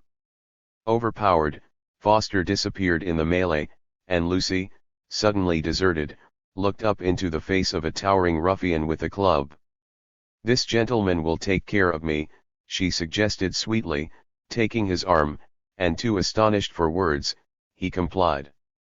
Reasoning calmly with him as he steered her out of the violence, she won his reluctant admiration and his consent to let her finish her speech. The platform was demolished by then, but he conducted her to a tree stump, rounded up the rest of the gentlemen and preserved order with raised club until she was through talking. Lucy gave the whole gang a piece of her mind, not neglecting to collect $20 from them to replace Stephen Foster's coat, which in their gentlemanly exuberance they had split in two. The alliance ends. During the Civil War there was little activity in the women's movement. All of the women were devoted to the abolitionist cause and enthusiastically entered into various types of war work. But the end of the war brought the end of the 50-year alliance between the women's cause and the Negro movement. The split took place when Negro men got the vote. The Republican Party and the Negro leaders were both pressing for passage of the 14th and 15th Amendments to the Constitution to enfranchise Negro men. The Republicans were not particularly interested in Negro rights, but they wanted votes. The Democrats, who opposed the Negro vote, now gave lip service to woman suffrage in order to annoy the Republicans and hypocritically charge them with hypocrisy. Negro leaders argued that this was the Negro's hour and it was a matter of practical politics to push through the vote for Negro men while it had a chance. 649. Of ratification. Adding woman suffrage to the amendment would inevitably result in its defeat. Negro and abolitionist leaders insisted that they were devoted to the woman's cause and would continue to fight for universal suffrage after Negro men got the vote. Many of the women were embittered by what they considered a sellout. Elizabeth Cady Stanton, in an argument with Wendell Phillips, said, "May I ask just one question, based on the apparent opposition in which you place the Negro and woman? Do you believe the African race is composed entirely of males?" For 50 years these women had fought for the abolitionist cause and they felt that they had won the right to be included in the suffrage amendment. They would not agree to being left out on grounds of political expediency. They got little support and the 15th Amendment was passed, giving the vote to Negro men only. At the American Equal Rights Association convention in 1869, a formal split occurred, with the majority, the more conservative grouping, supporting the Boston abolitionist wing. Among the majority were Julia Ward Howe and Lucy Stone, who formed the American Woman Suffrage Association. The radical minority, led by Susan B. Anthony and Elizabeth Cady Stanton, organized the National Woman Rights Association. For 20 years these two groups remained separate. As I have indicated, the principal cause of the split was the division of opinion over supporting Negro suffrage while the question of woman suffrage was postponed. I've read some eloquent statements on both sides of this argument. Negro leaders like Frederick Douglass, the first man to speak up for woman suffrage in this country, felt that the Negro cause was jeopardized by the women who selfishly advanced their own demands instead of waiting until it was more practical to advocate suffrage for women, too. Women felt this attitude was a great injustice on the part of the abolitionists, showing ingratitude to the women who had fought so long and so courageously for the Negro cause. In Lucretia Mott's biography there is a description of the centennial anniversary of the Declaration of Independence. The newly enfranchised citizens appreciated what had been done for them, by their sex. Women on the sidewalks watched them carry banner after banner emblazoned with the names of Garrison or Phillips or Douglass. They searched in vain for a tribute to Lucretia Mott, or the author of Uncle Tom's Cabin, or any other woman of the anti-slavery conflict. Both the Negro and the woman's movement were greatly weakened by the split in their ranks and it was another 50 years before women got the vote. 657. In several accounts of this split written by men in sympathy with the Negro side of the argument, the women were held responsible for the delay because extremists in their ranks insisted prematurely on suffrage. Historically there is not much point in speculating about what would have happened if the Negroes and women had stuck together, how long this would have delayed Negro suffrage, if at all, and whether or not woman suffrage would have been won at an earlier date. Most Negro men were enfranchised in name only, and even to this day millions have not been able to exercise their constitutional right to vote. Personally, I can't help sympathizing with the women who felt they had been deserted and betrayed. It's unfortunate that the reform movement was split as a result, but I'm not sure this was entirely the fault of a few women radicals. There were heterogeneous elements in the Equal Rights Association, many of whom felt that their cause, Negro emancipation and enfranchisement, had been won, and it is probable that this conservative element would have broken away in any case. The history of the woman's movement from this point on, divorced from the other reform struggles for which the women originally fought, becomes a bit dull. It is more bourgeois in character, exclusively concerned as it is with the vote. The struggle for the vote.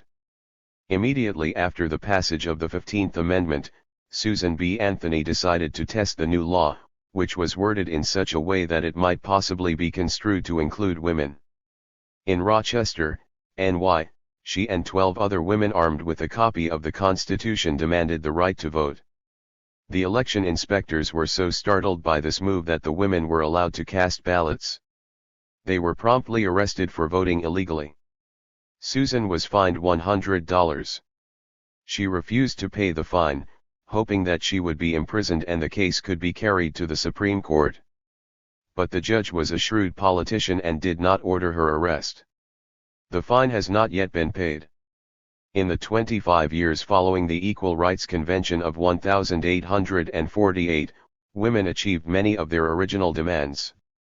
More and more states passed laws giving married women the right to custody of their children, to disposal of their wages and their property. Curiously enough, the first and most successful advocates of these laws were men whose interests were threatened. In upstate New York, wealthy Dutch fathers-in-law became indignant when their daughter's property was squandered by spendthrift husbands. The Married Women's Property Bill was passed. 651. Largely through their influence. In one of the southern states a similar bill was introduced by a man who wanted to marry a wealthy widow. Heavily in debt himself, he knew her property could be attached to pay his debts if they got married. When the bill passed, she could keep her property and they could both live comfortably on her income. The territory of Wyoming was the first to give women the vote in 1869, Utah followed the next year, Colorado and Idaho a little later. Pioneers in the West, accustomed to women who could load a gun, ride a horse and run a homestead as competently as a man, were more easily persuaded than Eastern men that women are not frail or feeble-minded. 20 years later, when Wyoming applied for statehood, the fact that women voted there became a political issue. Wyoming declared, "We will remain out of the Union 100 years rather than come in without women's suffrage." Susan B. Anthony continued to campaign for another 30 years. Her final speech to a women's rights convention was made in 1904 when she was 86 years old. An incident reported in Five for Freedom gives some idea of her remarkable energy. During this year Susan delivered 171 lectures, besides hundreds of impromptu talks. She traveled ceaselessly. The journey home through the Rockies in January became rugged when her train ran into mountainous drifts. Tracks had been recently laid, breakdowns were frequent and waits interminable. Passengers had nothing to eat but the cold food they had the foresight to bring. Many nights were spent sitting bolt upright.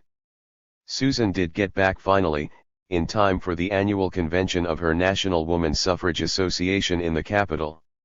"You must be tired," they greeted her in Washington. "Why, what should make me tired?" asked Susan. "I haven't been doing anything for 2 weeks." The restfulness of transcontinental rail trips in the 1870s was not apparent to others. By 1900 the suffrage movement had become more powerful, but so had the opposition. The liquor interests, afraid that women would vote for prohibition, poured millions of dollars into campaigns to defeat women's suffrage. In state after state women lost out when the suffrage question came to a popular vote. The following circular, published in Portland, Oregon, is an example of how the liquor crowd worked. It will take 50,000 votes to defeat women's suffrage. There are 2,000 retailers in Oregon. That means that every retailer must himself bring in 25 votes on election day. 652-7. Every retailer can get 25 votes. Besides his employees, he has his grocer, his butcher, his landlord, his laundryman, and every person he does business with. If every man in the business will do this, we will win. We enclose 25 ballot tickets showing how to vote. We also enclose a postal card addressed to this association. If I will personally take 25 friendly voters to the polls on election day and give each one a ticket showing how to vote, please mail the postal card back to us at once. You need not sign the card. Every card has a number and we will know who sent it in. Let us all pull together and let us all work. Let us each get 25 votes. This was signed by the Brewers and Wholesale Liquor Dealers Association. In this case the liquor interests were successful and women's suffrage was defeated. In spite of such defeats, the suffrage cause won more and more mass support. Jesse Lynch Williams gives a description of a suffrage parade which he watched from the window of a Fifth Avenue club. It was Saturday afternoon and the members had crowded behind the windows to witness the show. They were laughing and exchanging the kind of jokes you would expect. When the head of the procession came opposite them, they burst into laughing and as the procession swept past, laughed long and loud. But the women continued to pour by. The laughter began to weaken, became spasmodic. The parade went on and on. Finally there was only the occasional sound of the clink of ice in the glasses. Hours passed. Then someone broke the silence. "Well boys," he said, "I guess they mean it." In Albany, a representative from New York City said that not 5 women in his district endorsed women's suffrage. He was handed a petition signed by 189 women in his own block. To militant tactics.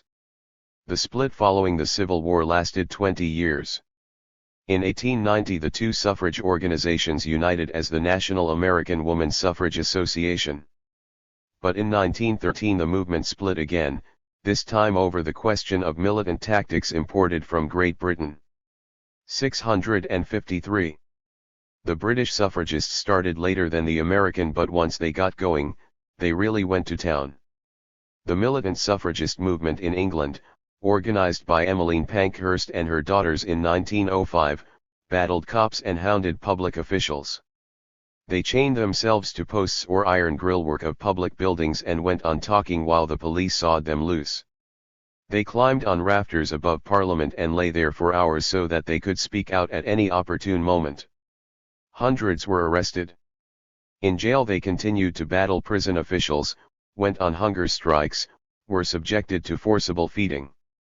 A book written by one of Mrs. Pankhurst's daughters gives a colorful glimpse of the lively character of their protest. A poster, reproduced in the book, reads, "Votes for women, men and women, helped the suffragettes to rush the House of Commons, on Tuesday evening, the 13th of October. In the subsequent trial there was a good deal of debate as to just what the word rush meant. The title of Chapter 20, June and July 1909, is followed by a brief summary, attempt to insist on the constitutional right of petition as secured by the Bill of Rights, arrest of Mrs. Pankhurst and the Hon. Mrs. Haverfield, Miss Wallace Dunlop and the hunger strike, 14 hunger strikers in punishment cells. Mr. Gladstone charges Miss Garnett with having bitten a wardress. Chapter 21 July to September 1909, gives this summary, M. R. Lloyd George at Limehouse, 12 women sent to prison, another strike, hunger strikers at Exeter Jail, Mrs. Lee on the roof at Liverpool, Liverpool hunger strikers, etc. Some of the pictures have captions like Lady Constance Lytton before she threw the stone at Newcastle. Jessie Kenny as she tried to gain admittance to Mr. Asquith's meeting disguised as telegraph boy. Two American women, Alice Paul and Lucy Bums, took part in the English demonstrations, were imprisoned and went on hunger strikes. They returned to this country determined to introduce some new methods into the now rather conventional women's movement. In 1913 Miss Paul organized a suffrage parade in Washington, O.C. Some 8,000 women marched down Pennsylvania Avenue. As the procession approached the White House, it was blocked by hostile crowds. Women were spit upon, slapped in the face, tripped up, pelted with burning cigar stubs, insulted by jeers and obscene language. Troops had to be brought from Fort Myer. Afterwards the suffragists forced a congressional inquiry and the chief of police lost his job. Alice Paul concentrated on passing a federal amendment which the older suffragists had more or less shelved while they fought local battles from state to state. Miss Paul followed the political tactics of the English movement. This was to hold the party in power responsible for the delay in granting woman suffrage. 654-7. And to campaign against all candidates of that party regardless of whether or not they supported suffrage as individuals. By that time women had the vote in a number of states and Miss Paul systematically campaigned against all candidates of the Democratic Party, in power at the time. Conservative elements in the suffrage movement did not accept this tactic and Miss Paul and others were expelled in 1913. They formed a new organization which took the name National Woman's Party in 1916. This organization also followed the British policy of putting a lot of pressure on top officials. It got so that the British Prime Minister and cabinet officials were afraid to speak in public and only appeared at bazaars and social affairs. To get favorable action from Wilson, who saw numerous delegations but kept stalling, a picket line was thrown around the White House in January, 1917. It continued day after day. On Inauguration Day, in a heavy rain, 1,000 pickets circled the White House 4 times. In April, war was declared but the picketing continued. In June patriotic mobs began to tear down their banners and maul the pickets. On June 22 police started arresting the women, who refused to pay their fines. Hundreds were sent to prison, including Lucy Bums and Alice Paul. A history of the National Woman's Party gives some details as to how they were treated. Instantly the room was in havoc. The guards from the male prison fell upon us. I saw Miss Lincoln, a slight young girl, thrown to the floor. Mrs. Nolan, a delicate old lady of 73, was mastered by two men. Whitaker, the superintendent, in the center of the room directed the whole attack, inciting the guards to every brutality. Two men brought in Dorothy Day, twisting her arms above her head. Suddenly they lifted her and brought her body down twice over the back of an iron bench. The bed broke Mrs. Nolan's fall, but Mrs. Kosu hit the wall. They had been there a few minutes when Mrs. Lewis, all doubled over like a sack of flour, was thrown in. Her head struck the iron bed and she fell to the floor senseless. As for Lucy Bums, they handcuffed her wrists and fastened the handcuffs over her head to the cell door. Alice Paul's hunger strike lasted 22 days. The authorities insisted on an examination of her mental condition. The doctor reported, "This is a spirit like Joan of Arc and it's useless to try to change it. She will die but she will never give up." In the meantime, speakers of the National Woman's Party were arousing the whole country against the treatment of the prisoners. Suddenly, on March 3, they were released. They were promised action on the suffrage amendment. 655. But the following June, when Congress continued to stall, they started picketing again. Soon they were back in jail and on their hunger strikes. The Senate finally voted on the amendment. It lost by 2 votes. The women transferred their pickets to the Senate. Alice Paul started a watchfire in in front of the White House. Every time President Wilson made a speech abroad that referred to freedom even in a passing phrase, a copy of the speech was burned in the watchfire. Invariably, police arrested the women who burned the speech. Evidently reports reaching Europe of the watchfire embarrassed the president, for he cabled 2 senators asking them to support the suffrage amendment. In February, 1919, the Senate voted again and the amendment lost by 1 vote. In June it was finally passed. It still had to be ratified by the states and this meant a state-to-state struggle lasting another year. The women of the United States voted in the presidential elections of 1920. I seem to have given most of the credit for final passage of this law to the National Woman's Party. The older suffrage organization continued its work during these 7 years. It had a membership of almost 2 million as compared with the top membership of 50,000 in the National Woman's Party. But it was this militant minority that gave the final push to the suffrage drive. The struggle ahead. Since I have limited myself to the struggle of American women for legal equality, I have not attempted to describe their economic development in this 100-year period, their entry into industries, office work, trades and professions, or their role in the trade union movement. That story would require another article, but its close relationship to the growth of the women's movement is obvious. As women achieved economic independence, their demand for the vote was taken more seriously. Laws change slowly and are generally a reflection of changes that have already occurred on the economic and social level. Almost 35 years have passed since women got the vote. We are in position now to appraise what women achieved when they won the suffrage and what they did not achieve. Many people are disappointed over the results of women's suffrage, for example, all those who believed that politics would be purified by the participation of women. Reactionaries insist that suffrage and the entry of women into industry have actually achieved nothing, that modern women are miserably unhappy, frustrated and hysterical and go insane at a faster rate than ever. 656-7. Before. All this because women are allegedly emotionally passive and have been forced against their true nature into competition with men. The solution, if we are to believe them, seems to be to hurry back to what's left of the home, which is something like going all out for the horse as a means of modem transportation. Modem woman, the lost sex by a woman psychiatrist, Maria Farnham, is a good example of this reactionary trend. Even people who approve of modem woman are disappointed at the results of the woman's rights struggle. Purdy in his biography of Mary Wollstonecraft says, All that has been done for women in the last century and a half has not saved them from the tragedies that afflicted Mary Wollstonecraft, Eliza Bishop, and Fanny Blood.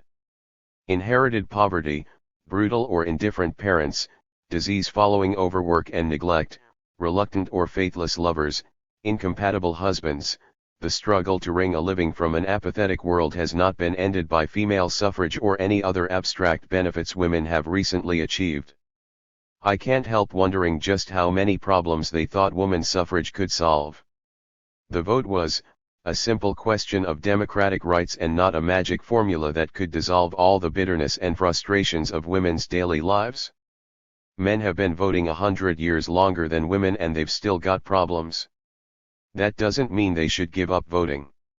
If Negroes suddenly achieved complete equality with whites, they would still face unemployment, the threat of war, reaction, and all the other difficulties that confront every worker, regardless of race or sex. That doesn't mean they should give up the fight for full equality. I don't doubt that women are unhappy. The legal equality and other democratic rights for which they fought so heroically are meaningless as long as their position in economic and family life remains basically unaltered. The economic status of women is undergoing change. This is bringing about the first fundamental difference in women's lives. Women now constitute a third of the labor force and 25% of all married women are working. This is a revolutionary development that in the long run will mean a great deal more than the vote. But the majority of women still face discrimination in wages and jobs. The average income of women workers is less than half that of men. They are also doubly exploited, as wage earners and as wives. A survey by General Electric revealed that the average work week of employed wives is 79 hours, 40 on the job and 39 at home. 657. This explains why women are not too enthusiastic about their so-called emancipation. Women workers are obviously not emancipated, any more than male workers, Negro workers, or any other section of the working class. The structure of the family is also undergoing change, partly as a result of women's changing economic position. Women are not as restricted in their sex and family relationships as they were when Mary Wollstonecraft first rebelled against marriage. I believe it is significant that the first women who fought for equality and women's rights directed a large part of their protest against bourgeois family relationships. Only at a later date did they center their attention on issues like the vote. It may be that in our re-examination of women's problems we will return to their starting point.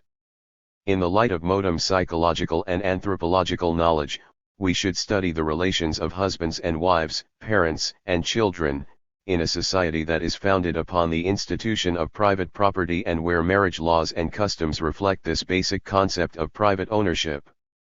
Both the economic and sex status of women is changing, but these changes are only the first steps toward a revolution in human relationships which will take place in the future. The fight for freedom is indivisible and no basic change can be achieved in a society where men, as well as women, are not free. When women are really emancipated from the economic exploitation and emotional restrictions of our society, men too will be freed from the frustrations and unhappiness which the same system inflicts upon them. This can only be achieved in the cooperative atmosphere of a socialist commonwealth where our personal relationships will not be an expression of the property forms of a competitive society. 658. 10 Feuerbach, Philosopher of Materialism 11. 1956. John G. Wright, Joseph Vansler. 7. Ludwig Andreas Feuerbach, the fourth son of a famous German lawyer, was born at the beginning of the 19th century, July 28, 1804. His family was bourgeois. A native of southern Germany, fiery and passionate by temperament, a born fighter, his natural element was the hurly-burly of public life. He needed the widest possible contact with people, the broadest possible arena. This was denied him by German reaction. The authorities drove him from his university post in 1832, refused to reinstate him in 1836, barred him from the main centers of German intellectual life and kept him penned up, in virtual exile, in a provincial Comer of Bavaria, until his death September 13, 1872. Many know Feuerbach by name, not a few have read about him, mainly in Marxist literature, but nowadays hardly anybody reads his books. His writings are not readily obtainable either in translation or the original German. Yet in the history of human thought he occupies an eminent place. For a whole decade, from 1840 to 1849, he dominated the field of advanced philosophy as only Hegel did before him and Marx and Engels after him. Among the revolutionary-minded generation of his day, Feuerbach, the materialist philosopher and avowed opponent of theology, was naturally a hero. And just as naturally he was hated and hounded by reaction, not in Germany alone. In England, for example, one pillar of the church, William Maccall, publicly called for the physical annihilation of Feuerbach. Annihilate, for this is not a matter in which we pretend to one morsel of tolerance, announced this British reactionary. It is the fate of thinkers like Feuerbach to be maligned and misrepresented long after their death. All the more incumbent is it upon us to restore his true stature and to place his teachings and accomplishments as well as his limitations and failures in their true historical context. Feuerbach started out as a Hegelian. To be sure, he never was a wholly orthodox Hegelian, any more than were Marx and Engels, who likewise started out as Hegelians. But Feuerbach was nonetheless an idealist at the outset. 17 Right 1956. This article has been slightly edited and abridged. 659. His evolution is the conversion of a Hegelian into a materialist. The course of the development of Marx and Engels passes from Hegel through Feuerbach to dialectical materialism. Rosa Luxemburg somewhere says that dialectical materialism, the world outlook of Marxism, was the child of bourgeois philosophy, a child that cost the mother her life. At this birth Feuerbach may be said to have officiated as the midwife. At the age of 20 and, ironically enough, a young theologian, Feuerbach came to Berlin to study under Hegel. After 2 years, he studied natural sciences at Erlangen. Philosophy became his life work. His first book, published anonymously in 1830, Thoughts on Death and Immortality, shows that years before his definitive break with Hegel, he had already come under the influence of Spinoza, whose doctrine is materialist in its essence, despite its idealist modes of expression, as Feuerbach himself was later brilliantly to demonstrate. In 1839, when Feuerbach published his Zur Kritik der Hegelschen Philosophie, a contribution to the critique of Hegelian philosophy, he had broken with idealism. By 1841, when his monumental book The Essence of Christianity appeared, he was a materialist who waged war against idealism as the last refuge of theology and against Hegelianism as the last rational prop of theology. Karl Marx hailed Feuerbach's ideas at the time as world historic in their importance and inaugurating a new epoch. Why? Because they represented a decisive break with idealism and a rallying to materialism. As early as the 18th century, particularly in France, Marx pointed out in The Holy Family, materialism stood for the struggle not only against all metaphysical systems, against religion and theology, but also against the existing political institutions. To put it differently, materialist ideas were revolutionary. If the credit for driving religion out of its last refuge in history belongs to Marxism, then the credit for launching the final struggle to drive theology out of philosophy belongs to Feuerbach. In this he was indisputably the first, although he did not thoroughly purge his own thought of idealist remnants. There was nothing cut and dried about Feuerbach. With an eloquence rare in philosophic writings and with the zeal of a fighter for a correct line in philosophy, an intransigence and eloquence which captured the minds and hearts of revolutionists of his day, Feuerbach demonstrated that nothing exists save nature and mankind, that nature does not owe its existence to any power outside of itself, least of all to the power of an infinite subject, as idealists put it, or that nature is the self-estrangement and other being of the spirit, as Hegel put it. Such claims, Feuerbach explained, are mere translations into philosophic language of the theological doctrine that God created the world. 667. Our philosophers, he wrote, have up to now been nothing else but mediatizing theologians. As for Hegel, the absolute spirit is the departed spirit of theology which wanders like a ghost in and out of Hegelian philosophy. This absolute spirit remains as mysterious and unknowable as the God of the theologians, and Hegel actually tells as little about his absolute as theologians are able to tell about their divinity. Whoever fails to break with Hegelianism simply refuses to break with theology, concluded Feuerbach. German idealism had forged powerful weapons.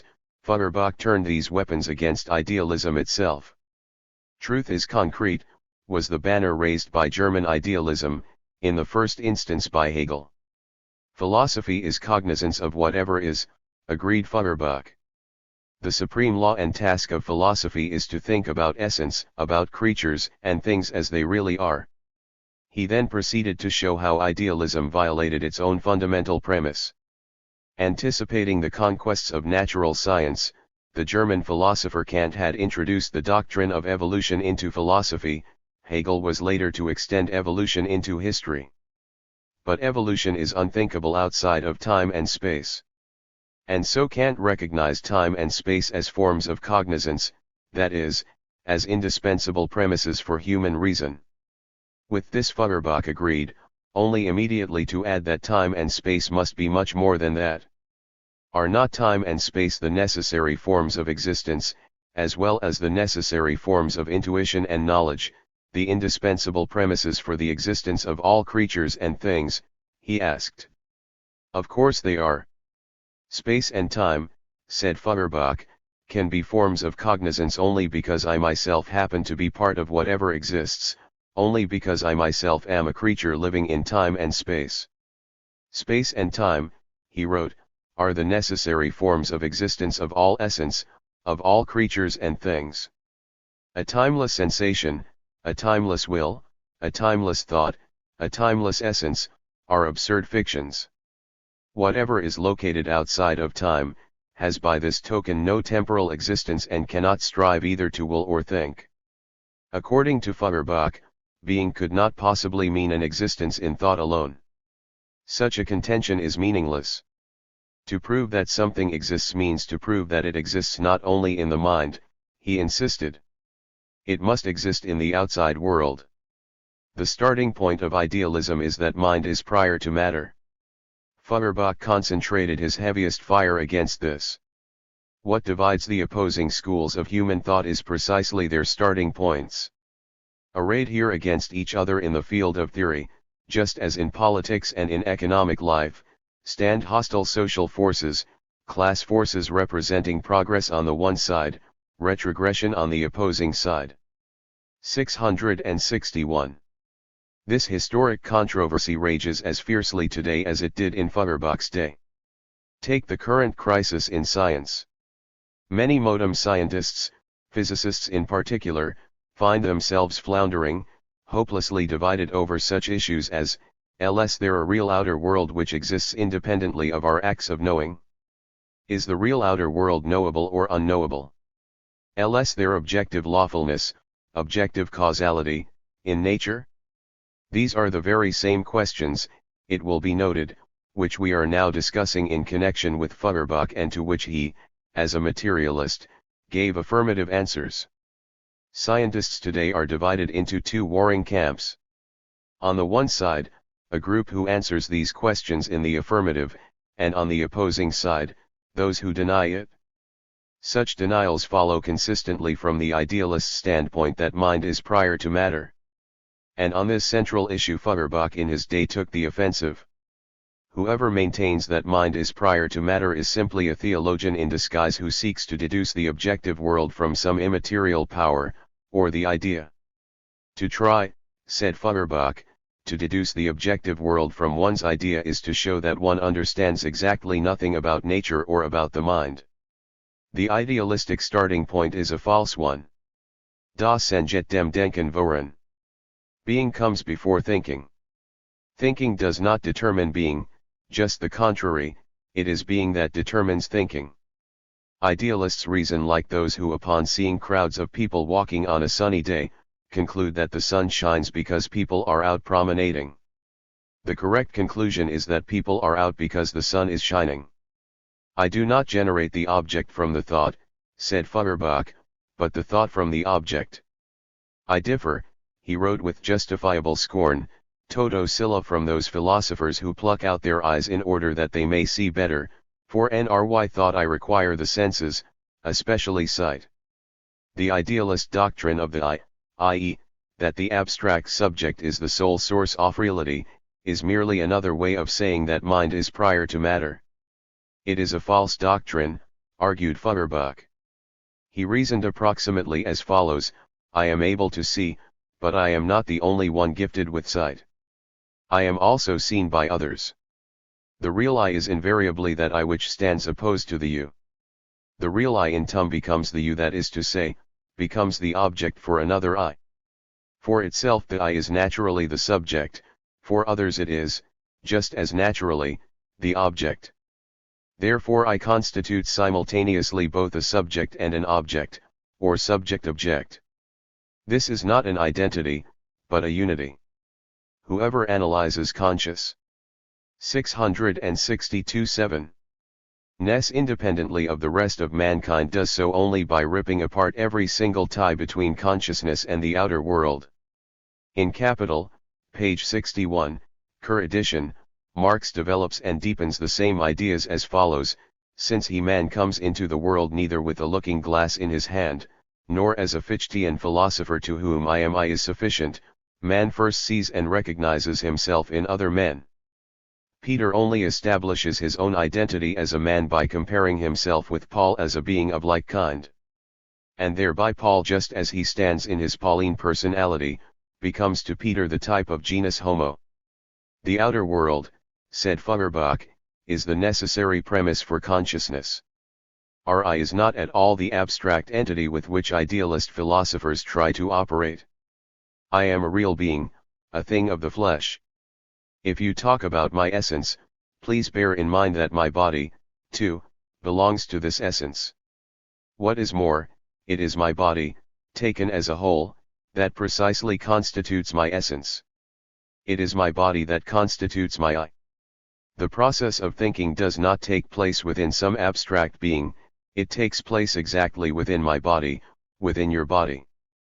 Before you or I can think, we must exist. Before perceiving, we breathe. We cannot exist without air, food, and drink. Das Senjet dem Denken voran. Being is prior to thinking. Matter is prior to thought. Being determines consciousness, and not the other way around. Feuerbach's motto was, do not think as a thinker, but think as a real, living being, in which capacity you are now swimming in the waters of the world ocean. It is an excellent motto which Marxism has rendered more exact by specifying that individuals do not exist except within specific productive relations in society, i.e., as members of historically developed classes. Opponents of materialism argue that consciousness cannot, after all, be explained by material phenomena. Thought is immaterial, spiritual, whereas material phenomena are just that, material and unspiritual. This argument, annihilating in the eyes of idealists, completely misses the mark. It does not even touch the materialist foundations of Feuerbach's doctrine.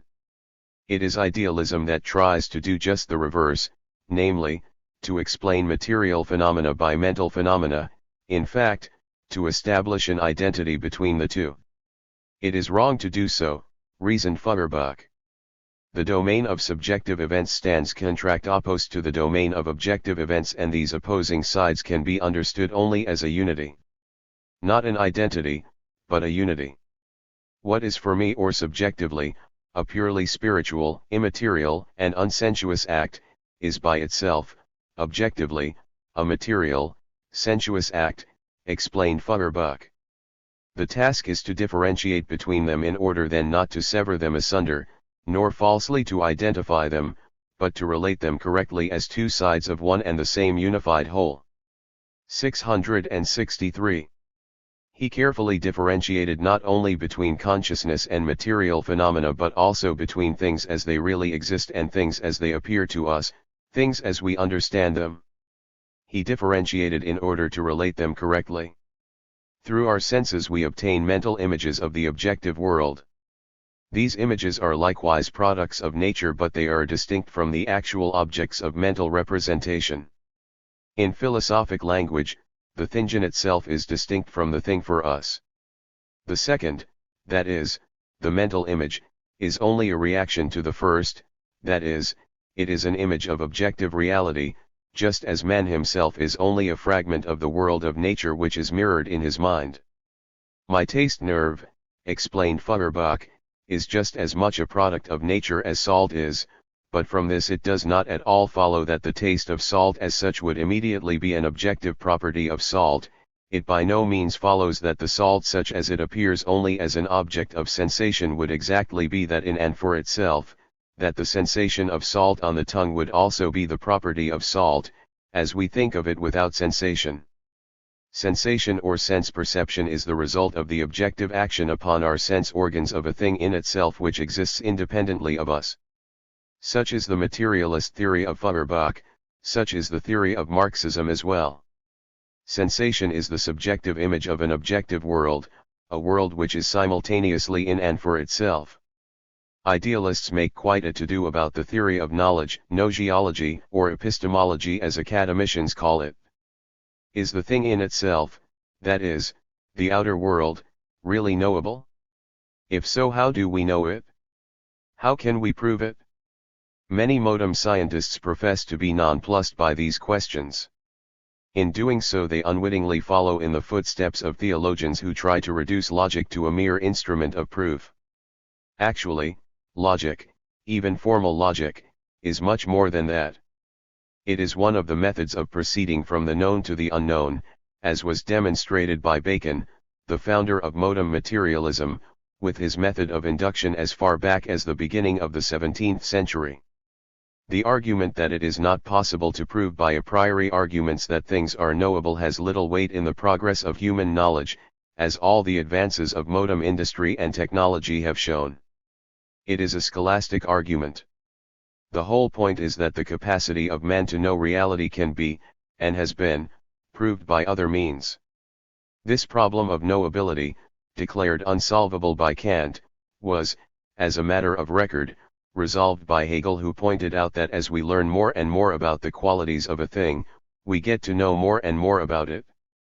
In other words, knowledge is derived from observation, from experience, from industry, technology, science, in brief, from 664-7.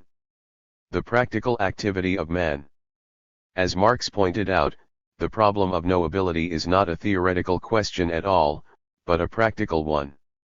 And any scientist who, when he philosophizes, turns his back on such proof demonstrates thereby that his reason is no better than the more or less diluted, more or less rarefied reason of the theologians. We get to know things as we learn about their qualities, Feuerbach agreed with Hegel. It is well worth pausing here to consider briefly how Feuerbach used Hegel's own arguments, against Kant, to demonstrate the inner inconsistency of the Hegelian system. Whatever lacks of qualities, said Feuerbach, has no effect upon me, has no existence for me. To deny all the qualities of a being is tantamount to denying the being itself. But this is precisely what Hegel does with regard to the category of pure being with which his system starts. Pure being, as Hegel defines it in his Science of Logic, is without difference and without any characteristics. It is pure indeterminateness, it is totally empty, otherwise, Hegel insists, its purity would be violated. Pure being is therefore without any real being, concluded Feuerbach. There is no being other than determinate being. What exists in space and time are particular species and individuals, solar bodies, stars, animals, plants, rocks, and so forth. Space and time, said Feuerbach, are not simple forms of phenomena but essential conditions of existence. Hegel's pure being lies outside of time and space, it is without any characteristics, it is indeed, as Hegel himself put it, an empty abstraction. It is a typical theological abstraction. Under the guise of pure being, Hegel simply smuggles in his absolute spirit. Thus there is no evolutionary process in Hegel's logic at all, in reality, his reasoning is circular. He starts with the absolute and ends with the self-same absolute. Feuerbach demonstrated without difficulty that other key categories of Hegel are likewise infinite and absolute in character, as for example the categories of Wesen, or essence, and of Begriff, usually translated as notion. This category figures in Hegel's system now as spirit and now as self-consciousness. Because of this inner inconsistency, Feuerbach discarded the dialectic altogether. He mistook the idealist form of the dialectic for the dialectic generally, a blunder which Marxism alone was able to rectify. In addition, by considering man not as an abstraction transcending society but as a concrete expression of given societies, themselves in evolution, Marx and Engels transcended the idealist vestiges in Feuerbach's philosophy. This brings us to the question of objective causality in nature. As Lenin pointed out, this question is of special importance in determining the philosophic line of any given system of ideas. Feuerbach recognized objective causality in nature which is mirrored only with approximate accuracy by the human. 665.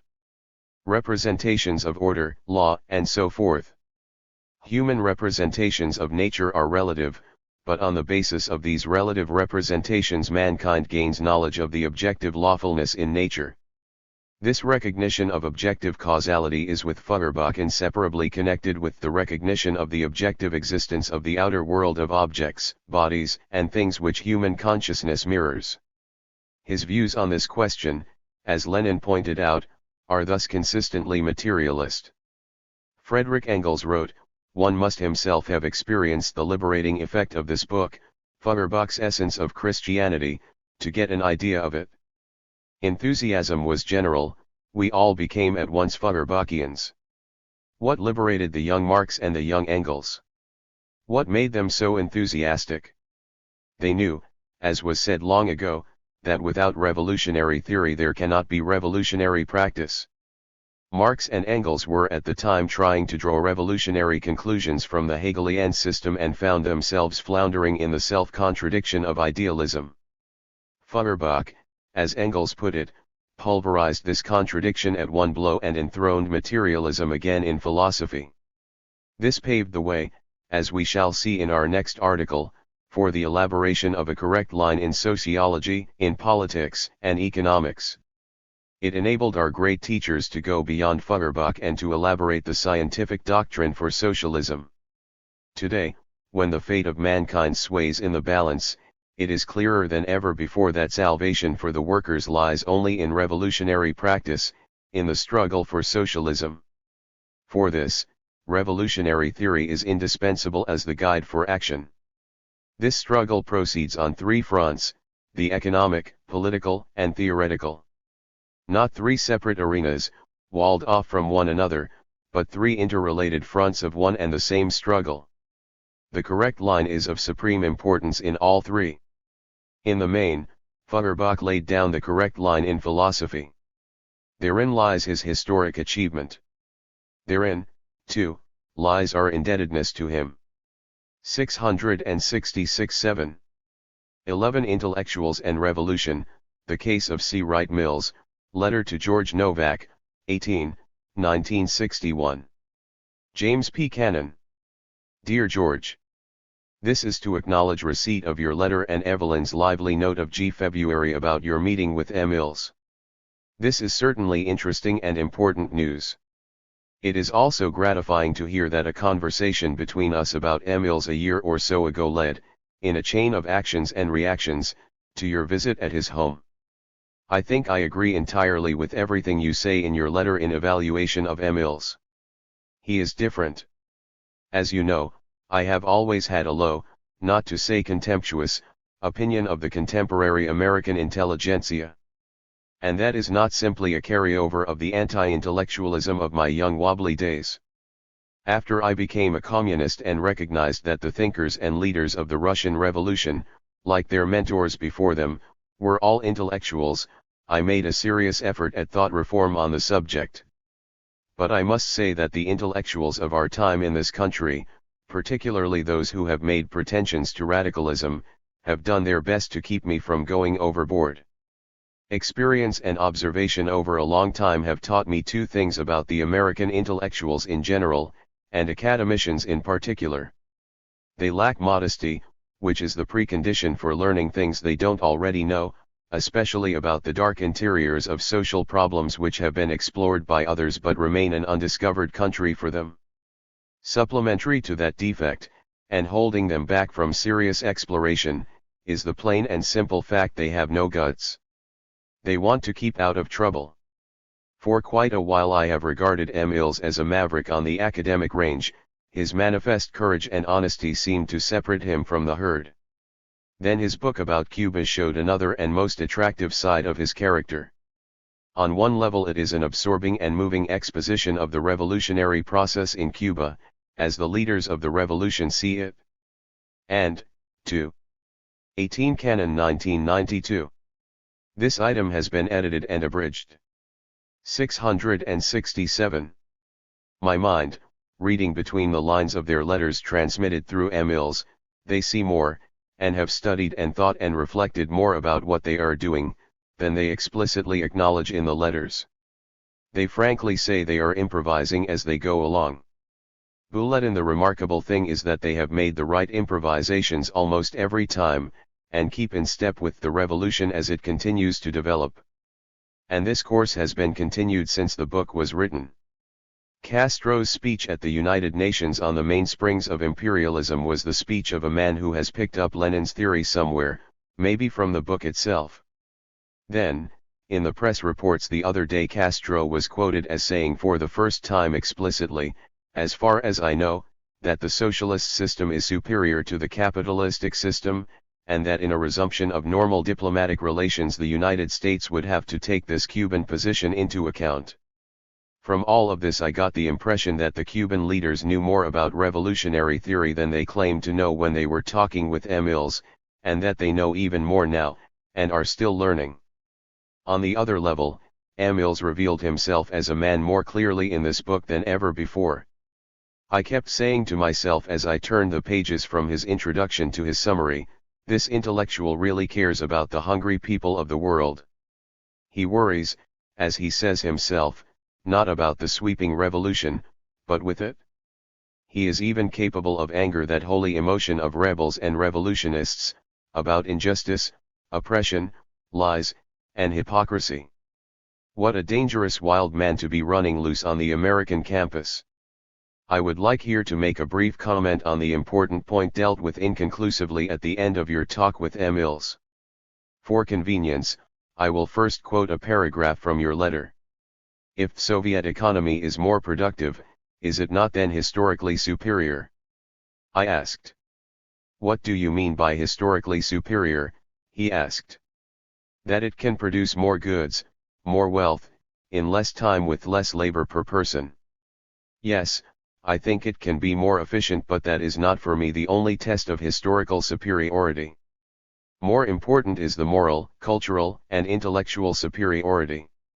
The discussion ended when I added that without a superior capacity for material production there couldn't be a superior cultural superstructure. I don't think the apparent disagreement should be left in that stalemate. The question is more subtle, more complicated. And, for my part, I can see merit in both your criterion and that of M. Ills. They should be reconciled, not contrasted. 668-7. It is elementary that a superior capacity for material production is the necessary basis for a superior cultural superstructure. Even the Cuban leaders, who don't profess to be practicing Marxists, know that and are working night and day to improve productive capacities to provide the means for all the other things. But in my opinion, there is also merit in M. Ills' concern for moral, cultural, and intellectual superiority, because it cannot be taken for granted that this will follow automatically from the reorganization of the productive system. This aim must be deliberately stated and consciously fought for all the time. The fullest democracy in the transition period, institutionalized by forms of organization which assure the participation and control of the working people at every stage of development, is an indispensable part of our program. This has to be not merely stated, but emphasized. It distinguishes us from, and puts us in irreconcilable opposition to the economic determinists and the totalitarians.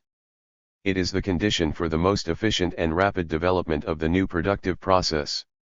And no less important, perhaps even more important, this full and free democratic participation of the working people, in all stages and all phases of the social transformation during the transition period between the old society and the new, is the necessary condition for the preparation of the people for citizenship in a genuinely free society. It is not enough to learn to read and write and produce material things in abundance. That's only the starting point. People have to learn how to live abundantly. That means they have to learn how to be free in body, mind, and spirit. Where else can they learn that but in the school and practice of ever-expanding democracy during the transition period? In view of the way things have turned out in the Soviet Union, Eastern Europe, and China, this part of our Marxist program, Workers' Democracy as the Only Road to Preparation for the Socialist Society of the Free and Equal, must be given particular emphasis in all of our propaganda and all our arguments with people who are dissatisfied with capitalism, but don't want to exchange it for totalitarian slavery. If we fail to emphasize this fundamental feature of our Marxist program, if we omit it or slur over it in our expositions of the superiority of nationalized and planned economy, if we neglect to speak of freedom as the socialist goal, we will never win the American worker and the new generation of intellectuals for the revolutionary fight. And we won't deserve to. History and Theory. William F. Ward, George Novak. 669. The Marxists was the last of C. Wright Mill's books to be published during his lifetime. His death at the age of 46 ended untimely a new beginning in his quest for sociological truth. The Marxists is significant both for its opposition to the dominant trends in American social thought and for its place in the political and intellectual evolution of the author.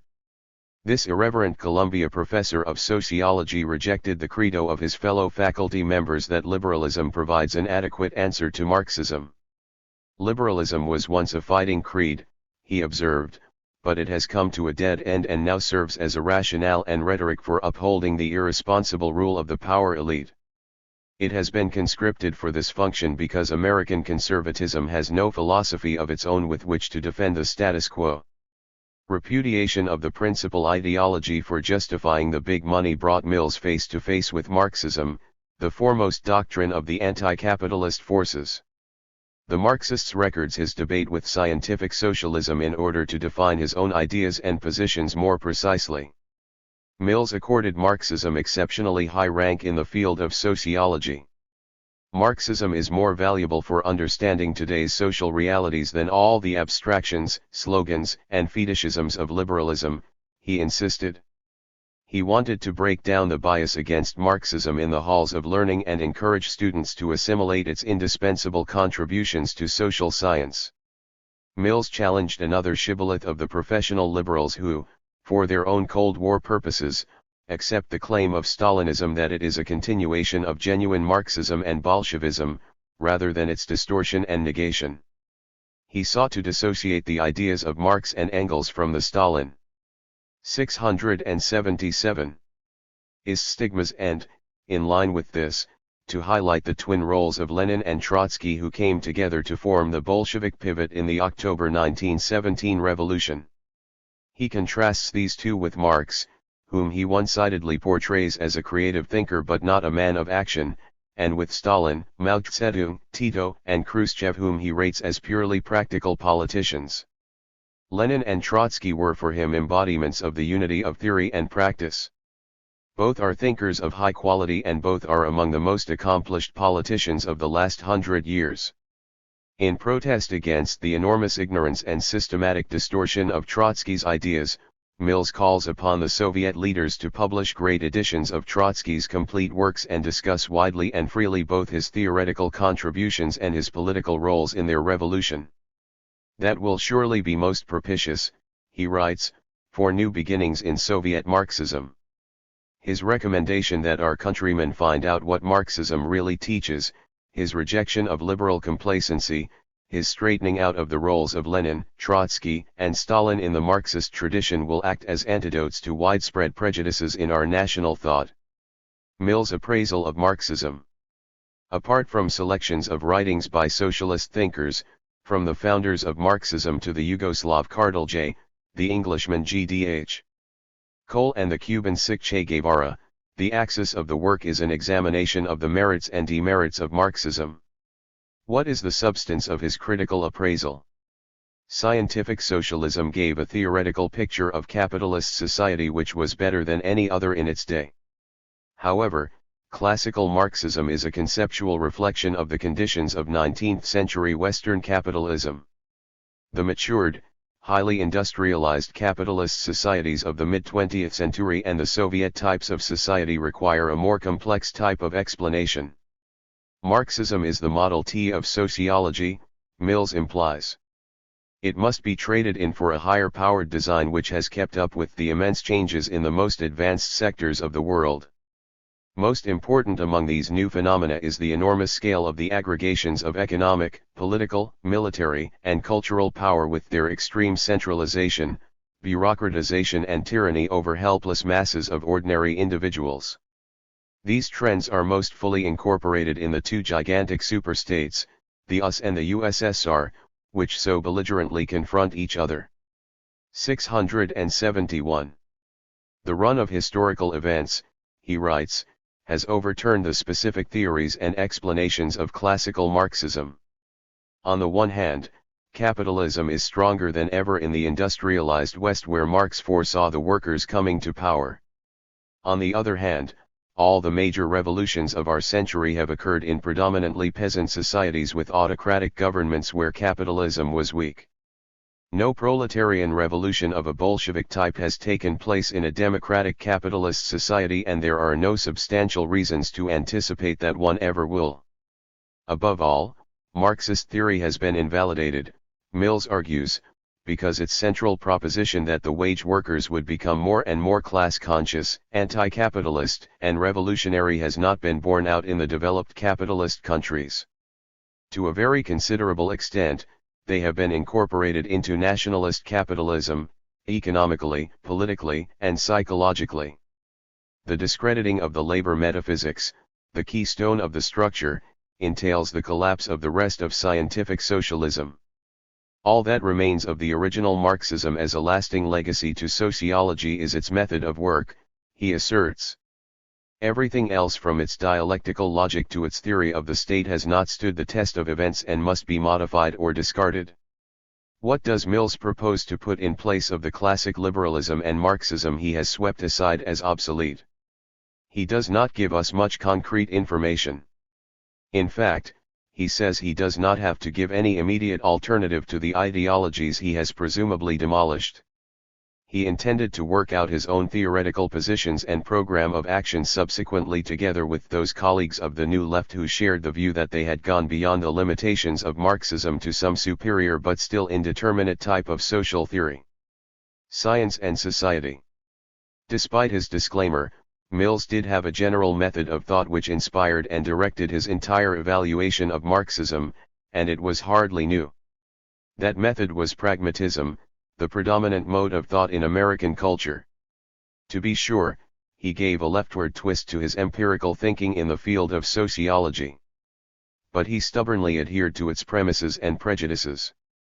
This was evident in the footnote where he curtly waved aside the dialectical method, the mainspring of Marxist thought, as mysterious and useless. For us, he wrote, the dialectical method is either a mess of platitudes, a way of double talk, a pretentious obscurantism, or all three.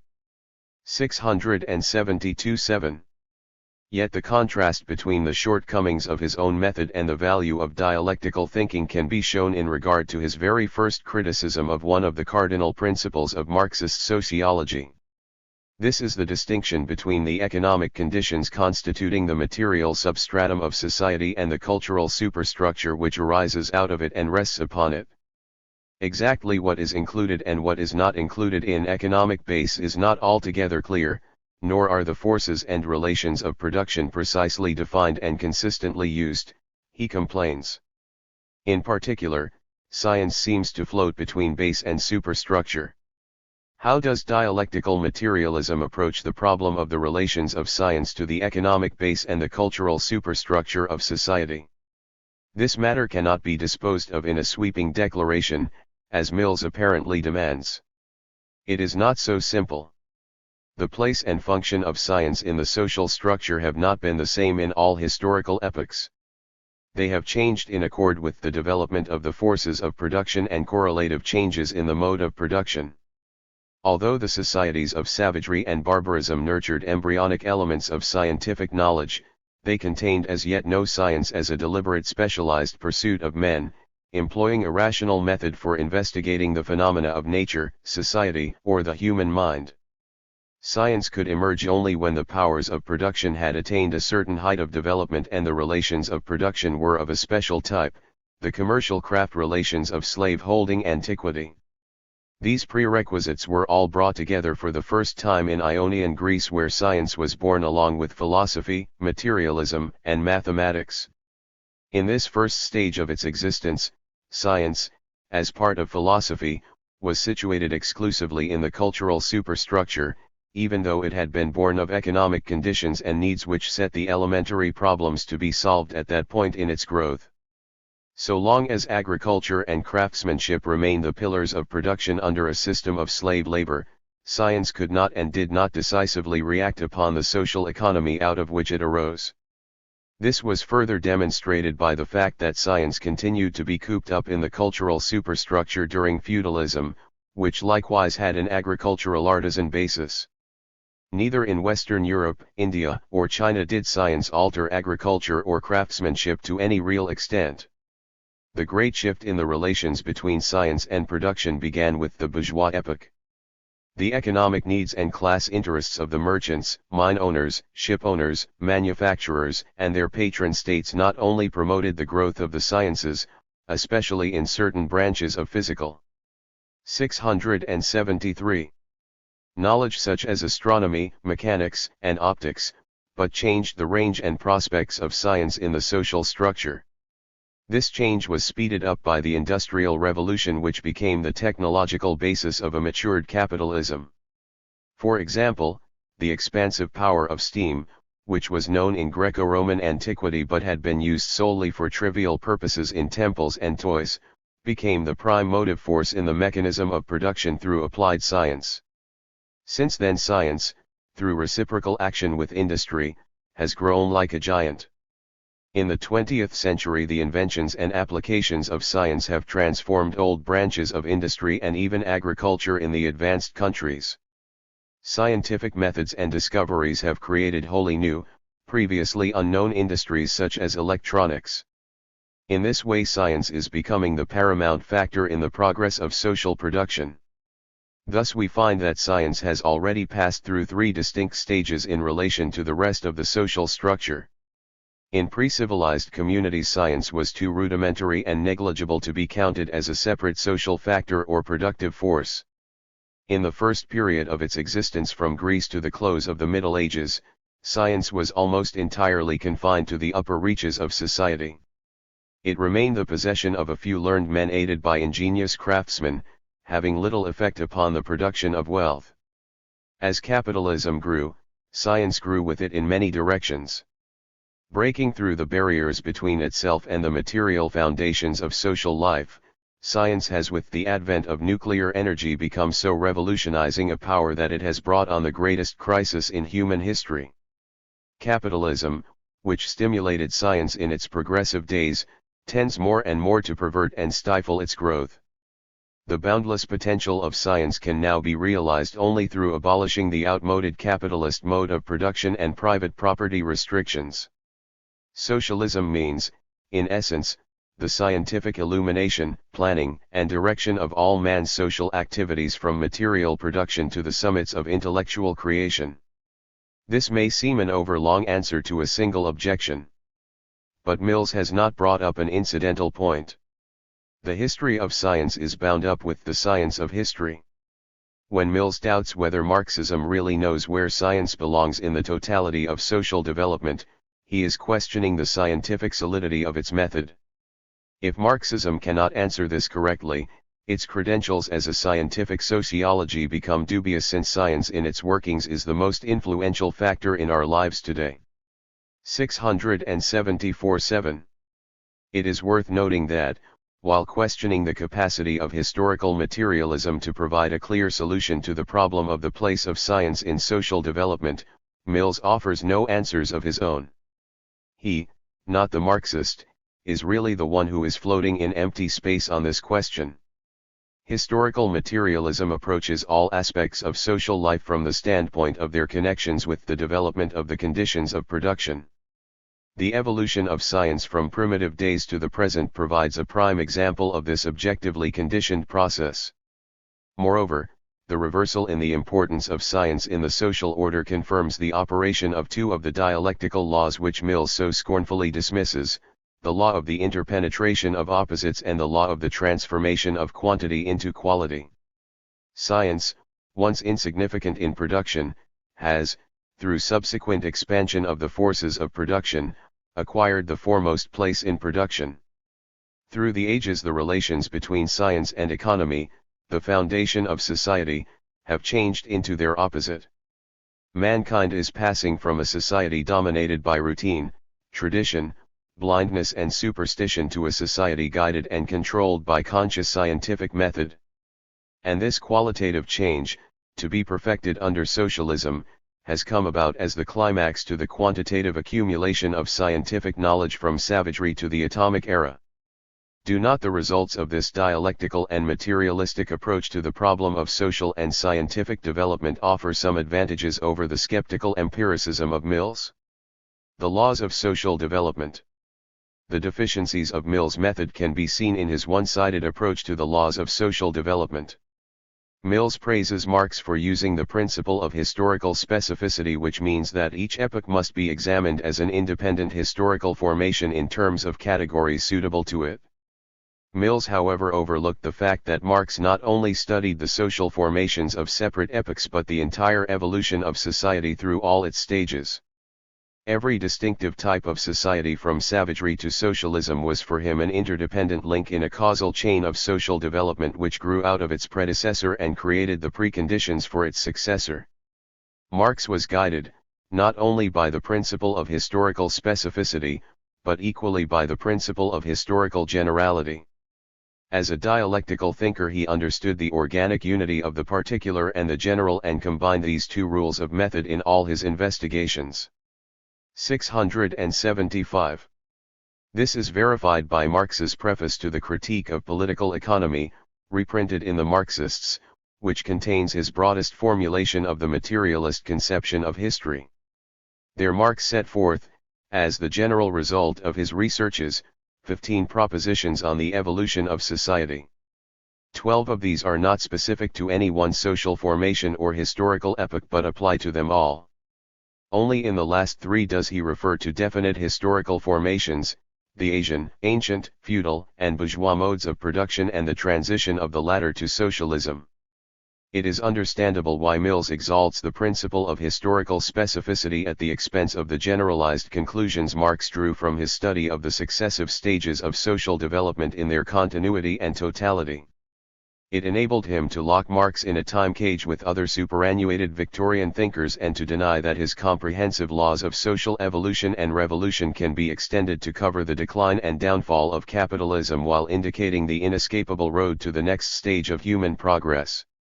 Mills is especially concerned to disqualify the foundation of the materialist conception of history, which holds that production, and exchange, is the basis of every social organization, and that therefore, according to Engels, the ultimate causes of all social changes and political revolutions are to be sought not in the minds of men, in their increasing insight into eternal truth and justice, but in changes in the mode of production and exchange. They are to be sought not in the philosophy, but in the economics of the epoch concerned. Mills denies there has been any one such central determinant of social movement operative throughout human history. Together with his tutors Weber and Mannheim and other liberal sociologists, he counterpoises the theory of multiple, independent, and parallel causes to the unified Marxist conception of historical causation. According to historical materialism, all the aspects of social activity, from burial rites to witchcraft and from politics to philosophy, exert their own measure of influence upon events, but throughout their reciprocal action economics is the most important and conclusive element. This economic determinism of Marx is too one-sided and dogmatic, he says, to do justice to the complexities of social evolution. Many factors other than economic conditions have been and can be fundamentally decisive in the course of development, not only within pre-capitalist societies but also under capitalism. Whereas, for example, economics may have been preponderant in early capitalism, political, military and other superstructural factors play an autonomous and originative role in its later and contemporary stages. 676-7. The welfare and the warfare state. This thesis that economics is or can be subordinate to political and military forces will be familiar to readers of Mill's previous works, The Power Elite and the Causes of World War III. There he found the ultimate causes for the unprecedented expansion, imperialist policies, and aggressive strategy of US militarism, not in the economic necessities of monopoly capitalism, whose servitors are the decision-makers in Washington, but rather in the military metaphysics which obsesses the statesmen and generals. Thus Mills reverted to the untenable viewpoint of idealism that the ultimate determinant of political events must be found, not in the economic framework within which the men at the top operate and within which they serve class interests, but in their mentality and outlook. From this sociological analysis flows the political conclusion that it is more realistic to try to change the thinking and policies of the people in power than to change the class possessors of power. In the Marxists, Mills goes on to affirm that the welfare state, Siamese twin of the warfare state, is likewise not determined by the mode of economic production, although of course it is made possible by economic developments. The imperialist democracies of monopoly capitalism have supplanted the laissez-faire regimes of competitive capitalism, just as the guided missile has replaced the cannonball. The welfare state, which combines Keynesian credit devices with social legislation, is the result of many interacting factors, from the exigencies of capitalist rulership to the pressures of the trade unions. The serious question is, whose class interests do these policies primarily serve? Roosevelt, the improviser of the New Deal, granted reforms where Hoover did not, because, as he candidly admitted in 1936, liberalism becomes the protection of the far-sighted conservative. By diverting a small fraction of the national revenue from its magnates to some of the more favored segments of the working people, the capitalist government is able to shore up its system.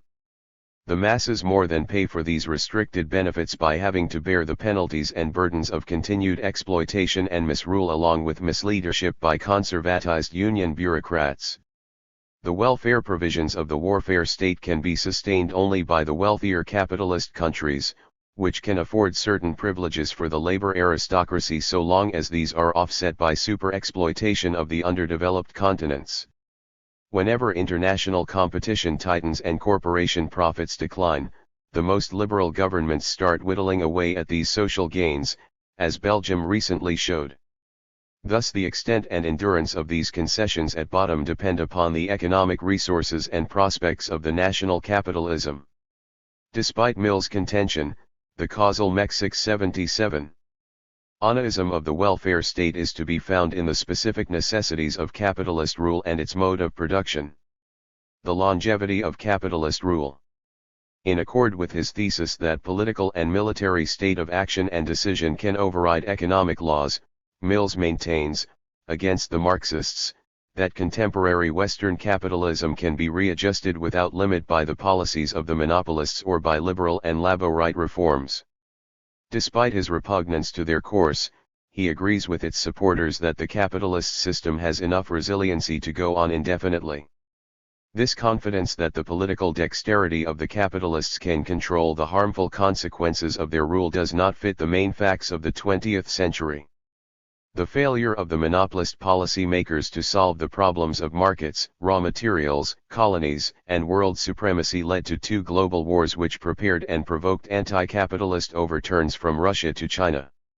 Since 1917, one-third of humanity has thrown off the economic and political control of world capitalism. To be sure, the economies of the US and Western Europe have had no grave economic disturbances in the past 2 decades comparable to the crises of the 1993s. We have had the Cold War instead. But the US, mainstay of world capitalism, has passed through 5 recessions since 1945. Each one has lasted a little longer, leaving a larger residue of permanently unemployed and a growing anxiety about their material insecurity among sizable sections of the workers. Moreover, prolonged prosperity in the highly industrialized centers has been attended by chronic impoverishment in the less developed countries. The contrast between the economic levels and living standards of the rich and poor continents has become wider and deeper, and no Point for or Alliance for Progress programs can stem their inevitable consequences. The inability of the imperialist powers to overcome the disparity of rich and poor nations is at the root of the irrepressible surge and spread of the colonial revolution. Meanwhile, the capitalist bloc confronts the workers' states, not only as military, diplomatic, and political adversaries, but as economic rivals. These states have considerable distances to travel before catching up with the older capitalist nations, but, paced by the Soviet Union, they are experiencing a faster rate of economic growth. If Western capitalism were considered by itself since the end of the Second World War, it would be easy to conclude with Mills and others that political maneuvers and measures can immunize it indefinitely from revolutionary con. 678-7. Vulsions. Yet even here, a caveat is in order. If, from 1944 to 1946 the Stalinist and Social Democratic leaderships had not collaborated with Churchill, Roosevelt, and de Gaulle to derail the workers' thrust toward power and to rehabilitate the shattered capitalist structure in Western Europe, history would have taken a different turn. Moreover, the respite did not save world capitalism from losing ground. It looks far less formidable on the world arena than it does from within the Atlantic Alliance. It is true, as Mills emphasizes, that government intervention in the economic life of the capitalist countries has taken place on a massive scale. These measures have succeeded in delaying the advent of severe crises and will probably be stepped up in the years ahead. However, political regulation of the economy is a manifest symptom of the growing infirmity of capitalism which, in its monopolist imperialist phase, can no longer rely upon the automatic operation of its forces for salvation. The plutocrats must utilize all the resources of state power to keep their system on an even keel, maintain their international positions, and forestall economic decline and political disturbances. Such intervention can alleviate the incurable ailments of the economy and attenuate their consequences, but it cannot fend off the recurrence of more and more serious slumps. Now, in this country government intervention is being extended to capital labor negotiations where the Kennedy administration has held down wage increases in the steel industry under the pretext of protecting the national welfare, a pseudonym for corporation profits. This domestic policy is tied up with the worsening position of the US economy on the world market. The persistent deficit in the international balance of payments keeps draining the gold reserve, threatening more inflation and depreciation of the dollar. The permanent overproduction crisis of US agriculture reflects the inability of the strongest capitalist government to counteract the workings of the free enterprise system. Price support measures and new farm programs concocted by successive administrations do not go to the root causes of the problem. They simply relieve the situation for the time being and postpone the final reckoning. The most malignant offshoot of government policy has been the unending arms race. The so billion annual military budget keeps injecting artificial stimulants into our sick economy.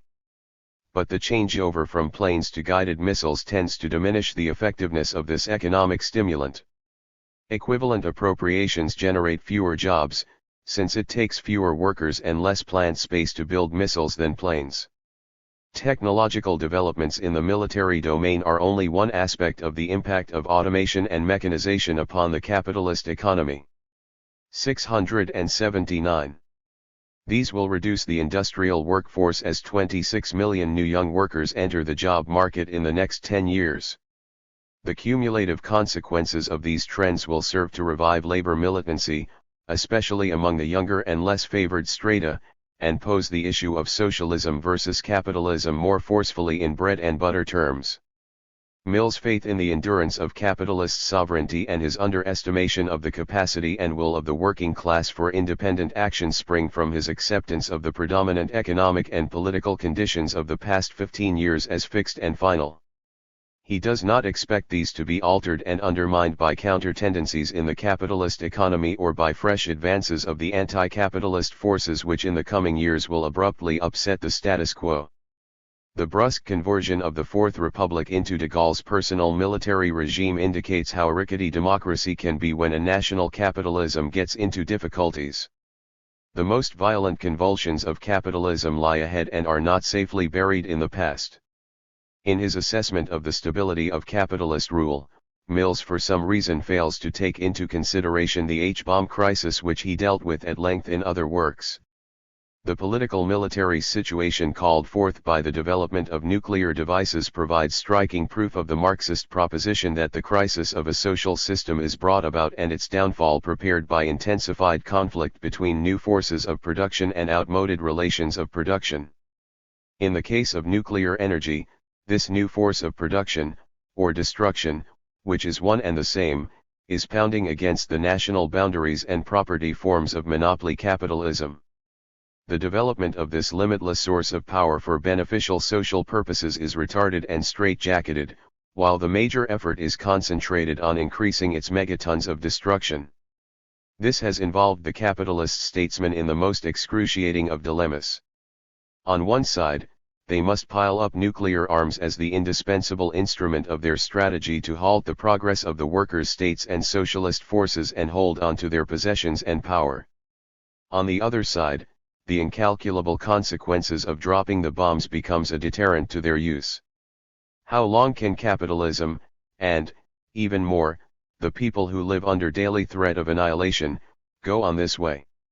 This intolerable balance of terror keeps pressing for solution. It is a major factor in politicalizing and radicalizing the most sensitive segments of the population, from the youth to the moth. 687. ERS.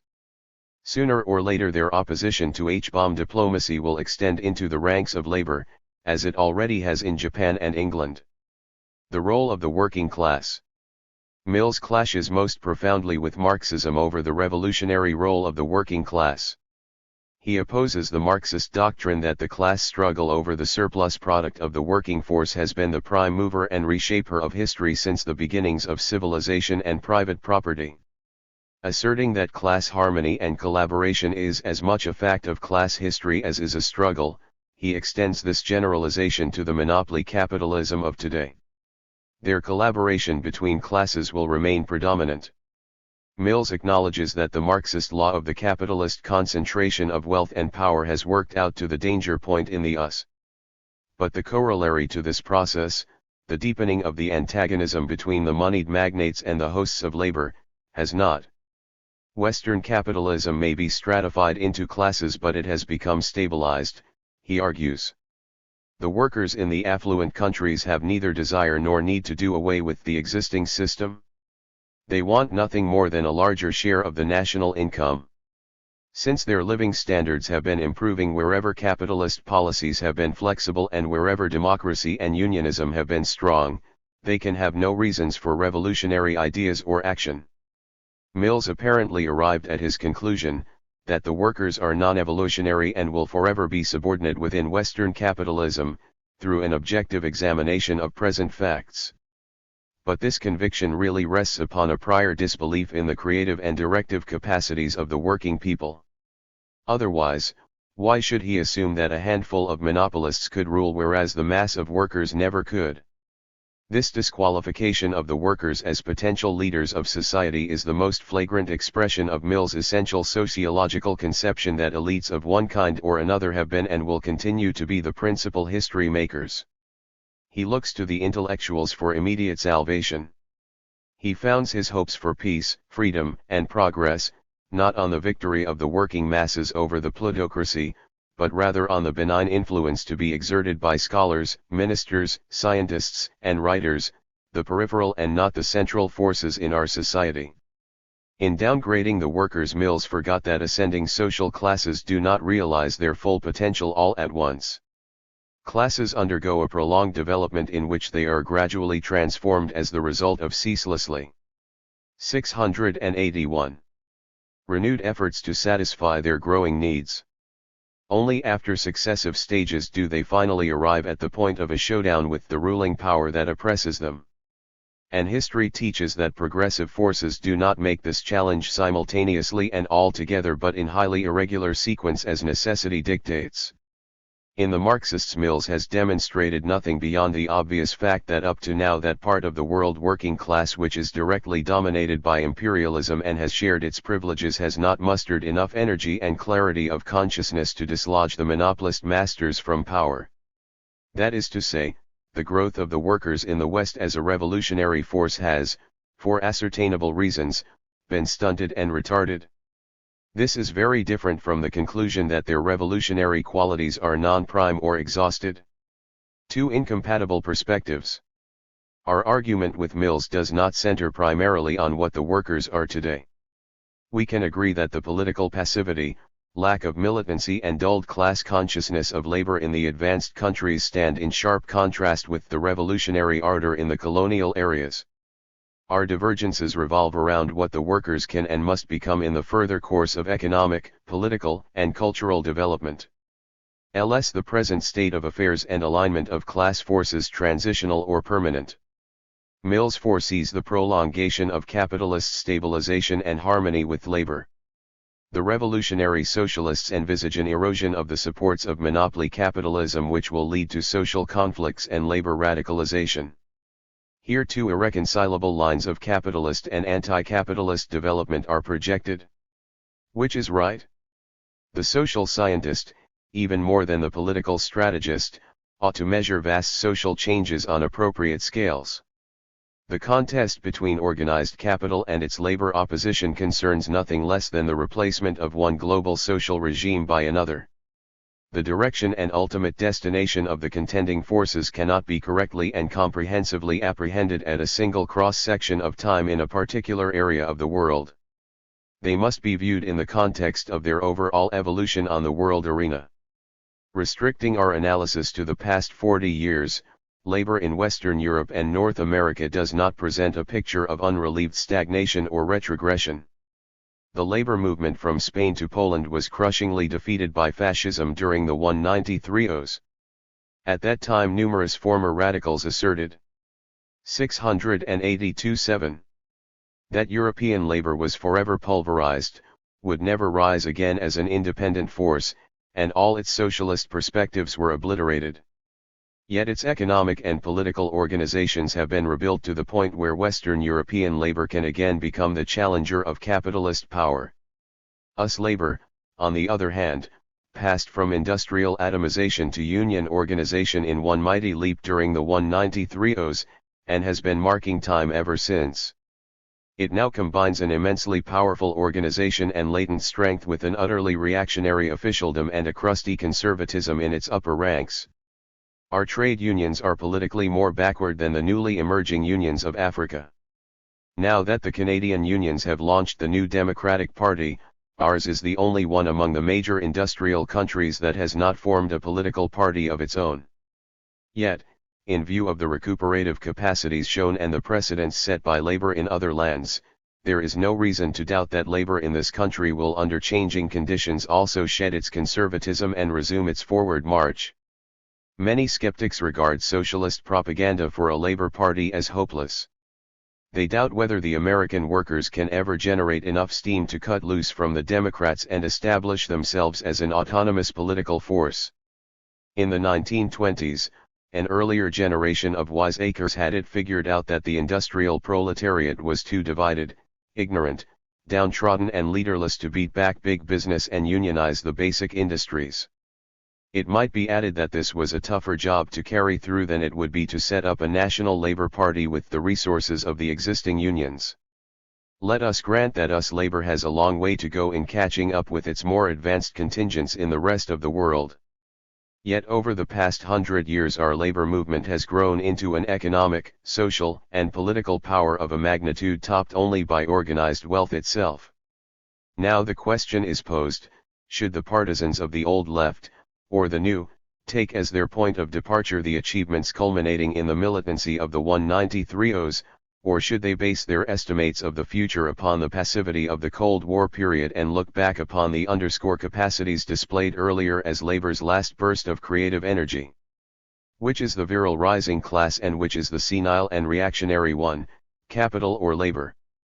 Revolutionary socialists deduce from the international and national experiences of the past century, and the antagonistic tendencies of capitalist development, that the wiping out of the open shop in basic industry was not the final upheaval in the struggle between corporate wealth and organized labor.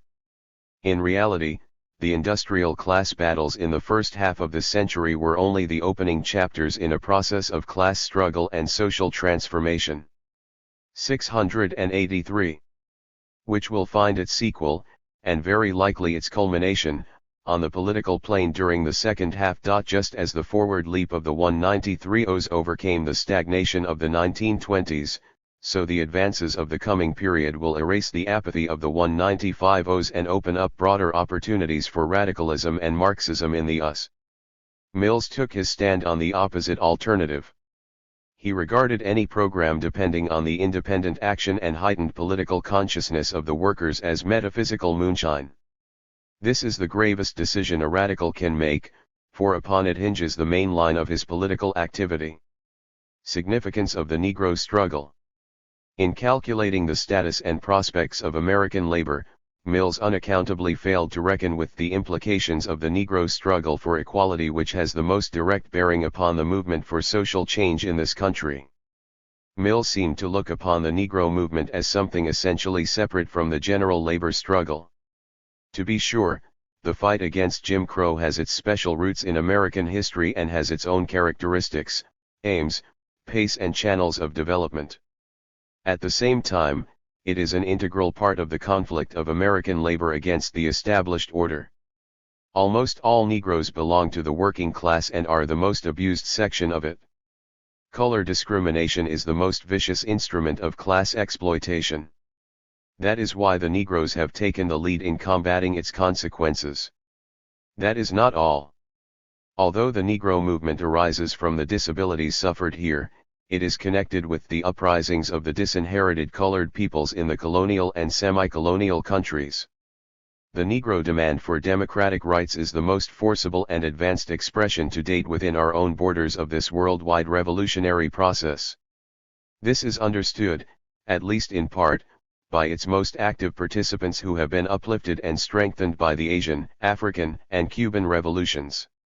The Negro struggle testifies that the rebellious mood which the imperialists fear so much and resist so fiercely is surging up in our very midst. It is far from its final expression. Even at this point it is the major source of instability in our social and political structure. As A. Philip Randolph has reminded the AFL-CIO heads, the white majority of the working class, and especially its leaders, is far from sharing the sentiments or even properly supporting the battles of their black brethren. Their indifference in this respect resembles the attitude of French labor toward the Algerian rebels. 684-7. It cannot be expected that all the potentially dissident elements will react to the same grievances and swing into action simultaneously. The most exploited and oppressed, those with the least to lose and the most to win immediately, move first and fastest both on the world arena and within our own country. Their initiatives serve to unbalance the forces of reaction and unloose effects which can, in time, reanimate the more sluggish sections of labor. It is useful to recall in this connection that not so long ago the Negro minority was even more low-rated as a militant and effective agency for social change than the working class majority is today by Mills and others.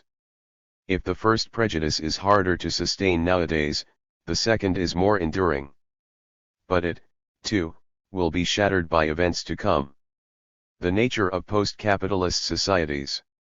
Mills held that Marx's prevision of the birth process of post-capitalist societies was as defective as his forecasts of capitalist development. Marx expected the workers in the most highly industrialized countries of Western Europe to abolish capitalism first and lead the way to socialism. Actually, capitalism has been overthrown only in backward peasant lands with autocratic regimes. According to Mills, this reversal of Marx's anticipated order of revolutionary victory invalidated all claims to the scientific character of his sociology. This argument was first invoked, in the name of Marxism, by the social democratic theoreticians against the legitimacy of the Bolsheviks taking power in October 1917. The opponents of Bolshevism shut their eyes to the real advancement of the revolution because it ran counter to their preconception of its predestined route. But the living Marxism of the 20th century rejected such a scholastic approach, adjusted its outlook to the actual events and, what is more, comprehensively explained them. The unexpected fact that the proletariat first attained supremacy, not in the advanced sectors of Europe, but in one of its most backward countries did indeed go counter to Marx's personal projection. But, far from nullifying the laws of historical materialism, the Russian Revolution extended the range of their application and enriched their content. This is certified by the fact that it was precisely the revolutionary Marxists who foresaw that probability years before it was realized and based their strategy upon it. Such was the political conclusion Trotsky drew from his theory of the permanent revolution applied to Russia as early as 1904 to 1906. After 1917, Lenin explained that the socialist revolution had first triumphed in backward Russia for two main reasons. Under the stresses of imperialist war. 685. The chain of world capitalism had broken at its weakest link and let loose a peasant war of immense proportions and powers to back up the proletarian uprising. The interlocked struggles of these two classes enabled the Russian people to clean out, not only Tsarism and landlordism, but bourgeois property and power and lay the foundations for a workers' republic.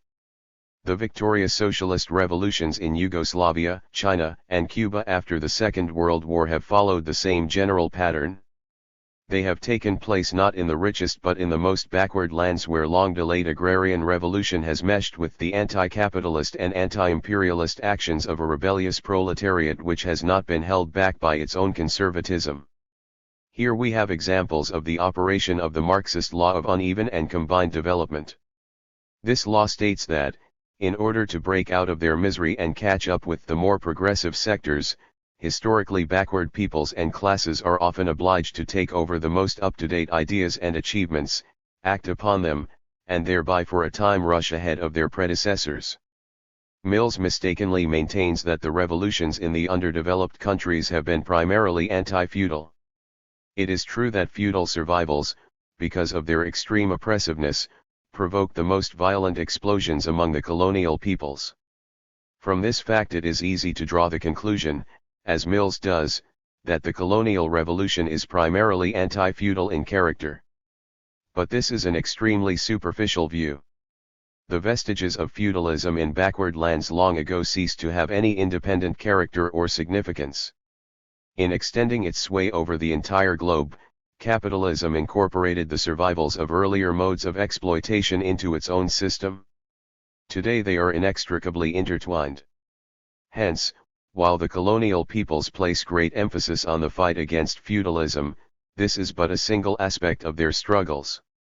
Fundamentally, and in essence, the colonial revolution is directed against exploitation by foreign and domestic capital which bars the colonial and semi-colonial peoples from the benefits of a modern economy and culture.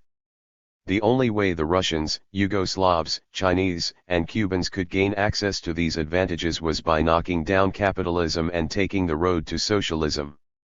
That is why the world socialist revolution in this first stage has conquered in the colonial and semi-colonial regions and is progressing from there toward the most advanced capitalist countries of Europe and North America. The fact that the proletariat, at the head of the peasantry, had to take power in the poorer countries, while imperialism retained its grip upon the more productive ones, has created tremendous practical difficulties for the socialist forces and intro. 686-7. Duchate grave distortions into their regimes. But these problems, too, have been illuminated by Marxist theory. What is the sociological character of the regimes that have issued from the great revolutions of our time in Russia, Yugoslavia, China, and most recently in Cuba? Does Soviet society, despite its defects, hold a place in the historical progression of humanity superior to that of the capitalist regimes, whatever their formal democracy? Can its planned economy be more productive and efficient than capitalist economy? From Mill's book we can learn what Lenin, Stalin, Trotsky, Hilferding, Kosky, Mao Zedong and G.D.H. Cole think on these not unimportant matters. But, except for a few remarks on the bureaucratic character of the Soviet superstate, we cannot tell how Mills defines its social historical nature. Mills says that contemporary Marxists face the necessity of elaborating theories to explain the diverse types of Soviet bloc societies. But beyond posing a series of questions about the prospects of de-Stalinization under Khrushchev, he refrains from telling us his views. He evidently had still to work out his solutions to these perplexing sociological problems. Yet contemporary Marxism is not so impoverished or embarrassed in this field as he implies. The movement of the Fourth International has formulated and published views on all these questions, proceeding from Trotsky's analysis of the reasons for the degeneration of the Soviet state under Stalin and indicating the sources of its regeneration through the extension of the International Revolution, the advances of Soviet economy and culture, and the political revitalization of its working masses. But much as he esteemed Trotsky, Mills could not adopt his conclusions. He remained equally resistant to the Marxism of the 19th and of the 20th centuries. Through Mills we can observe the left flank of American liberalism undergoing a process of negation and dissolution. His thinking was a mass of contradictions. Repelled by the decay of liberalism and its apology for capitalist reaction and militarism, he nevertheless adhered to its fundamental pragmatic method of approach to the major social processes of our epoch. He was attracted by socialism but could not accept its scientific doctrine. He was a partisan of the Latin American Revolution who had no faith in a North American Revolution. He opposed the autocracy of the power elite and aspired to a rebirth of democracy in our country. But he despaired of the capacities of the working people to clear the way for its realization. Such an extremely awkward theoretical and political posture could not have been maintained for long. How these inconsistencies would have been resolved and his positions finally crystallized no one can say. But the example of his 687 inquiring mind and courageous stance should inspire others among the new left to go farther and cast off, not only the compromising policies of liberalism, but its false theories and methods in sociology and politics as well. Mills won enduring honor for his impassioned defense of the Cuban Revolution. He saw in the young Cuban rebels a model for the new left of the post-Stalin generation. He was not wrong. But while he was writing off Marxism as obsolete and utopian, the Fidelists were going forward from abstract humanism to Marxism and from bourgeois democratic to explicit proletarian socialist aims. As Che Guevara told K.S. Carroll, "We are not the same men we were when we fought in the Sierra Maestra. I have always been a student of Marx. But now I realize that Marxism is not simply a doctrine, it is a science." New Statesman, May 19, 1961. This postscript, written by the Cuban revolutionists to listen, Yankee, is an ironic refutation of the skepticism about scientific socialism expressed in the Marxists. The Cuban experience will not be confined to Latin America. It prefigures the future on the whole Western Hemisphere. The banner of Marxism and the socialist revolution today flying over Havana will yet be unfurled on the shores of North America.